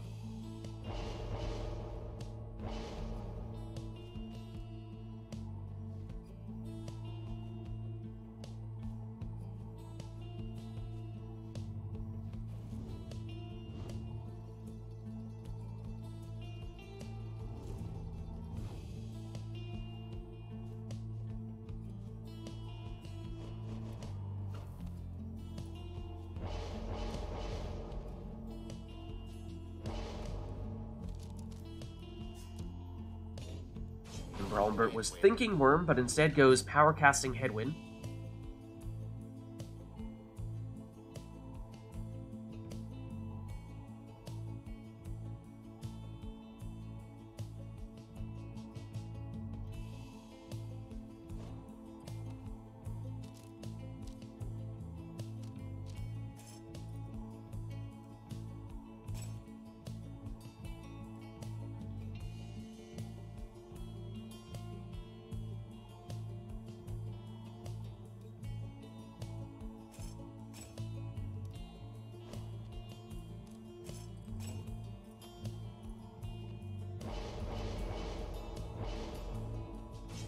And Wisty finishes with Lanthorn on Jody.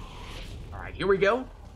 It's Wisty first to the orb, but loses Lady River there to the sapling.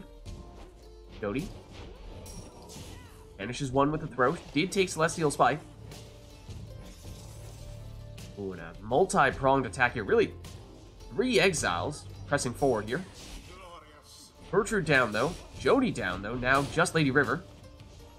She retreats. Goes the other way and has the speed. But does she have the range on the throw? It's short.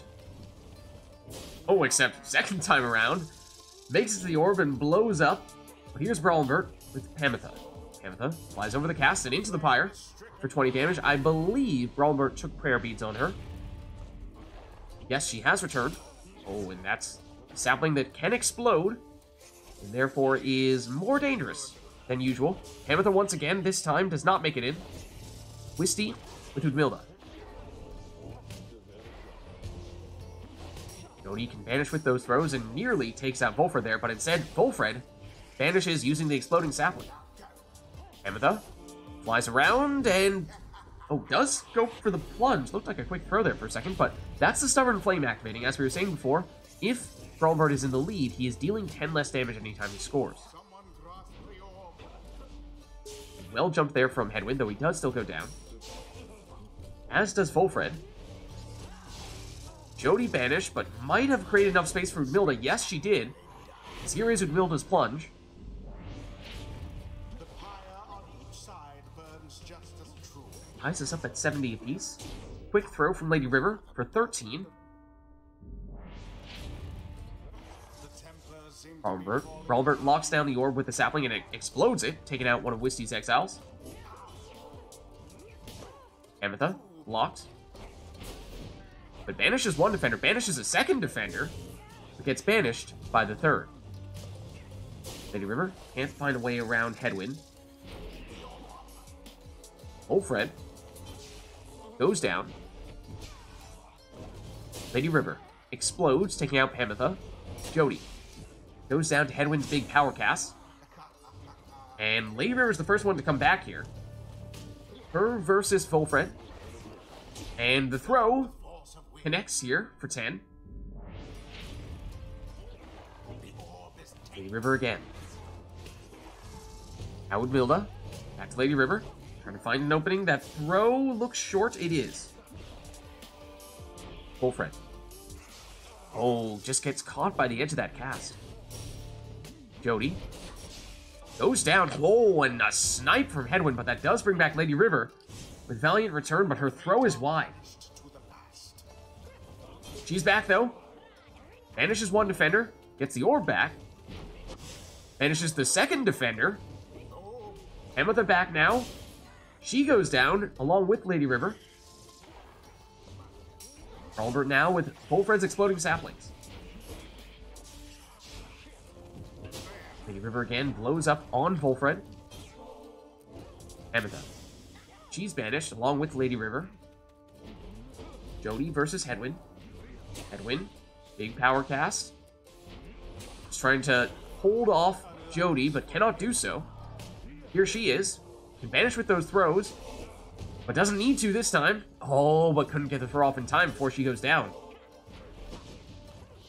Defensive showdown here as both players consistently stopping their opponent's offensive moves. Lady River explodes on Hedwyn. That does leave momentarily Wisty defenseless. The Lady River does come back once again. Bit of an opening here. The throw is short. Brawlenberg finally finds a way through with Pamitha, ending what was a prolonged stalemate. Brunhilde, oh, nearly found just a little pocket of space there to get a throw off. Speaking of pockets of space, that's exactly what Wolfred had there to avoid going down to that cast. Jody, banished. Lady River scoops the orb back up and explodes on Wolfred. Milda versus Hedwyn. Hedwyn gets rid of it. Gets it back. Gets circled by Lady River. Opportunity perhaps for Milda. Goes for the throw. And this connects for 13. Lady River. Jody. Does she have enough range to banish with that throw? Not yet. This time she does, though. And takes out Hedwyn. Suddenly room for Jody. Goes for the throw, and it's good for 23. That drops Brawlbert down to 11. That means one score is all that Wisty needs, at least to trigger Rekindling. Now, does Brawlbert have any of that? Of course, does have a sap, but has gone a fair bit down on the left side, it seems. And Brawlbert is not done yet either. Plunges here for 20 with Pamitha. She has Prayer Bead, so she'll be back. Lady River for Wisty. Oh, sneaks through. And connects for 8. Brawlenberg holds on here. Lady River again. Explodes. Ametha. Trying to find a way through. But goes down. Jody. Oh, and the sapling bounces that cast back at her. Udmilda. Against Hedwyn. Oh, snipe from Hedwyn, but that brings back Lady River with Valiant return. She explodes. And that left, at least momentarily, Wisty defenseless, although Lady River returns once more, and Jody is also back to defend. Takes out Pamitha, and now it's Wisty back at full strength. This throw is wide. Hedwyn, banished. Jody. Oh, gets rid of Pamitha. Suddenly no one to stop her here. Oh, but Hedwyn comes back just in time. Brawlenberg snipes Lady River. Hedwyn. Snipes again. Brawlenberg locks down the orb with the sapling. Moves in with Pamitha. Plots out his next attack.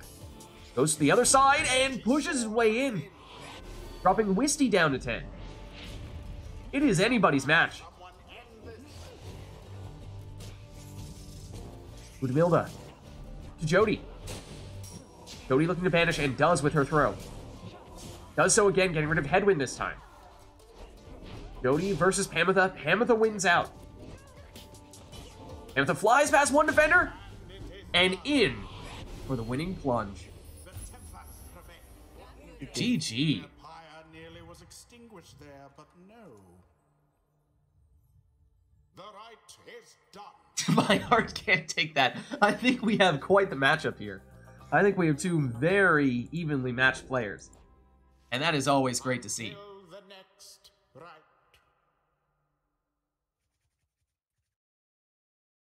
Just fire in a nutshell. Oh, man. That was tense. That was tense. Well played, you two. Let's set ourselves back up to our default settings here, but let us know, chat, if there's anything you'd like to see for the next one. Because it does start to look like whatever we throw at these two, they'll find a way to make it interesting. I'm gonna request. Oh, go for it. As long as it's not anything that inherently favors one player over the other, that's fine. Booyah. Alright. Misty going... Oh, well, I mean, customize off. You have to. It has to be done. So, of course, randomize Exiles, Masteries, and Talismans in that case. Won't even get to see what it is in advance. We'll just get thrown straight into the action. So we can still do a song, we can still do an arena, but that, of course, does cover Exiles, Masteries, and Talismans.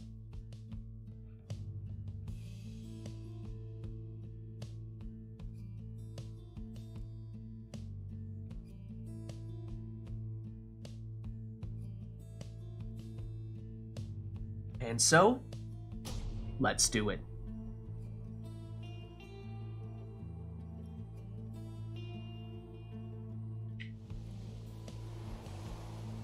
I hear the water. It's the boat. For Brawlenbert, it's a crone, it's a savage, I believe, and a demon. For Wisty, it's a demon, a nomad, and a sap. So, of course, a little bit of experimentations here at the beginning, perhaps, as players try to figure out what it is that they have. We know that Wisty has Sacred Bond. It's at least partially a right-side Snadra, although currently, Wisty defenseless here, as Brawlenbert plunges for 20. We did see what appeared to have been either a Typhoon Bottle or perhaps more likely a Numbing Gust, which is probably coming from Manly on Wisty's side. Oh, and there's a big jump. 30 damage from Vorfrit's plunge there. No prayer beads on her. So she's out for this round. Brawlenbert trying to get back at it here. But Wisty up to the task defensively. Manly. He's banished Web Lanthorn on Ignarius, it seems. For Brawlenbert. Manly moving in aggressively there, but he goes down.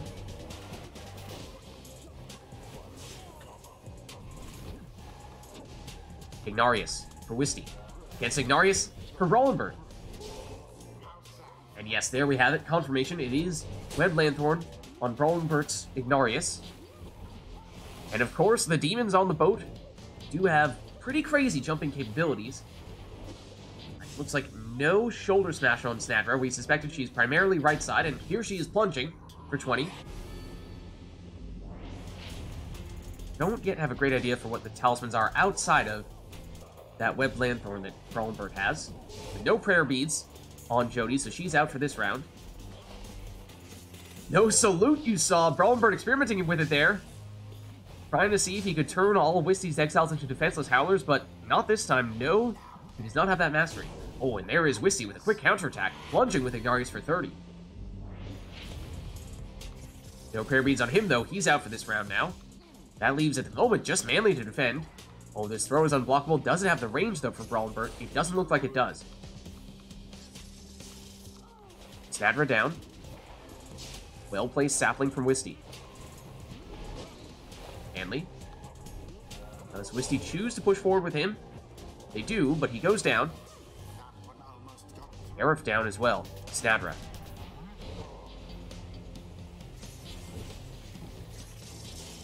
She goes down. Manly back just in time. Stop Vorfrit there, although now Manly goes down.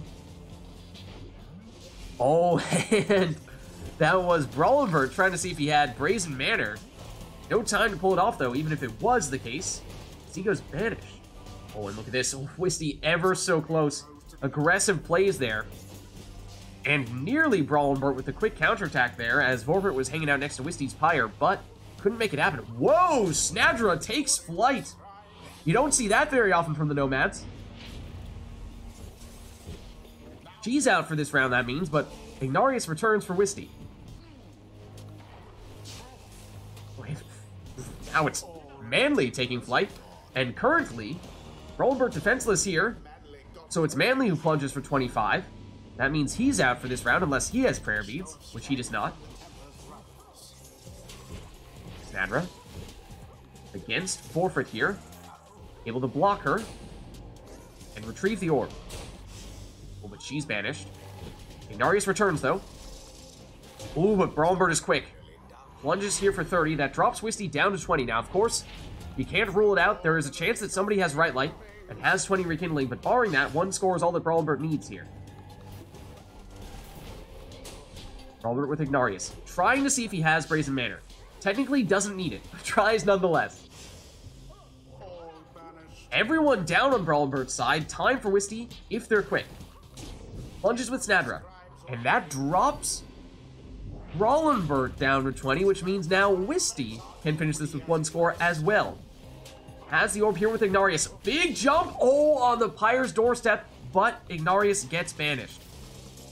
Manly back to defend. Can he stop Forfeit? Yes, he can. Waiting for Ignarius to return. Here he is. But no, Manly perhaps waiting to do it all by himself. He goes down. Gareth versus Ignarius. Ignarius stops him. Here is Ignarius. Pops over one defender, but can't get past the others. And there it is!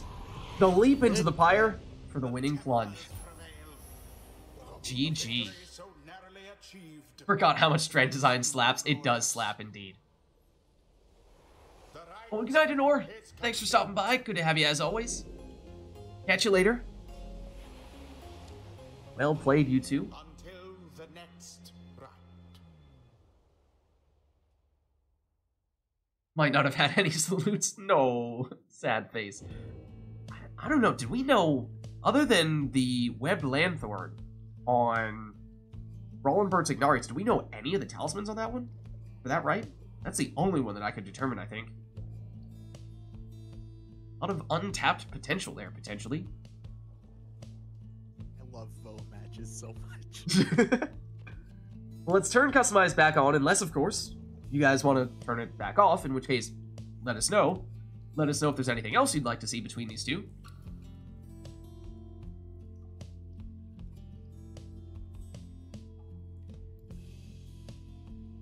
I wrote her with an exile request. All imps, baby. All imps. Anything else we'd like to do to follow that one up? Any other imp-themed requests, perhaps? Or will that be all? I'm just saying. Imp Arena, okay. That's kind of what I'm getting at here. Only one way to get better at imps, and that is to play imps at the Imp Arena with an imp song. And technically, there are several imp songs, some of which are punnier than others.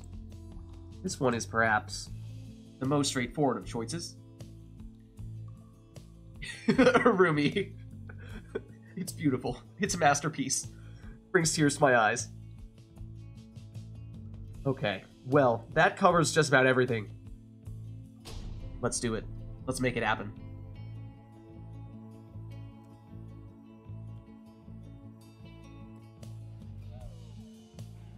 The Tempers shall now face the fate. Okay, so it's all imps. Other than that, it's up to you. Who shall conduct the rites? Brawling Bird says not most experienced with his imp plays here, but we'll see what he comes up with.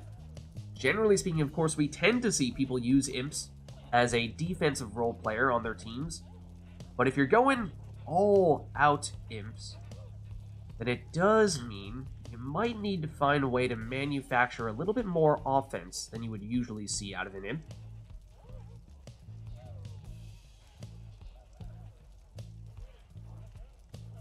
And if so, how do they choose to make that happen? Choose someone.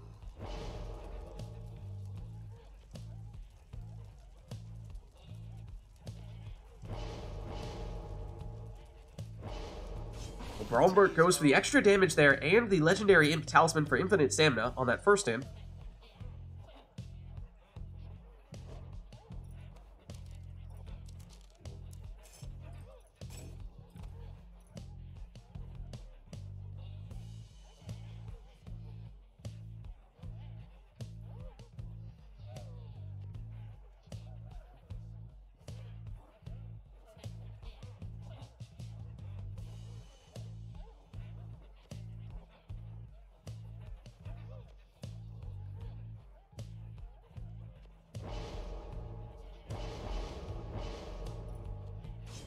and Wisty goes with the Web Lanthorn Imp with their first one. So the more defensive approach in that case.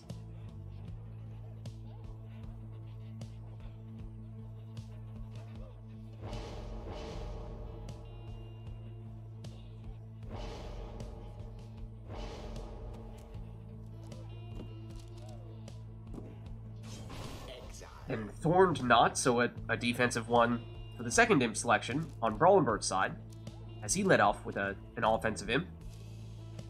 What direction will Wisty go in here, though?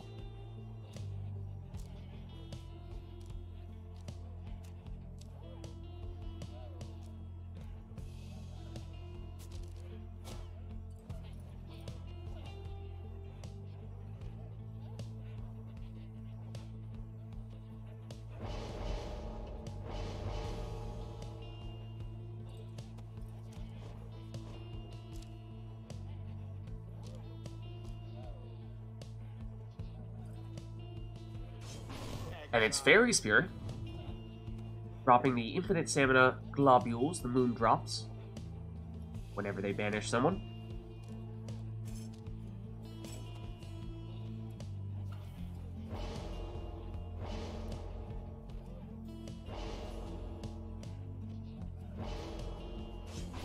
Then it's Web Lanthorn in the last spot there for Brawlenbert, so that's another defensive imp.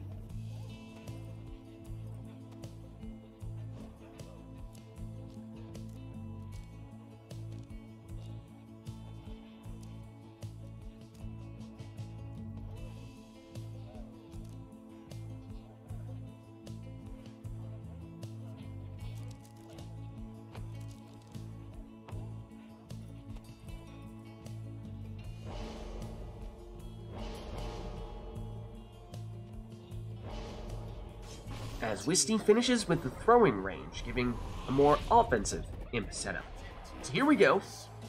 Brawlenbert sneaks around the other side, but gets blocked and banished, but does set up a relatively dangerous portal. That'll be another important factor to keep track of, where the portal placement is, as that banishment moves Brawlenbert's portal a fair ways back, though Wisty throws this one in for 9 to get things started. Brawlenbert wins the orb race, but goes down once again, setting up a relatively dangerous portal. Wisty, through their portal, goes down and leaves them defenseless, at least momentarily.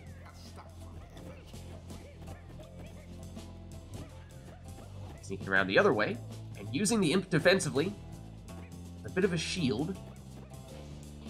Wisty choosing who to press forward with. In this case, it's Tizo, as everyone else goes down. But Tizo with a bit of an opening here. He's banished.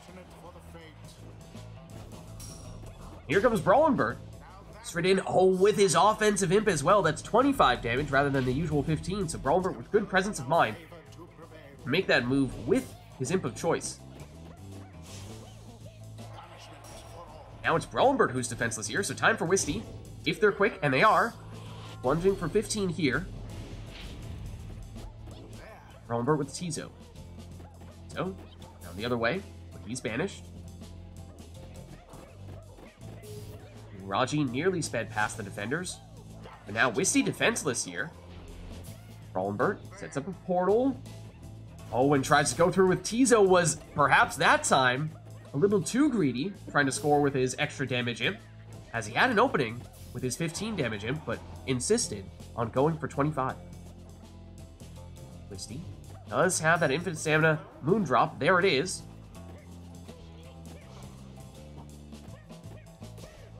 Eventually does get blocked,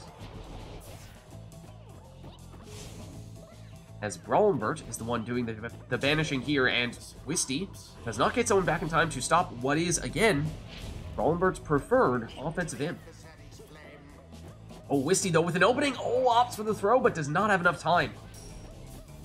Brawlenbert on the counter.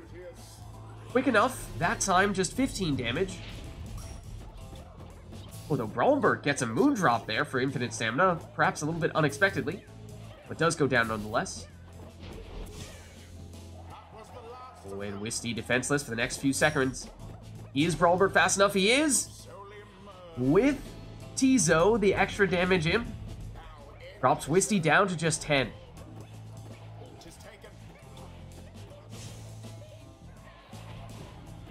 Messenger Imp back to defend. Wisty on the attack. Sees the opening and seizes it. That's Wisty's preferred offensive imp. 25 on that plunge.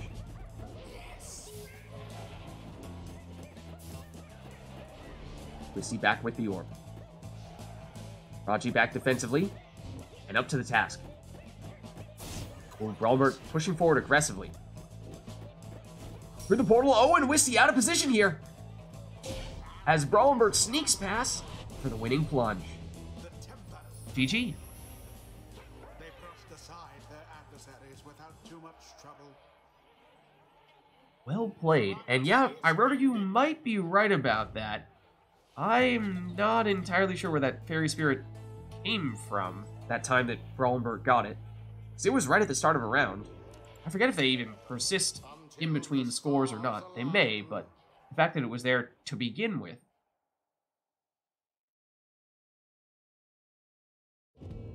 May not have been supposed to happen. Yeah, they may. I mean, it's something that we see people take pretty infrequently, so I'm not 100% sure, but I think they do persist in between rounds. Or at least it wouldn't surprise me that much if they do. The question is more, how did it get there to begin with? But anyways, that's an aside. Let us know, chat, if there's anything you'd like to see for the next one. In the meantime, we'll just set ourselves back at our defaults.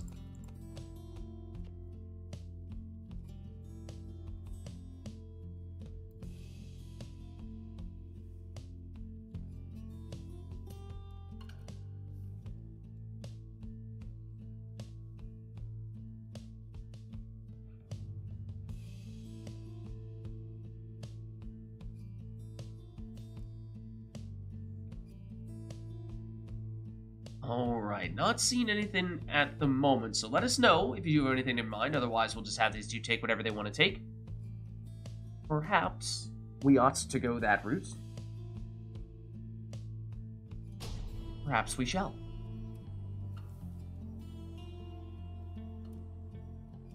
Reset theme, hold on, we still have time. We still have time. It can still be done. It can still be done.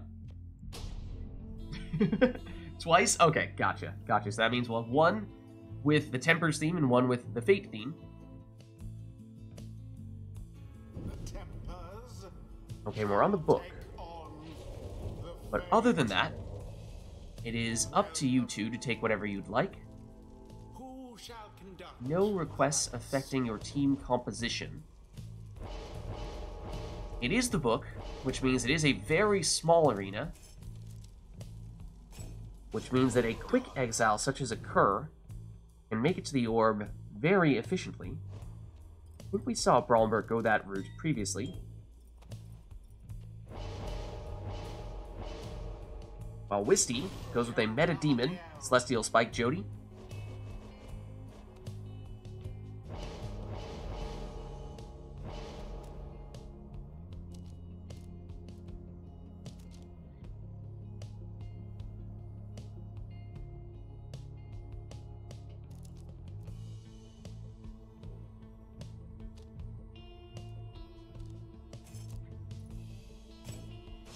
And we've also seen Brawlenberg have some success with the Exploding Saplings. That's what he goes with here, and also took 10 Rekindling, mind you, so that means a second life bar for him. Oh, and Wisty goes all the way down for that Crone Salute, turning all of Brawlenberg's exiles into defenseless Howlers once during this upcoming right. So keep an eye out for that.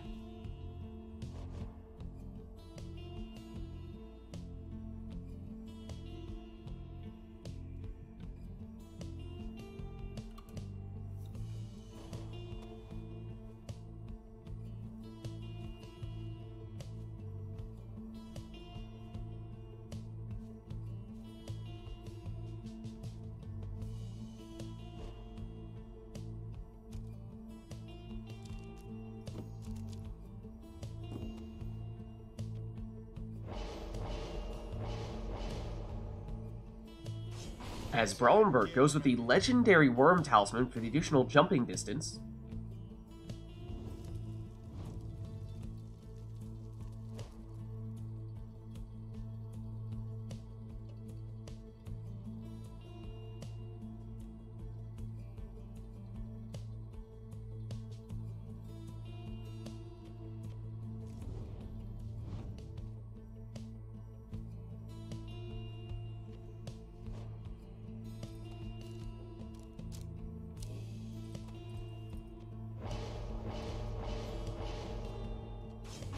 then an exploding Lady River in the last spot for Wisty.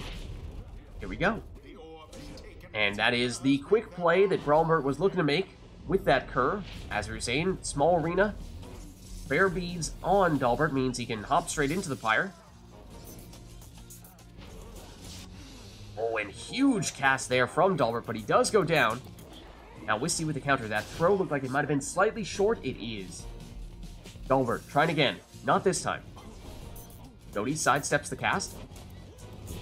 Knocks back the defender. Oh, except Dalbert spawned right on top of her. Oh, and the quick throw makes it in for 7 damage. For a second there, it looked like the throw just got tossed out there as the crone went down, but no, and, well, there is once again Dalbert. If you hesitate for a second, he will hop straight in like that, and nearly does it this time, but Wisty up to the task. This time, the throw from Lady River for 9. Dalbert back at it. This time, he's the one who hesitates. Jody gets rid of Volfred. On the Pyre's doorstep, throws it in for 30. That, of course, means Jody will stay in for this round. Oh, and Dalbert sneaks past. He's so fast. He's just so fast.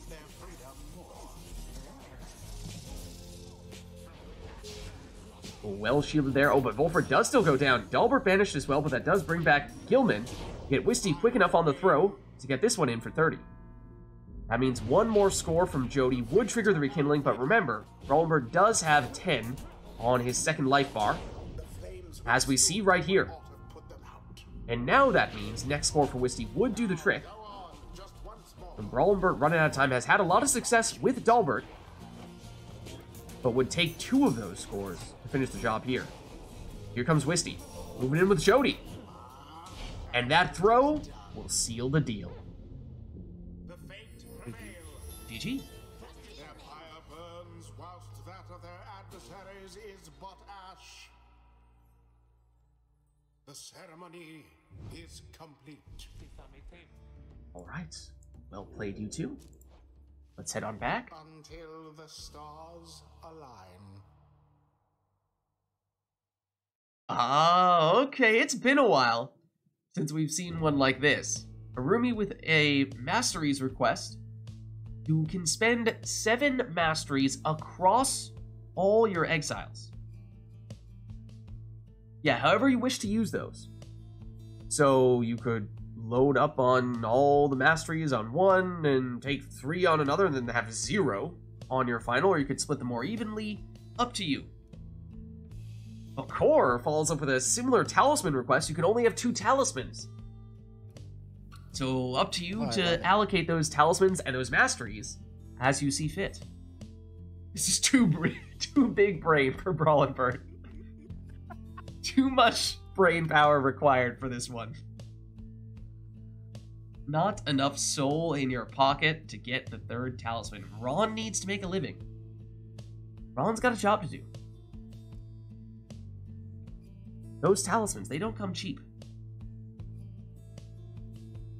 Alright, that covers many of the things.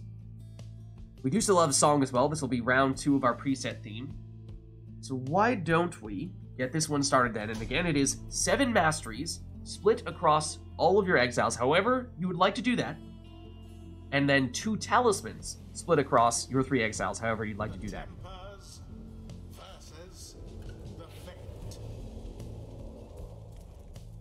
So how will these 2 opt to split those resources, allocate those masteries?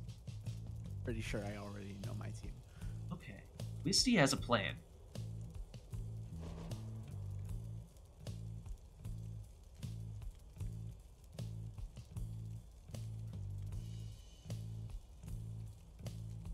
Not only that, but we're going from the previous fight in the book, one of, if not the smallest arena, into the Fall of Solium, the largest arena.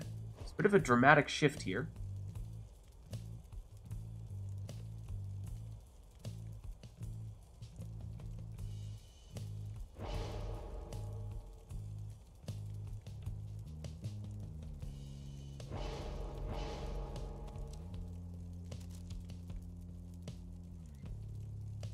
let's make sure we keep track of how many masteries we have on each of the exiles so that we know how many are remaining with subsequent exile selections.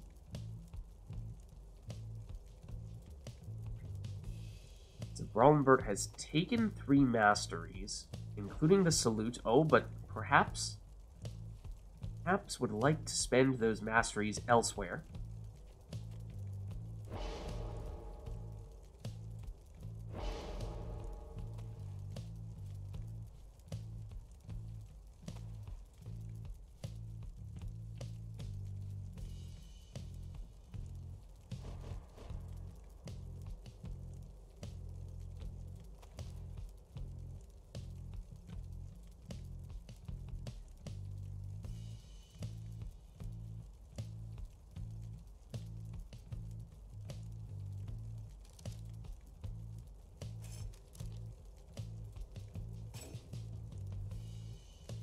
Okay, so Brawlenbert spends 3 masteries and 1 talisman, that being prayer beads, on the stowaway.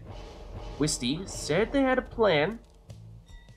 Goes down for 3 masteries to get Celestial Spike on Jody, and then takes the quick throwing talisman for what is the most important components of the meta demon.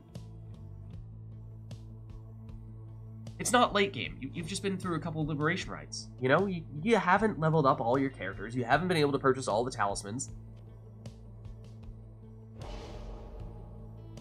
So that means... I feel like early game would not usually have meta demon, but... yeah. So Brawlenbert's already spent 3 masteries and 1 talisman. And that's talisman number 2. So Brawlenbert is out of talismans, and used a cursed talisman, no less. Old strategy, Cotton. Let's see if it pays off for him. With Brazen Manor as well. Ooh. Very bold. Very bold.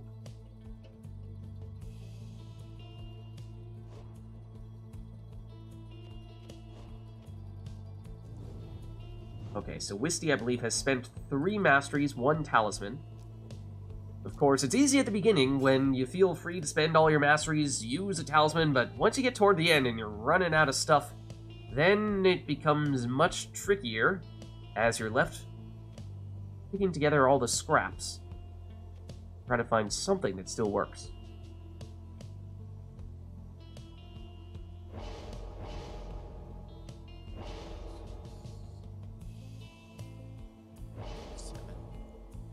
That's it. That's 7, right? Yeah, that would be all of your masteries if you did, and all of your talismans if you did this. And all of my talismans. Yep. Okay, so Wisty all in on those first 2 exiles. And then, as we said, no talismans remaining on that last spot there for Brawlenbert, and nothing remaining in the last spot here for Wisty. So here we go. 2 masteries, 7 masteries, 2 talismans across all the characters for each player. Trying to find a way to make that work. How will it all play out? Wisty invested heavily in Jody. She goes down here. Brawlenbert. Hamatha. She goes down. Lady River. She's banished. As is Messenger Imp. Jody for Brawlenbert. Both Jodys go down. Hamatha. And fly over Lady River, who takes her out. Free orb, Lady River gets it back. And despite being the only exile with no masteries and no talismans, is the first one to score. That's my Lady River. Stowaway. Worms, the best of classes, confirmed.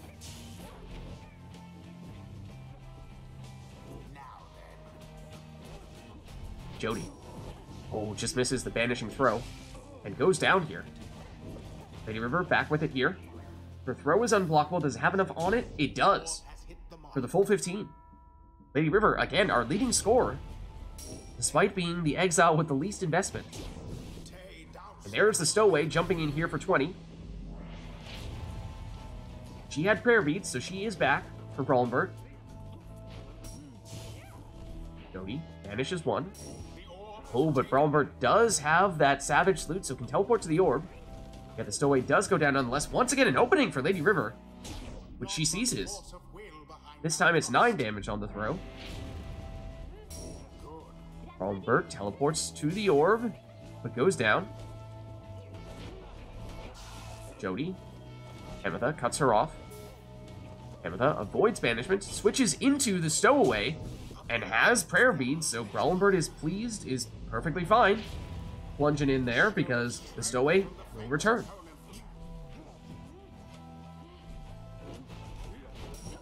Jody gets rid of the stowaway though, and gets rid of the other Jody. Ametha returns, not quick enough to stop this Jody throw for 30 damage. Dropping Brawlbert to 32.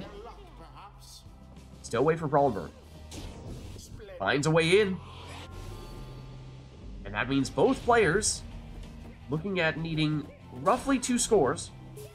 It's a very evenly matched once again. Ametha, banished. Jody, oh, there is the stowaway salute, taking Jody out. Jody, the only one back to defend for Brawlbert right now. Lady River moving in, but she's banished. Brawlbert back at full strength. Although, big explosion there. Looked like it had the chance to take everyone out, but it only takes out one. It was Ametha who was the victim. Stowaway banished now. Lady River. It's Jody. Jody, oh, nearly banishes Ametha, does in fact. Then Jody goes down, and now it's Brawlbert's Jody. Stowaway for Brawlbert. In Brawlbert's leading scorer thus far. Can she find a way around Jody? Yes, she can. Plunges for 20, and now Brawlbert is looking at just 1 score. As all he needs, as long as it's full damage, any of his exiles are capable of doing that. Wisty loses Lady River. Gets rid of it, but goes down. Ametha banished. Jody looking to take some people out with that throw. But now it's Lady River. Lady River looking to fake out Jody. Goes one way, then the other. But can't make it past her. Jody to the stowaway. Ametha flies over the cast. Switches into Jody, but she goes down. And Wisty does have that portal. Might have gone through that accidentally, though. But it's just the stowaway back to defend. She's banished. Opening here for Wisty. Plunges for 30, dropping Brawlbert down to just 2. So next score, either player will do the trick. Will it be the stowaway here? No. Wisty able to stop her. Lady River. Messenger in. Gets rid of it. Lady River down. Ooh, Ametha avoids banishment here. Wisty momentarily defenseless. Ametha switches into Jody. Knocks back the defender, all but loses the orb. Jody over the defender and in for the winning plunge. GG. A narrow victory, yet nonetheless commendable. I'm telling you, no matter what we do, these two are going to have a 1-score match. And I'm all for it. These rights are sick, is what I'm saying. Exactly. They are quite awesome indeed. Alright, well, that was our second preset theme, so let's reset it here to our default. And what I'm thinking is, it's starting to get a little late. So how about we make this one our penultimate rite, the last rite in which we take requests from chat. So if there is anything that you really want to see before we do our liberation rite, let us know, chat, and we'll make it happen now. Because then, of course, for the liberation rite, we'll just have these two take whatever their preferred teams are, and we won't take requests for that. So it's Grand Ceremony. I think you are just in time, I remember. I think this is now us meeting the quota. I'm a little bit close, but I think we made it. Okay, so we have a song. Anything else we want for this one again? Probably. Oh, okay. No worries. The Herald. Okay. I don't even remember what that one is, to be brutally honest with you. Max 7 masteries. Okay. Hold on, does that still work with whatever we said? 2 left, 2 right side. We could do... If we're to try to combine those two, we could have it that 2 exiles are 2 right, 2 left. No, then that'd be too many. We have 1 exile is 2 right, 2 left. And then have the others just fill in the remaining 3 masteries that you have left. Unless, I mean, Arum, if you want to switch it over to something else, you're welcome to do so. That works. We can do one exile, 2 right, 2 left, and then the rest. Allocate those 3 however you think is best for you. We can make that work, I guess. I literally don't have to change my team at all. I already both of those last time. Oh, hold on. Is this Core's request, though? This is not Core. Core, you didn't request that. You can't name someone else's request. That's Arumi's request. And Wisty's request. This is getting so You can't just adopt their request. It's not the way that works. Maybe all masteries have to be even. So 4 masteries is 2 and 2. 3 masteries is 2. Okay, now you lost me, Arumi. Now you lost me.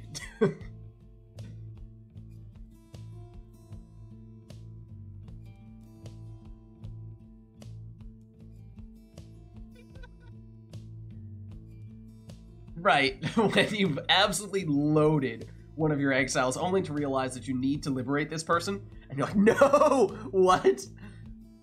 All of my hopes and dreams were lying with this 1 exile, and now they have to leave.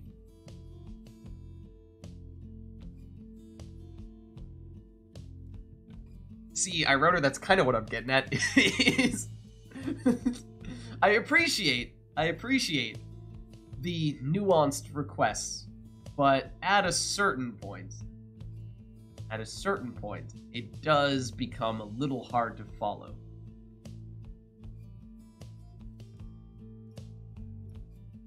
Do you want to make it tier 3 requests, or rather, tier 3 masteries are allowed? Or rather, exactly the opposite of what I just said. Tier 3 masteries are not allowed. So there's one that has the 2 on one side, 2 on the other side, and then you can't go all the way down for any of your exiles. Max 7 masteries, tier 3s are banned. Okay, let's do that before we completely confuse ourselves any more than we already have.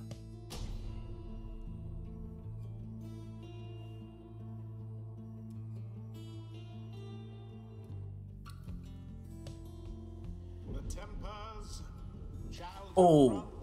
hold on though. Hold on though. Welcome. This could spice things up if we're at the Pit of Malith. Who shall conduct the rites? So it's 2 and 2 for 1 exile. For both players. The bottom row of masteries is banned.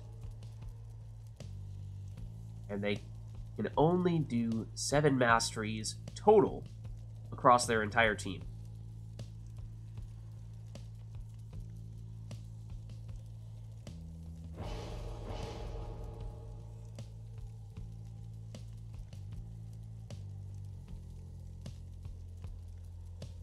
Was there a talisman limit? Did we do... Hold on. Did we do anything talisman-wise? No, there wasn't. There was not? Okay. So talisman's totally up to you. Just choose.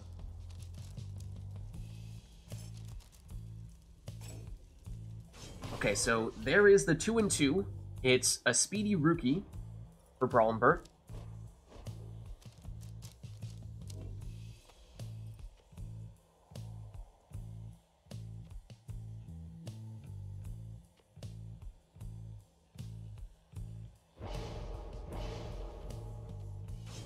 Then Wisty goes just 2 on the first exile. Okay, so Wisty still has the 2 and 2 remaining. Brawlenbert has done that 2 and 2 and has 3 masteries left to allocate. Cannot go down to the bottom row.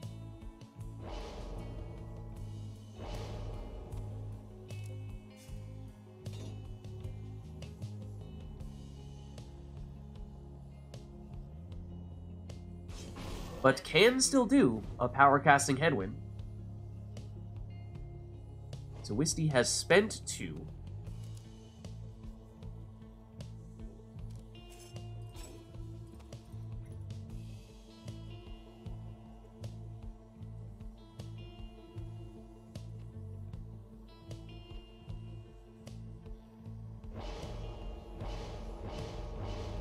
and goes with the Lanthorn, and this is the 2-2. It's a Webbed Lanthorn Imp.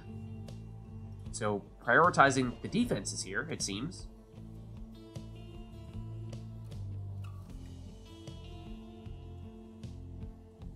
Then, what is it that... Is it just one Mastery that Brawlbert has remaining at this point? Yeah, because Brawlbert went 2-2 with Rookie, right? Okay. So it's an Exploding Gilman in the last spot there with one Mastery. Then Wisty, I believe, also has one Mastery left on this last Exile.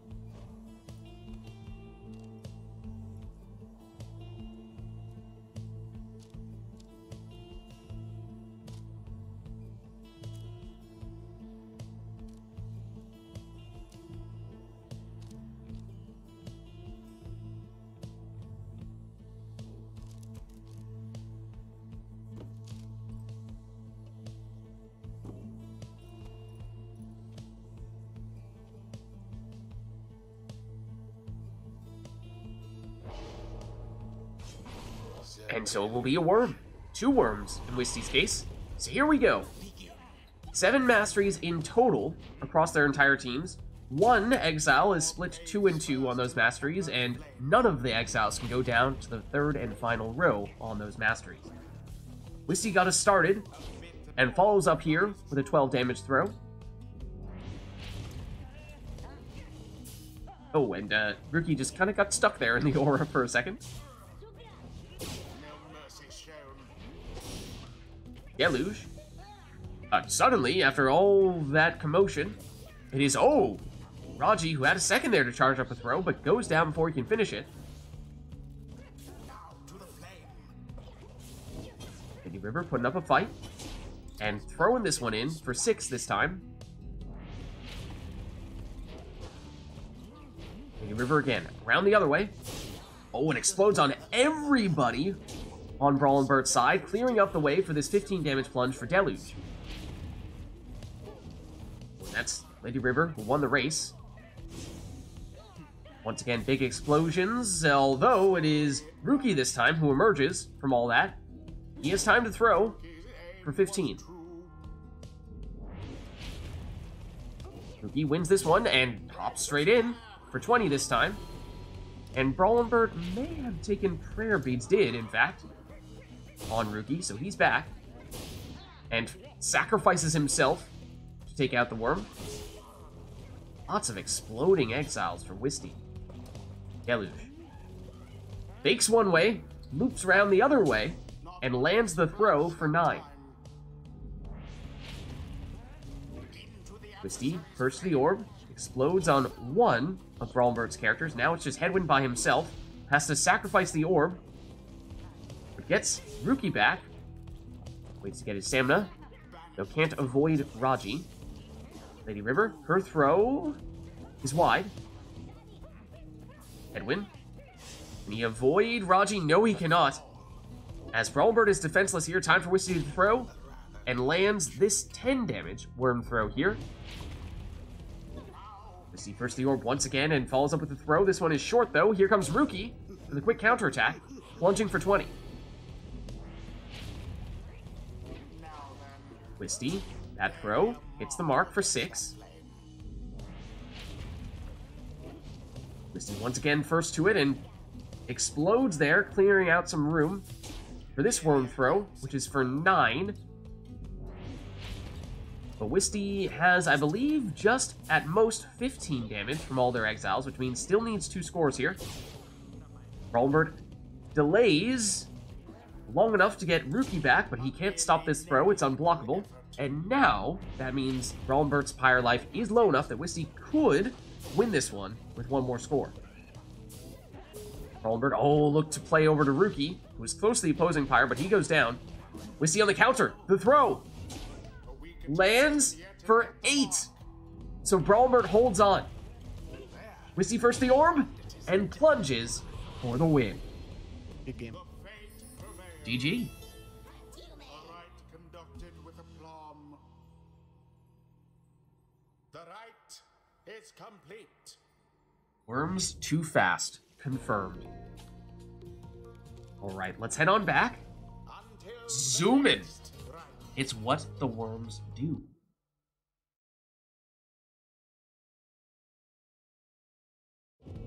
Alright, as I was saying, I think it is just about that time. I think it is just about that time. That time where our destination is the Fall of Solium. The sermon intro will be put on. The song will be none other than Never to Return. We will not take any requests here because we have ourselves the Liberation Rite, our final rite of the night. We will have both these players taking their preferred teams and finishing things off in style. And given how close these rites have been, I am very much looking forward to it. So, if you two are ready, without further ado, let us begin our Liberation Rite.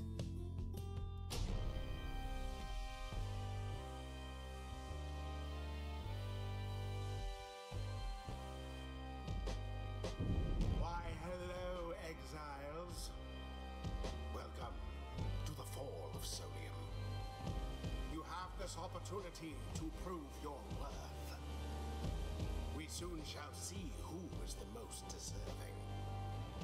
Tempers, stand ready. The Fates, stand ready.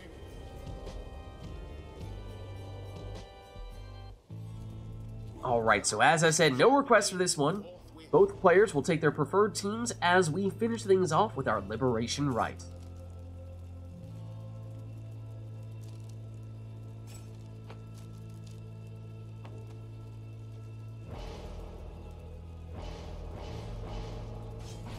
Brawlenbert goes with a ninja range-throwing Gareth, a stylish choice.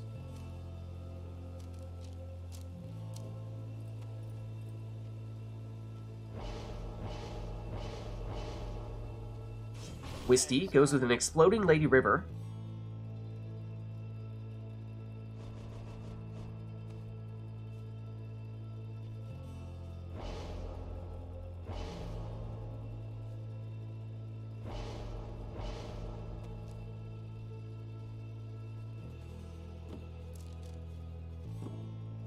Then all right side on a Thorned Knot Hamatha. Don't see that too often from Brawlenbert.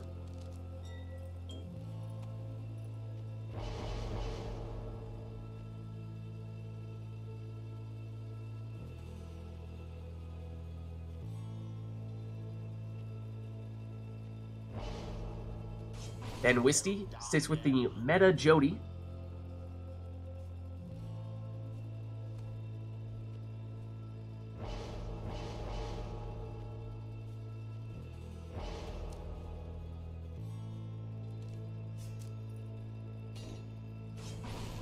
And lastly for Brawlenbert is the power casting Headwind.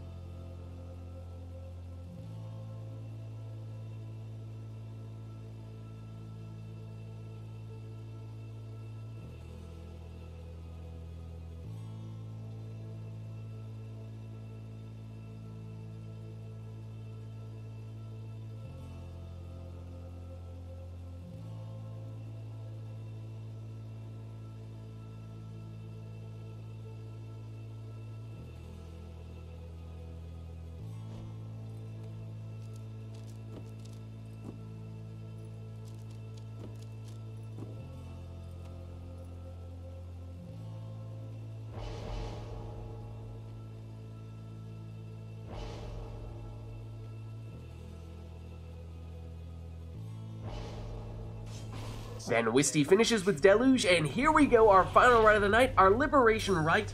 Brawlenbert on the left as the Tempers, Wisty on the right as the Fate. Best of luck to you both.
And there it is. The Tempers prove GG.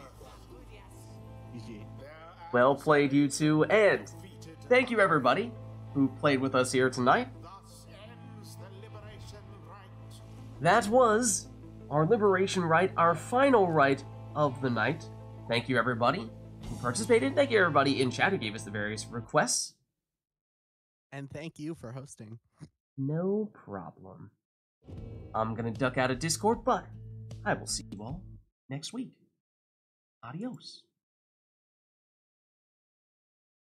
Alright, let me just free these two, because I'm not done with you yet, chat. I'm not done with you yet, chat. Kick them. Whatcha? Whatcha? Throw this screen on. Well, thank you everybody. Hope you enjoyed the stream. This was, of course, Pirate Community Right Night, which we are doing on Sundays. And it is brought to you by the Right Club Discord server. If you are unfamiliar with the Right Club, it is the place for all things multiplayer Pyre, which you can join by clicking on that link right there. My name is Lids. I'm hosting these Right Nights.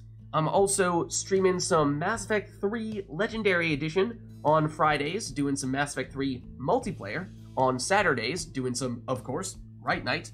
On Sundays, then Lids Vids on YouTube as well, posting the VODs for all those streams, so if you missed anything, you can catch it all there. Also doing some Gwent videos on YouTube, the Witcher-themed card game, as well as some Thronebreaker, which is the Gwent campaign, as well as some Bastion, of course, the first game made by Supergiant, the people who made Pyre, and also some, what is it? There's something else that I'm forgetting. There's other things happening on YouTube as well, I'm sure, but if you haven't done so yet already, of course, you can hit the follow button to get a notification for when I go live, and also follow me on Twitter at LidsVids. I post everyone live as well. But the best place to stay up to date on all things Lids is by joining my own Discord server, which you can do by clicking on that link right there. But that's going to be for me for tonight. So thank you all for watching. Hope you enjoyed the stream, and I'll catch you next time.